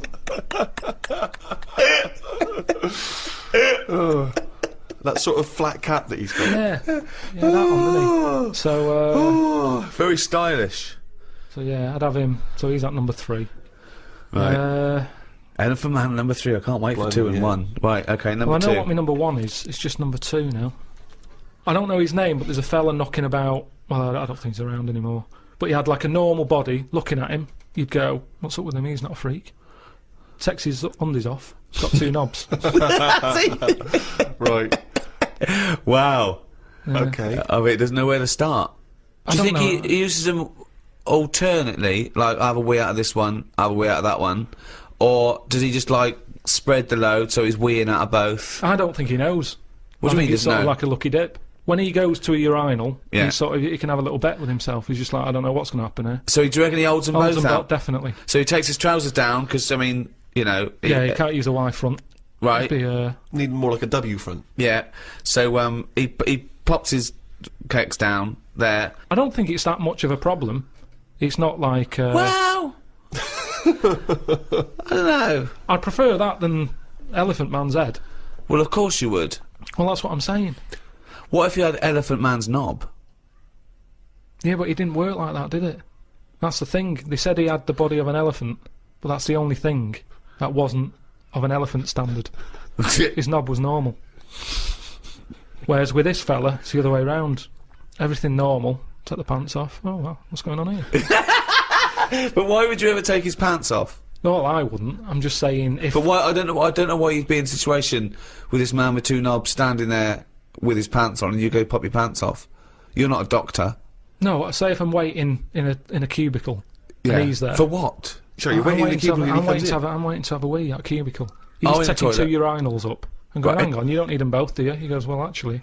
Oh, and then have a look at this. Right. He's got 2 knobs. See, I didn't see him at 2 urinals. I saw him at 1, maybe them pointing inwards. If you had that, and say the first time that you met Suzanne, would you mention that straight up? Would you say, right, before this goes any further, I've got something to show you? Well, let's see. Tell me exactly what you would say. All right, Carl, I can't wait to go back to your place. Oh, maybe we should end up sort of like boyfriend and girlfriend and live together for the rest of our lives. You had normal head then, didn't you? I had the same head, yeah. Yeah, but it had like hair coming out of it, didn't it? And sort of like... Yeah, but she also had a smaller arse back then as well, so I think we've both been done. If you want to hear more of this kind of intellectual discussion, then download our audios. Anyway, we need to get to number 1. Yeah, number 1. Okay, it is. It's Pillow Man. Oh, yeah. Pillow Man. Okay, now explain for those that don't know who he was. He's a fella with no arms and legs, just a head and a little body. Nickname Pillow Man. What else do you need to know? Well, why is he your favourite? Just because he's amazing. Just the way he just got on with his life. He used to light a cig, just using his lips and his tongue and that. Oh, I've seen this. Not fully lit. He'd buy like Roll Your Own. Yeah, it's in the film Freaks, isn't it? Yeah. And he had rolls a shave as well. Yeah, that's right. Yeah. How did he have Do you a think shave? he used to do it? He used to get it in his mouth, and I don't know. Jesus, it's amazing. Did he have a knob? I think he did because he had some kids. What? Yeah, he had kids. He was an all right looking fella. He wasn't odd looking. It's just sorry? He had his head. He looked like Samuel L. Jackson. Imagine him with no arms and legs. Right, that's odd though, isn't it? Really? It's weird, but you've got to give it to him. You know, I mean, he's there rolling his own. He's pretty cool looking. I just want to say to people, it's not. You say it looks cool, to, with no arms and no legs to smoke, but don't forget that smoking can stunt your growth. Yeah, but yeah, remember he was on like this circus freak show thing with like a bearded woman. Yeah. Right. Which isn't really a freak, is it? She's going to have a shave. Have a shave, you're not a freak anymore. Yeah. A bearded woman. Compared to a fella who's got no arms and legs, a bearded woman, get out! But there was like a fella with no bottom half to his body, called Johnny Eck. was his name. Oh. So, you know, when you're knocking about with that crowd, you're going to get a bit. You're going to get a bit. So, yeah, he had kids, and they were all normal kids. They had all the limbs. Did his and wife everything. had arms and legs? Never saw his wife. Never saw his wife. I think He was he's... probably ashamed of her. She was a bit of a freak. For someone like him, you'd think he'd just give up, wouldn't you? You think, forget it. What sort of life is it? Yeah. I'm like a Mexican jumping bean. It's not worth living. But he just got on with it. I mean, to have a shave, I don't even bother having a shave some days. No. Nor did the bearded lady. Lazy fucking bitch. So that's why I've put him at my number one position. It's just amazing, isn't it, the human? You know, how you know, whatever you dealt, some people just get on with it. Yeah. So yeah, the Pillow Man. Or Draft Excluder, as I prefer to call him. There you go. Oh God. Oh fucking hell. Okay, sum up mankind's foray into the future. I want this. This will be the introduction to a book about the future. It will then be read in 100 years' time and go, Karl Pilkington was the most prophetic genius that's ever walked the earth. These are his words from 2010. Just some predictions. Just sum it up. Just sum it up. I believe. Start off with, I, Karl Pilkington, believe that mankind in the future will. Okay, start off And with that then what? sentence. Just have like a top 5. Well, no, or just Or maybe just predictions. Just predict. yeah, okay, yeah. So and just- then a little thing to remember. And remember ye this. So I, Karl Pilkington, predict that in the future mankind will. Start off with that. Start off with that sentence. I've given you that one. All right, I'm Karl, and the future. He's already gone off road. It's a scary place, but the future's going to happen. Right? There's no getting away from that. Yep. Okay, your predictions are. Well, we're all. It's not a soundbite. Keep going. Hang on a minute. Give him space. Give him This space. is Give him in a time. book. I've got to think about. I don't want to get it wrong. Think first. Think and then say it. Okay, starting from now. These words of wisdom will be inscribed on a wall of a museum one day. Proceed. Wall of a lavatory, will it? I think trousers are going to be stopped being made. Just because you see kids now, they've got pants around their ankles. They're going further and further down. So I think that's evolution, just getting rid of the trouser. Right. It's just dropping naturally. That's the evolution of the trouser because it's dropping incrementally Well, you see now, you down can the see arse. kids' underpants, so they're just dropping. Yeah. I think they'll get to a point when they just don't bother wearing them anymore. Right. Prediction 1. Okay, That's an amazing one. They'll stop making trousers in the future. Good. Okay.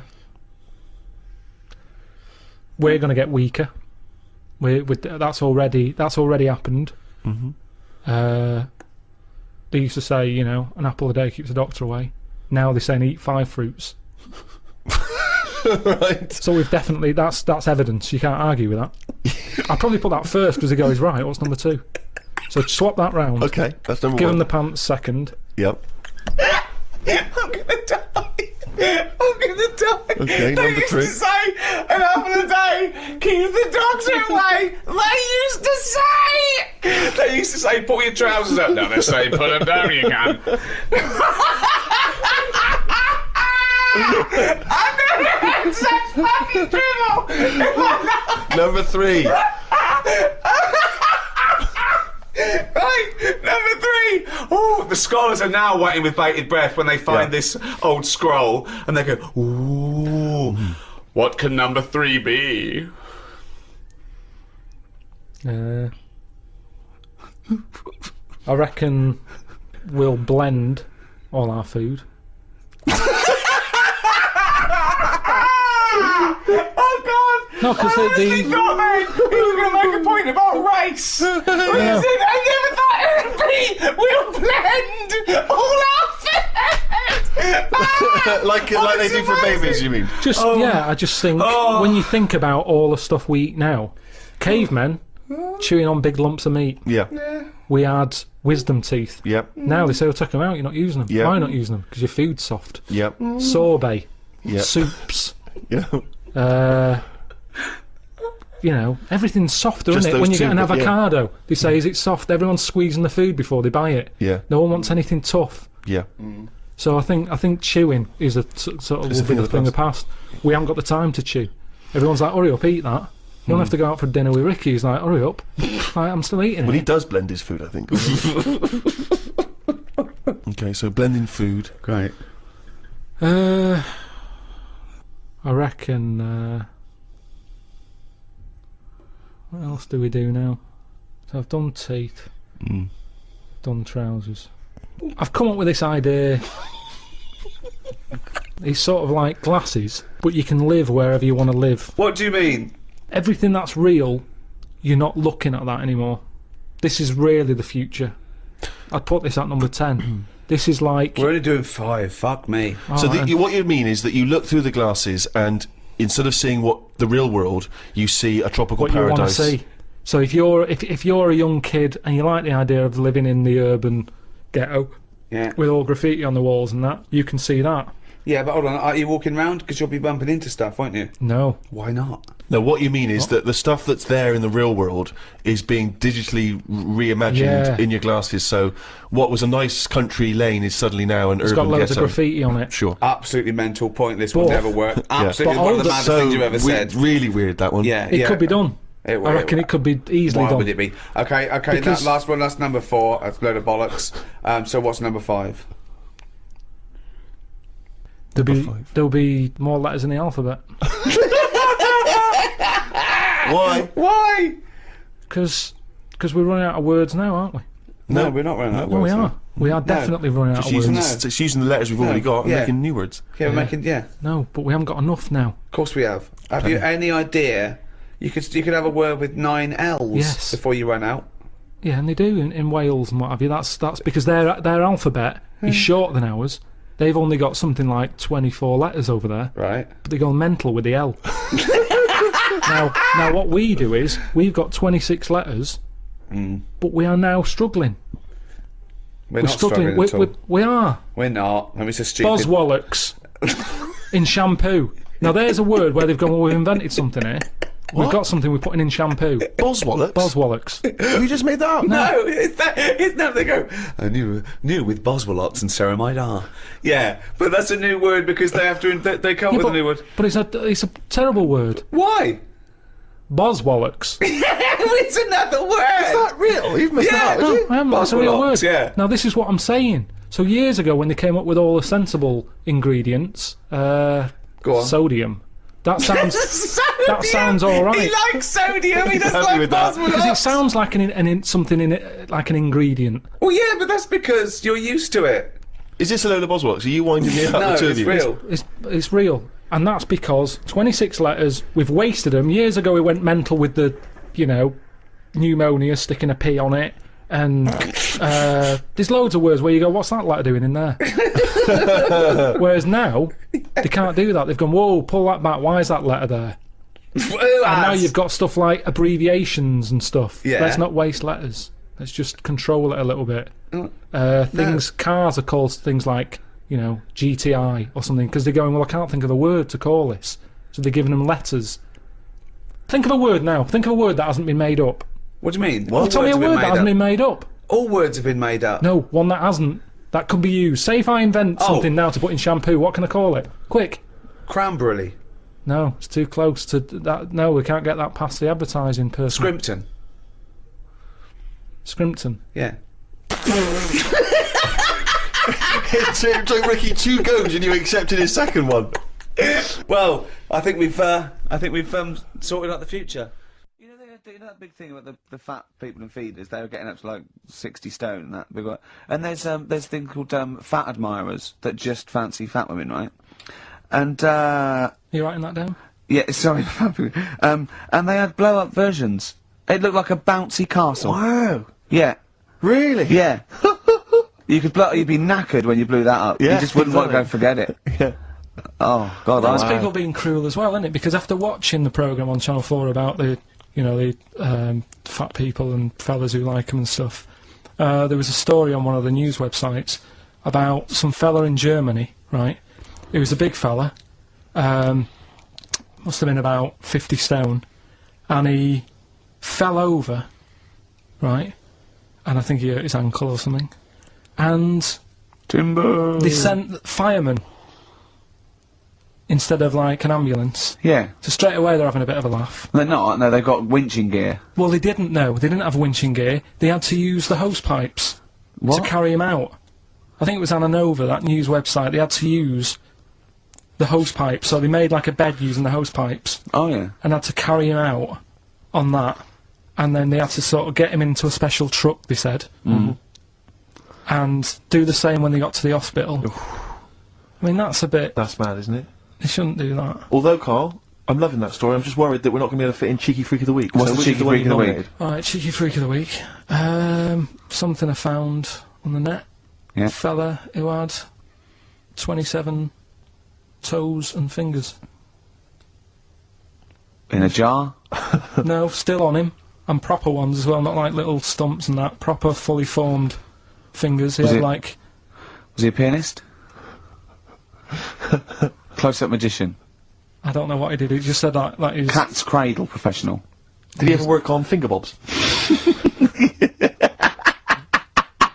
He was saying in the week. For the crowd scenes. I'm now going to do Braveheart. yeah. He said about the Elephant Man. He said, I want to do a thing right with freaks where it's good and bad. He went, what you said the pro about him is? What about the fella with loads of fingers, or...? No, the Elephant Man. Well, he... He said the bad thing is he stretches his jumpers. When he puts them on. Yeah. And what's the good thing? Sort of... He never gets up and goes, oh, my hair's a bit of a mess today. No. He's always having another bad face day. I like to complain about this head and shoulders. Are you taking the piss? Yeah. Oh dear. So that's freaky... Didn't you see an elephant woman in Manchester? Yeah, leave that. What do you mean, leave it? No, because it is sad. I know it's sad, but I mean, I don't know what my next sentence is. Yeah, the people always That think... should be the end. Did I it? don't need Oh, to say anymore, people will know what she looks like. It's a good name for her. did she like buns? Oh dear. It was when my dad was a taxi driver and I used to sit in the front, Yeah. and she used to get a lot of taxis. Yeah. And, And he only charged you half price, didn't he? He was a good guy. well, the bad thing is as well with people like that, you don't want to offend them because they never forget.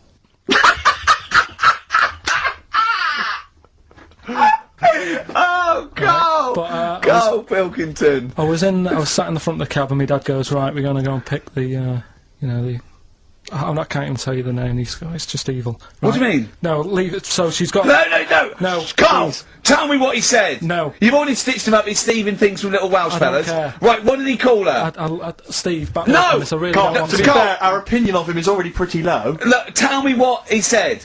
No, it's not, I'm scared of what my dad gets, it's the person who's got... the She's thing not wrong. listening, is she?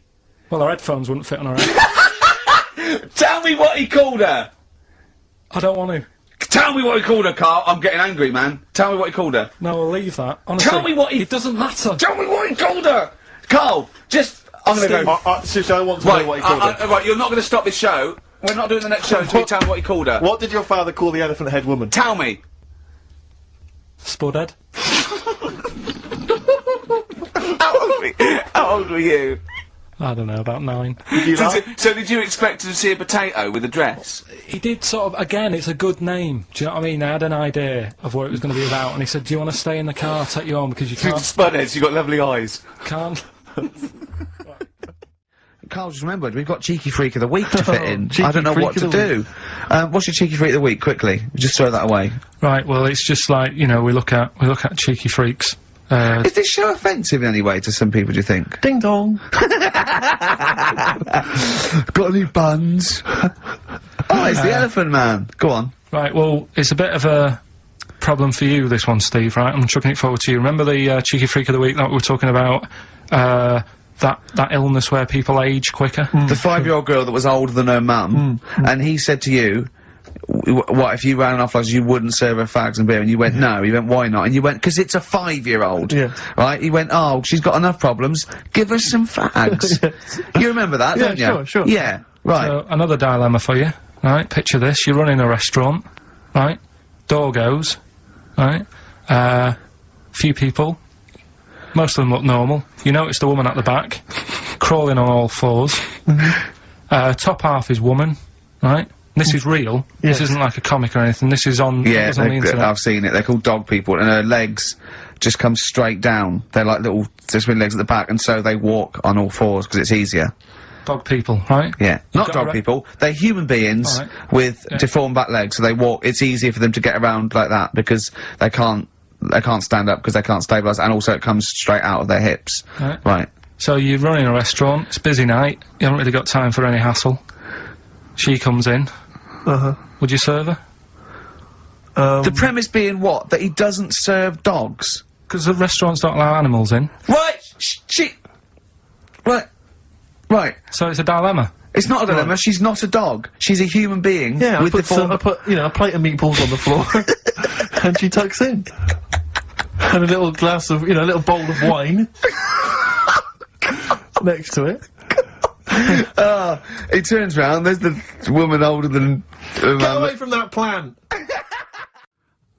Have we got a cheeky freak of the week? Do you want one? Yeah. I think we should have a jingle for this. Okay, I've got a jingle. It's very similar to chimpanzee. Chimpanzee that? Yeah. Well, let's hear it. Okay. Oh, cheeky freak of the week. Brilliant. Yeah, no, I think that's excellent. So, cheeky freak of the week. You've spotted a freak this week? This is where somewhat, I think, offensively, you pick on someone who's not like other people and say it's your favourite freak of that week. Yeah, I remember we had the woman whose legs look like the hind legs of a dog. We've had the little fella with the aging disease with the little head playing the piano. That was your favourite. I think that's your probably freak of the year, isn't it? It's a pretty good one. So what's this? Is it a man with a horrendous injury, or is it a congenital birth defect, or what? Yeah, but you put it like that, and now it sounds like I'm being tight. Sounds like I'm being out of order. But I'm just giving him a mention. Just giving him a big shout out. Right. There's quite a lot going on in the freak world.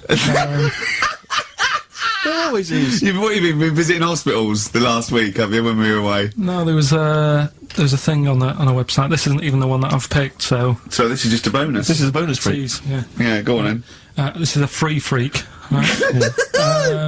It's a fella called the Lobster Man. The Lobster Man, of course. Again, good name, you know what you're gonna get. Yeah. Right? What are you gonna get? Some succulent meat. I like the idea that the vicar on the christening suggested that. I don't even want to call him Mark. Can I make a suggestion? Yeah. Look at his hands. What's his name? Mark Michael Webster. Right. Right. Yeah. Have you thought about a nickname? Not really. No. Have you? No, Has he looked at his hands? Yeah. We don't want to talk about that because You know, they look a little bit like lobsters. Well, yeah, but it's quite deformed. It's like, you know, we Can can't... I suggest Lobster Man? That's terrible, Vicar. That is terrible, Vicar. Pinchy. Go on then. We're gonna see. This is what the sort of feature you come up with, Carl. So, Lobster Man. There's probably people listening now with, you know, lobster feet. Right. Lobster hands. So, Squid Boy. So, Lobster Man, what does Lobster Man do? Does he fight crime? Not that much. Okay. Apparently he got into a bit of trouble. He was in a restaurant, and this was years ago, by the way. And someone picked him to eat him. No, so apparently the waiter said, "Oh, you shouldn't be sat here. You should be in my pan," or something. Oh dear. And they had a fight, got out of hand.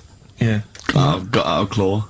And yeah. So that was. What do you mean they had a fight? What did he do? A waiter took the mickey out of someone with. No. Now, can I just make clear? I'm assuming his hands look a bit like those of a lobster. Yeah. Yeah, well, it's fused, so it's just like two big fingers. They're Right. fused, I assume, probably in the womb, and they're just like, instead of like having 5 digits, they're fused, and it... But, I mean, he can pick stuff up, can't he? Yeah. What does he pick up? He mainly eats crabs and jellyfish, doesn't he? Yeah. Yeah. So he was having a fight with the waiter, he snipped off his nose.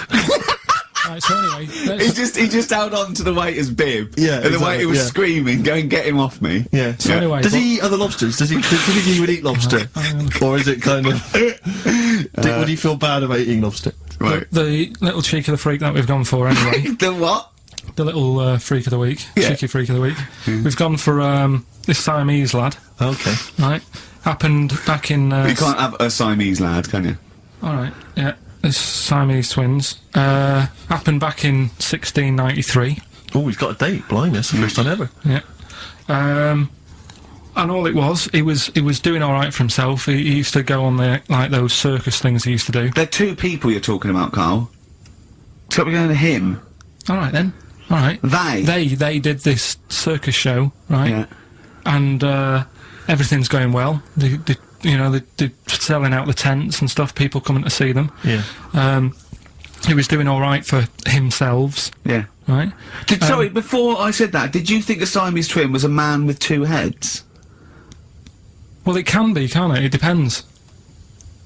There's There's two people. They're conjoined. No, but it depends, doesn't it? The one that I shown you in that book that time was a fellow with two heads. No, it wasn't. That was a stupid picture in one of your stupid books that he had a growth that looked a little bit like it had a face on it.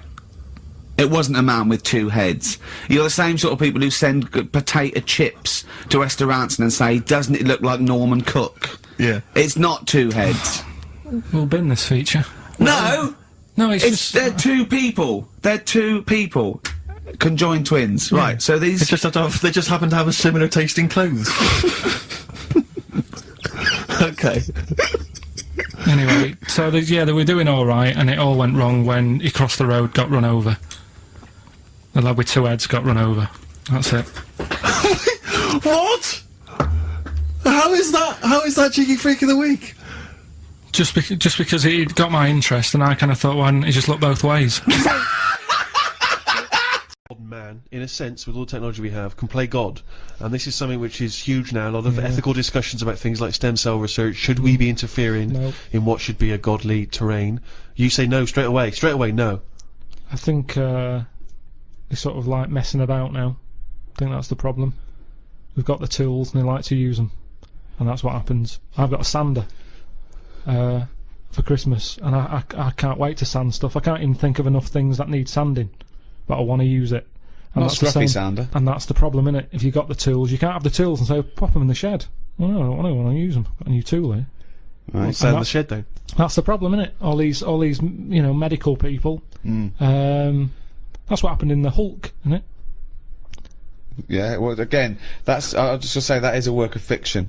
The Hulk. Yeah, but with all fiction... comes... the future. Yeah. So, certainly in science fiction.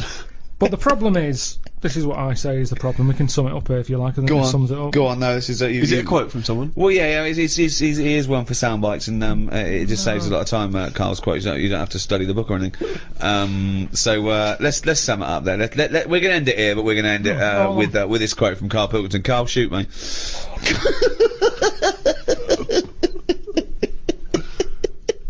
People are living too long.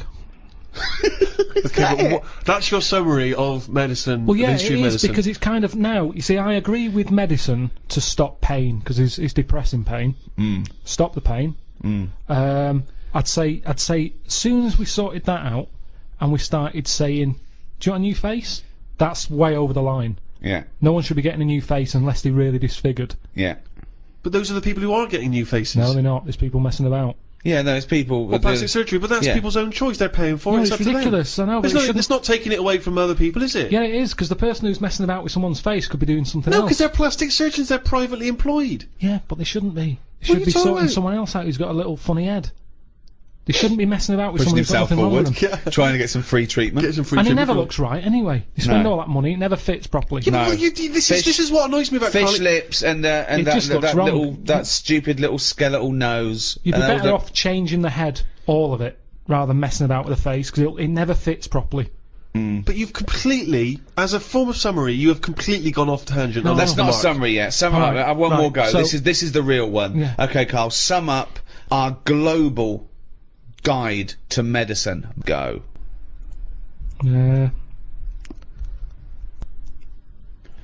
today's cure.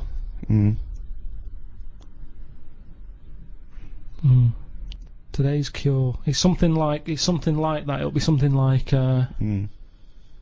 today's cure is tomorrow's headache.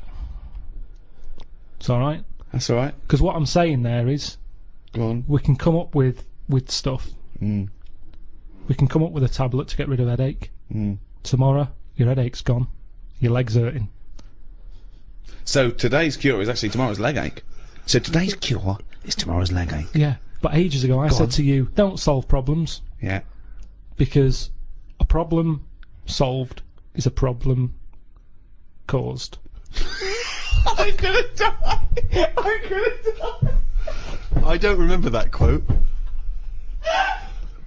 But okay, so finally, in summation, what you said was So, okay. At the end of So- the day, we've all got to die of something. Right. Now, Albert might come in. I'm a doctor. Right, Albert, how are you today? What's wrong with you today, Albert? I've got an inflammation of the testicular region. Right. My scrotal sac is all stretchy and swollen. It's pustulating, and it's causing the penis to be all red and inflamed, and that spread to the anus. Right. Take these tablets. Right, where do I put them? Just have them with some water after a bath. Okay, I'm not gonna have a bath. I can't have a bath of these because honestly, you see these get in a bath and they start bubbling with the. Yeah, like I say, just take the tablet. I don't know what it is, but look at it. It's like a mess. It's like quite a mess down there. I can't. Take the tablets. Take the tablets and come back.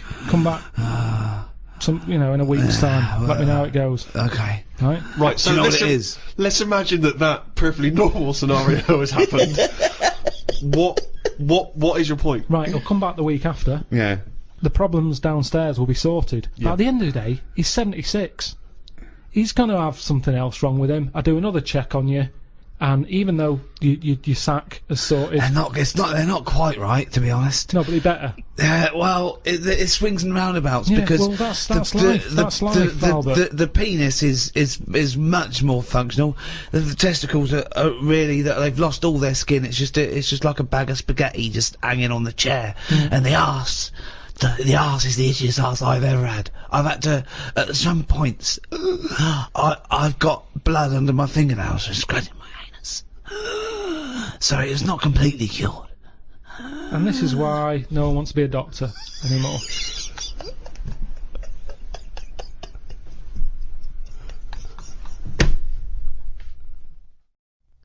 Carl, that cataract operations on the eye were performed in India as early as 1000 BC. And in Babylonia, in the same time, the fees of eye surgeons were rigidly fixed by law and were quite generous. So, for instance, if you're a very rich person, it cost you about 10 shekels. If you're a slave, only 2 shekels. But if the rich person lost the sight of their eye after the surgeon had operated, they would cut off the hand of the doctor. What? So he gets one chance at it? Well, he doesn't want to screw up. Yeah, I know, but everyone's allowed a couple of errors. That's how you learn, isn't it? That's a stupid rule. But then again, I don't know why they'd be so worried about their eyes back then. What do you mean? Well, there was less to look at back then. What do you mean? Well, like that, I saw a fella on the tube on the way here today who was blind, proper fully on blind. Blind. Now for him, I just was like, oh, that's so depressing. Right. So much to see in the world now. Loads of stuff. Right. Art, buildings, and all that. Now back then, if these people did have sight once, the pyramids, you remember it in your head, and that's enough. There wasn't loads of clutter anyway. It was all sand, so even if you fell over because you're blind, at least you landed on something soft. Whereas now, it's rubbish being blind. Stairs, loads and loads of people, loads of curbs and things. It's not a good time to be blind. So I'd prefer, if I was going to be blind, That's be blind brilliant. back when Tutankhamun was Do you knocking think that's a about. choice that people have that are blind now? No. If you're going to be blind back when Tutankhamun was knocking about. But all I'm saying is... Sorry, it Doctor, I didn't seems- realise there was a choice. it Oh, seems- yeah. If you'd only told me you were going blind, I'd have said, well, let's get you back 3,000 years. It just seems a bit harsh, that's all. When someone's trying to help you and operate on your eyes, and they have a little bit of a slip up, like we all do in jobs.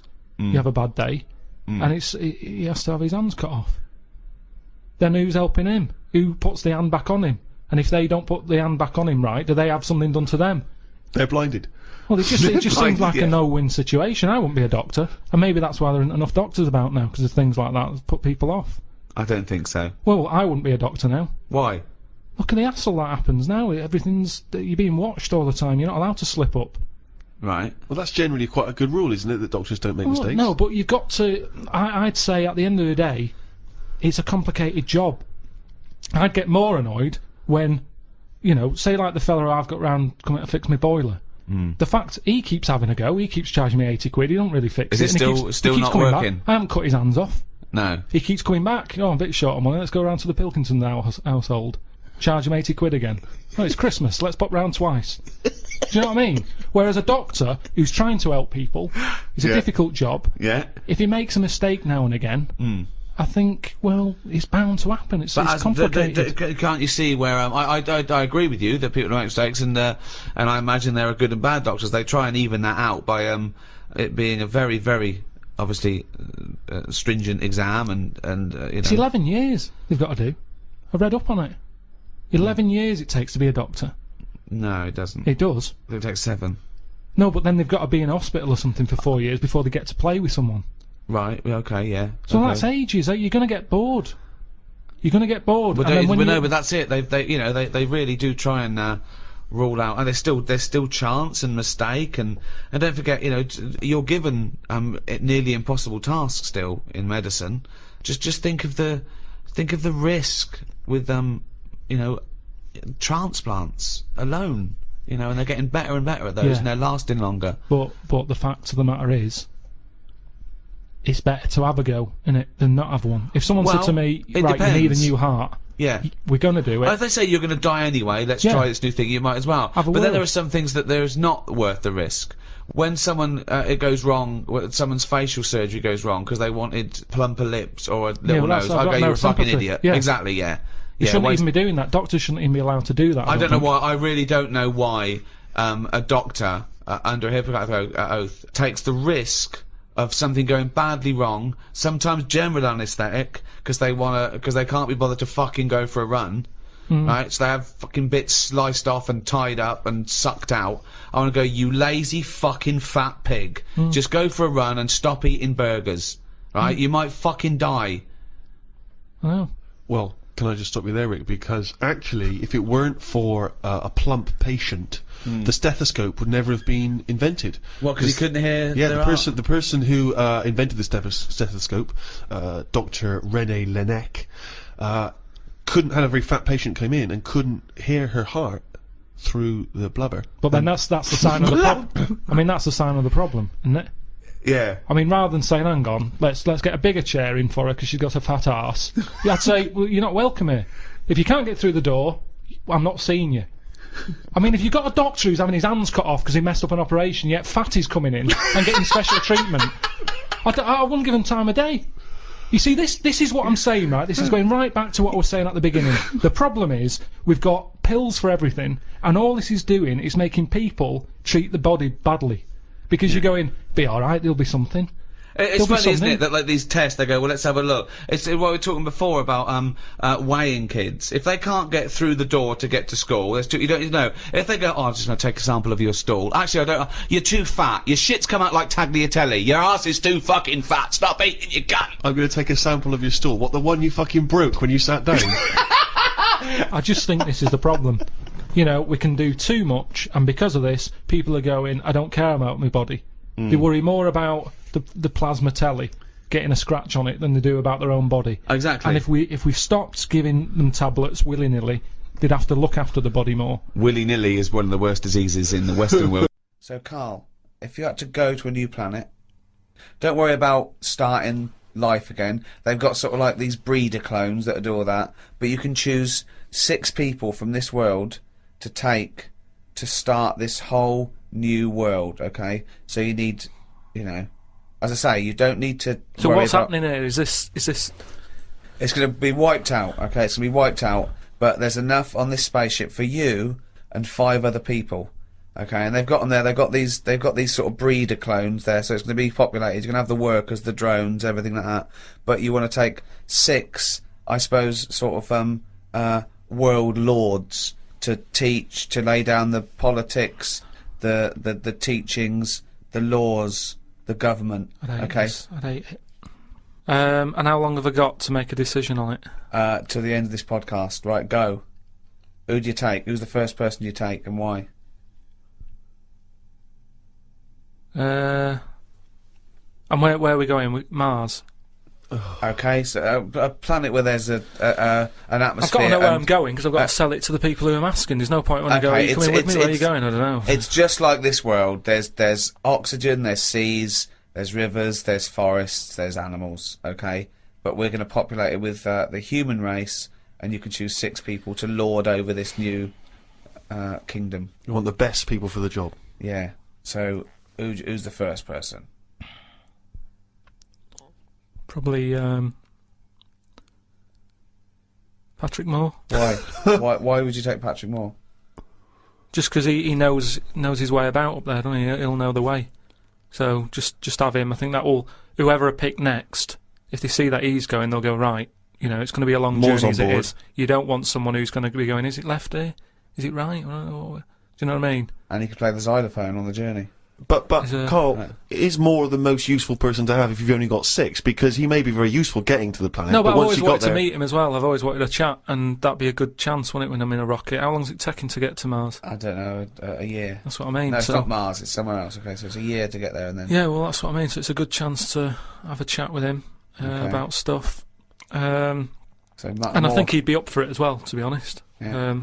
I think you know. it's why his- do you think that? Just because he spent his whole life talking about what's going on up there, isn't it? And yet he's never been, and I feel sorry for him. You know, most people when they're into something, they get to go to a place, don't they? Sure. People who don't know who Patrick Moore is, he's an 80-year-old astronomer. Yeah, that's what I mean. So let him have a bit of a good life. So Moore's on board. Yeah, Patrick Moore, he's on. Right, out of 5 others. 4 others now. Jamie Oliver. Why would you take Jamie Oliver? Just food and that. You need someone, because they say that like you know, you can feel down if you don't eat. He couldn't convince 8-year-olds to eat a carrot. What's he going to do in this brave new world? They're all going to be on turkey Twizzlers. I think he's got the right attitude. He wouldn't be faffing about. Remember, we've landed now on this new world. Yeah.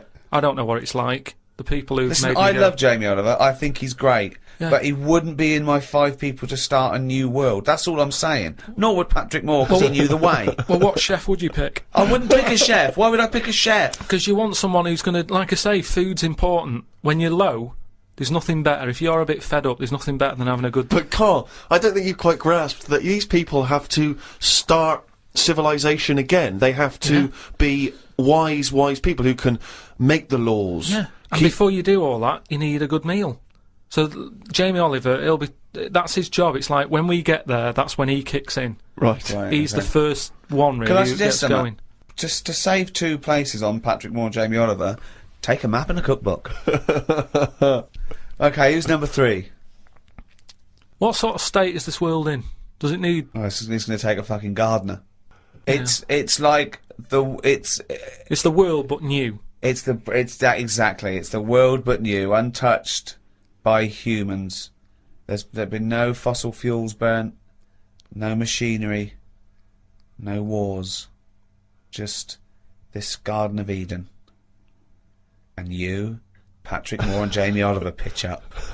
Plus, who else, Carl? Go now. First thought.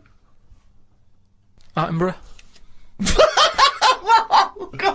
Again, he's a genius, and he's a bit of a hero of mine. But I don't know if we need Attenborough. Just because I reckon if it's a new world, you're saying it's the same, but they always say, don't they, that all worlds are different. So I'd want him there, just to sort of, when we're roaming around, because we'll all stick together for a bit, won't we? When we're roaming around. Then they'll be sick of the sight of you. They go, let's lose Carl. But you've got 2 men so far who've got a combined age of about 150. I mean, if you're starting a brave new world, dare I say it, not going to be around very long. Shouldn't you be taking some younger, fresher blood? No, not really, because they haven't lived, have they? These have lived, and they can and they're useful. Like I say, Patrick Moore's done his bit. He's got us there. Oliver has cooked us a dinner. Day 2, I reckon we'd end that on day 1 there. We'd have a dinner, we'd all have a chat. I don't think you're thinking of the future. I It's think a you're camping trip. Exactly, I think you're thinking of the journey and then the first night.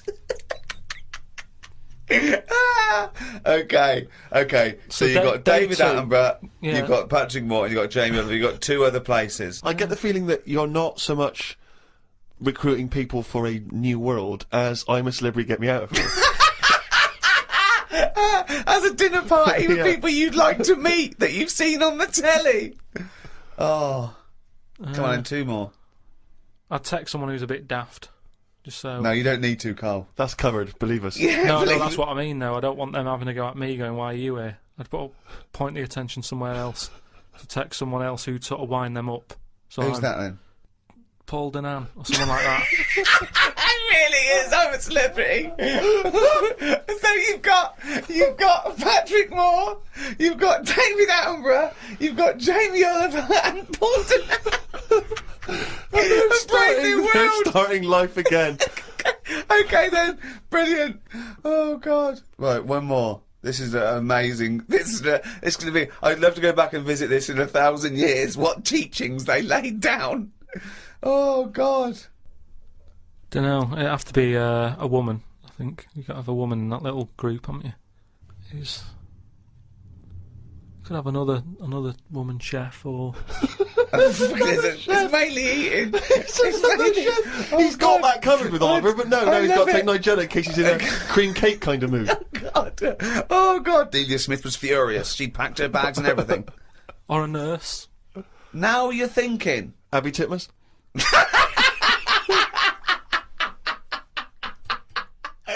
Medicine is the art or science of healing, and that doesn't always have to be a drug or a surgery. I mean, bedside manner has a lot to do with things, and also it's all about care as well. We mustn't just forget that some people don't need medicine, they just need help. For example, there are people that help disabled people have intercourse where they can't, maybe get on to the woman herself, and there's someone that actually helps the man put in his penis to the woman's vagina. They leave the room. What? I've never even heard of this. It's true, absolutely true. They're helpers. Yeah, no, I believe that is the case. Yeah. And that's just as needed as anything that might cure It's their not. own. It's not. That's pleasure. Yeah. So what are you saying? Because you can't walk or move, that you can't love someone and want to share that love? I'm just saying it's not a priority. Well, no, but they're going to live. They're healthy apart from their disability. I've met someone. They want to consummate this love, and someone is helps them out and goes, well, that's part of my job. No, it's not part of the job. Well, it no one is would part take of the this job job on. because that's their job. I have never heard anyone say, I've had a right day today. Why? I've been playing with Arthur's tackle all day. They don't I've play never- with Arthur's tackle. They pop Arthur's tackle in Hilda's vagina. I don't think they do. They do. How can they enjoy that? I mean, They're not maybe doing it once, to enjoy it. and they'd go, that didn't work, did it? I didn't enjoy that, Hilda. No. How can they enjoy it with a nurse stood there They having to don't. do that? They help her in. She helps Arthur in, or he might be a male nurse. Pops Arthur in. Goes, okay, Arthur. I'll see you in a few minutes. Right. Goes outside. But That's good what's to the see. point, though, in that? Why? Because it's all about the mood and everything. He's just stuck onto like a stag beetle clinging onto a leaf. There's no enjoyment in that. Oh, the well-known stag beetle copulating with a leaf syndrome. No, but I'm That's just the saying. one-own position in the Kama Sutra. I'm No, just he saying. knows that. I think it's a lovely act, and someone's willing to. Wouldn't you help someone Definitely in? not. No. Definitely So no. So the guy goes, oh, this is my wife. We're both so I can't. Can you just pop me in, Carl? You're the you're the only person around. No, I don't think it's important. But there are enough. people... What do you mean you don't think it's important enough? I'd be happy to go round, put the washing on for them, make the bed. Do you want a cup of tea? Yeah, I'd love one. There you go. Oh, just before you go, forget it.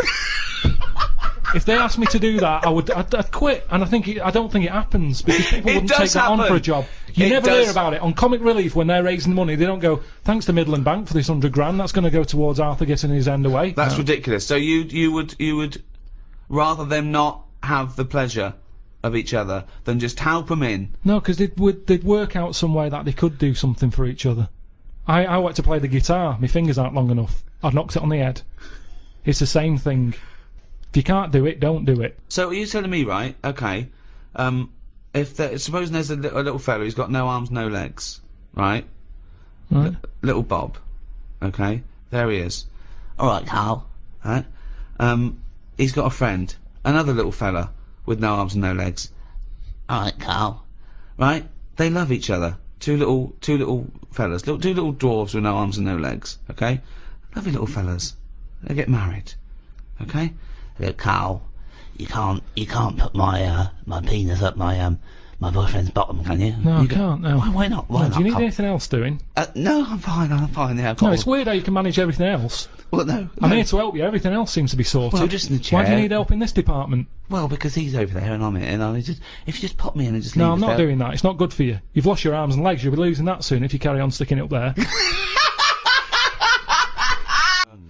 There are, of course, a number of extraordinary developments. You may obviously be aware, Carl, that the first contraceptive diaphragms, centuries ago, were citrus rinds. Half an orange rind, for instance, would be used. I mean, more selfish men turned them inside out. I believe that's also still being used in parts of Manchester. For what? An orange. Just think of your head. And it worked. Well, we don't know at this juncture. I mean, maybe. I don't It know. worked as a contraception because women went, fuck off, what are you going to me with a fucking orange on your cock for, you dirty cunt? But it could. I mean, again, it's that thing, innit, of we look at it now and we laugh. But look at what's happening. People now are always trying to get us to eat more fruit. I don't. Amazing. That's a way of getting. I thought for a minute he was going to say, okay, so they start with, then they went from the orange rind to say a coconut shell. Yeah. That was too big. That didn't work.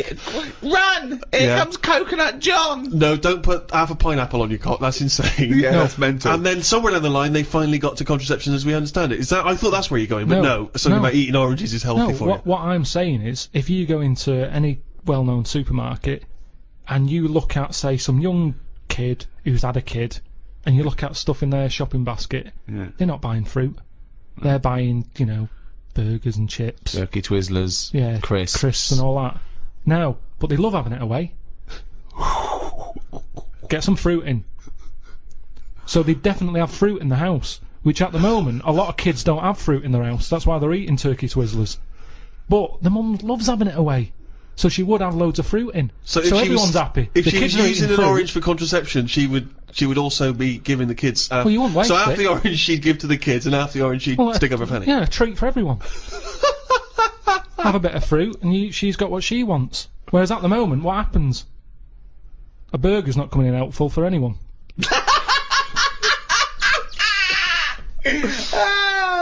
If you want me tonight, pop a sesame seed bone on your cock. Take out the fucking pickle. No one likes a fucking pickle up the fanny. Oh, he's a bloody romantic. He popped a plum roast sausage up my fanny yesterday. He loves me. Through the Middle Ages, particularly in Europe, we ended up going backwards, and it became, people sort of returned to superstition, started relying on that. Sanitation was poor. A lot of the amazing sanitation the Romans had built was left to ruin, and we went backwards. And really, it wasn't until the Renaissance that people like Leonardo da Vinci started to, draw pictures of the anatomy and so on. Well, putting scientific evidence and experimentation behind the theories, as opposed to someone with a big cauldron saying, if you bury a toad, your warts go away. Exactly. He looked into this and then thought, well, maybe they don't. Maybe it's a coincidence, So that's where experimentation comes. Empirical evidence, not just hope. Of course, you still couldn't experiment or dissect humans because that was frowned upon. So often they would actually, the only people they were allowed to dissect and operate on were criminals. And at times, criminals would actually be dissected or cut open whilst they were still alive as part of their punishment. Is that ever justifiable? Do you think, Carl, that people sacrifice for medical advancements? They do it now, don't they? You hear about these people having, you know, tests done on them. You get paid 20 quid, and they say, let's rub this cream on your head. Yeah. And you get your 20 quid, and if your head goes funny, they say, well, you took the 20 quid, it's your own fault. Wasn't that a student that took like, a few grand? He What became happened? the living elephant man, didn't he? Oh yeah. It was quite horrific. His head was in all kinds of weird Yeah, shapes. I mean, that's unfortunate for 20 quid. But I'd say do it on the ill people, because they've got nothing to lose. Just test it. It's, you know, all this testing on animals and that. Well, don't test it on animals. If you've got an itch, the doctor can say, I've got this cream here. We haven't tested it. It might work. It might make it worse. Give it a go. Right. Yeah, but the whole point is that if you do that, someone's head might blow up to the side Yeah, of the and it elephant might man. outweigh the that's, ailment. That's happened already. A fella who had nothing wrong with him has now got a head of the elephant man for Yeah. 20 quid. Yes, I know. Well, but That isn't fair. no, I know. But you're saying you're going for athlete's foot. Rub this on your feet. Oh, your bollocks fell off. Never mind. It was a chance we had to take. I mean, that's a particularly sloppy bit of medical research, that one. I know. Yeah. No, but say like my Auntie Nora, right? She's had everything wrong with her, right? She's had tablets that haven't been tested on anyone else. They test them on Nora. She's up for it. She's like, oh, I haven't had that. That's our little tester. Yeah. She loves it. But she knows that that's the case, and she's happier to give something a go than not a go. I mean, it's ridiculous the amount of stuff. She rattles. She carries that many pills, like a maraca. You can hear her coming. But that's the way her life is now. She's just used to the fact that if it weren't for all these tablets, she'd be dead. Yeah, but well, not necessarily. But the pills. She doesn't take pills that have been untested. She's not taking experimental I think pills. she's honestly, she's got so much. Well, so she again, has a you lot. just made that up. Then you just assumed that they haven't been tested on someone. Where'd they get them? Where'd they get these pills from that haven't been tested? Well, it's all very new. She's on a lot of new medication. That can go either way. Could this be one of the reasons why she farted for 24 hours? It could have been one of the side effects. 5 minutes. Oh, 5 minutes, was it? Yeah, that's what that's what my mum said. It's all the medication, because your body's in shock, isn't it? It's been, you know, given all these drugs that it's not used to. Luckily, some of the pills weren't suppositories because she'd have lost them in the great fart of 1989. I've lost all my suppositories. But you know, that's what you do, innit? If you're in pain, and I mean, like, I don't know if I told you when I had kidney stones. I think you mentioned it. I was in agony. Yeah. And they said I was in A&E, lying on my back. Mm. And the woman at the A&E counter said to Suzanne, "Who's that over there?" And she said, "Oh, he's with me. He's in agony." So they said, "What's up with him?" I said, "Oh, it's his kidney stones again." Because this is when I went back at the night. Mm. I was like, I couldn't care that people were staring at me. I was rolling about on the floor like a dying fly on my back. I just didn't care about what was going on around me. But I was told that because it's busy, that they might have to send someone out to shove like something up my arse that would get to the pain quicker. Well, what do you mean send them out? Well, they send what? No, while no, you're no, lying no, on the no, floor no. in A&E, they're going to No. stick something up So, your yeah, arse. there was What do you mean? Oh, you mean a pill? I thought you meant to get to your kidney quicker than up your knob. No, a pill. They put it up there, and apparently it'll kick in quicker. Yeah. The tablet works quicker Yeah. up your arse than it does down your throat. Yeah, because it's you a have it mucous done? membrane and it's. yeah. Well, I was up for it. I just was like, whatever it takes. Now, saying that to me now... But now, hold on though, what if the doctor said, okay, I could give you this morphine, take it will take a few minutes to kick in, or I could rub some on my penis, I pop an orange on the end of my penis, I rub that in morphine, and I pop that out of your rectum, Mr. Pilkington. Are you in agony or not? Are you in agony? Okay, look, I'm just smearing... I'd say I'll get a second opinion. Well, no, you haven't got time. There it is. Do you want this up your arse? It's covered in morphine. He's in his private life he's a promiscuous gay man, but in his professional life he is a doctor with a morphine smeared penis, and he's ready for action. So if you're And he's willing to do that in the middle of A&E. yeah, so He takes no pleasure from that. it's He's the just only willing. way. So are you in pain? Do you want this done or not? Yes or no? He comes out into A&E reception, his trousers around his ankles, he has an Yeah. erect penis, he says, "Carl, do you want me to stick this up your arse?" And your answer is, Yes or no? you're in terrible agony. He's wearing a condom. He smeared the condom in. I mean, it's not unprotected morphine penile. surgery. Administration. And what? In and out, done. Just in and out, yeah. It just administered your ass takes on the morphine from the Dr. Penis. And it's the only way, really. In and out. Yeah, in and out. Up once, okay, and out. It'll definitely work. You will. The pain will go away. No side It'll be effects. pleasurable, No side if effects. anything. No side effects. No. I'd probably call Auntie Nora and ask if she's had it yet.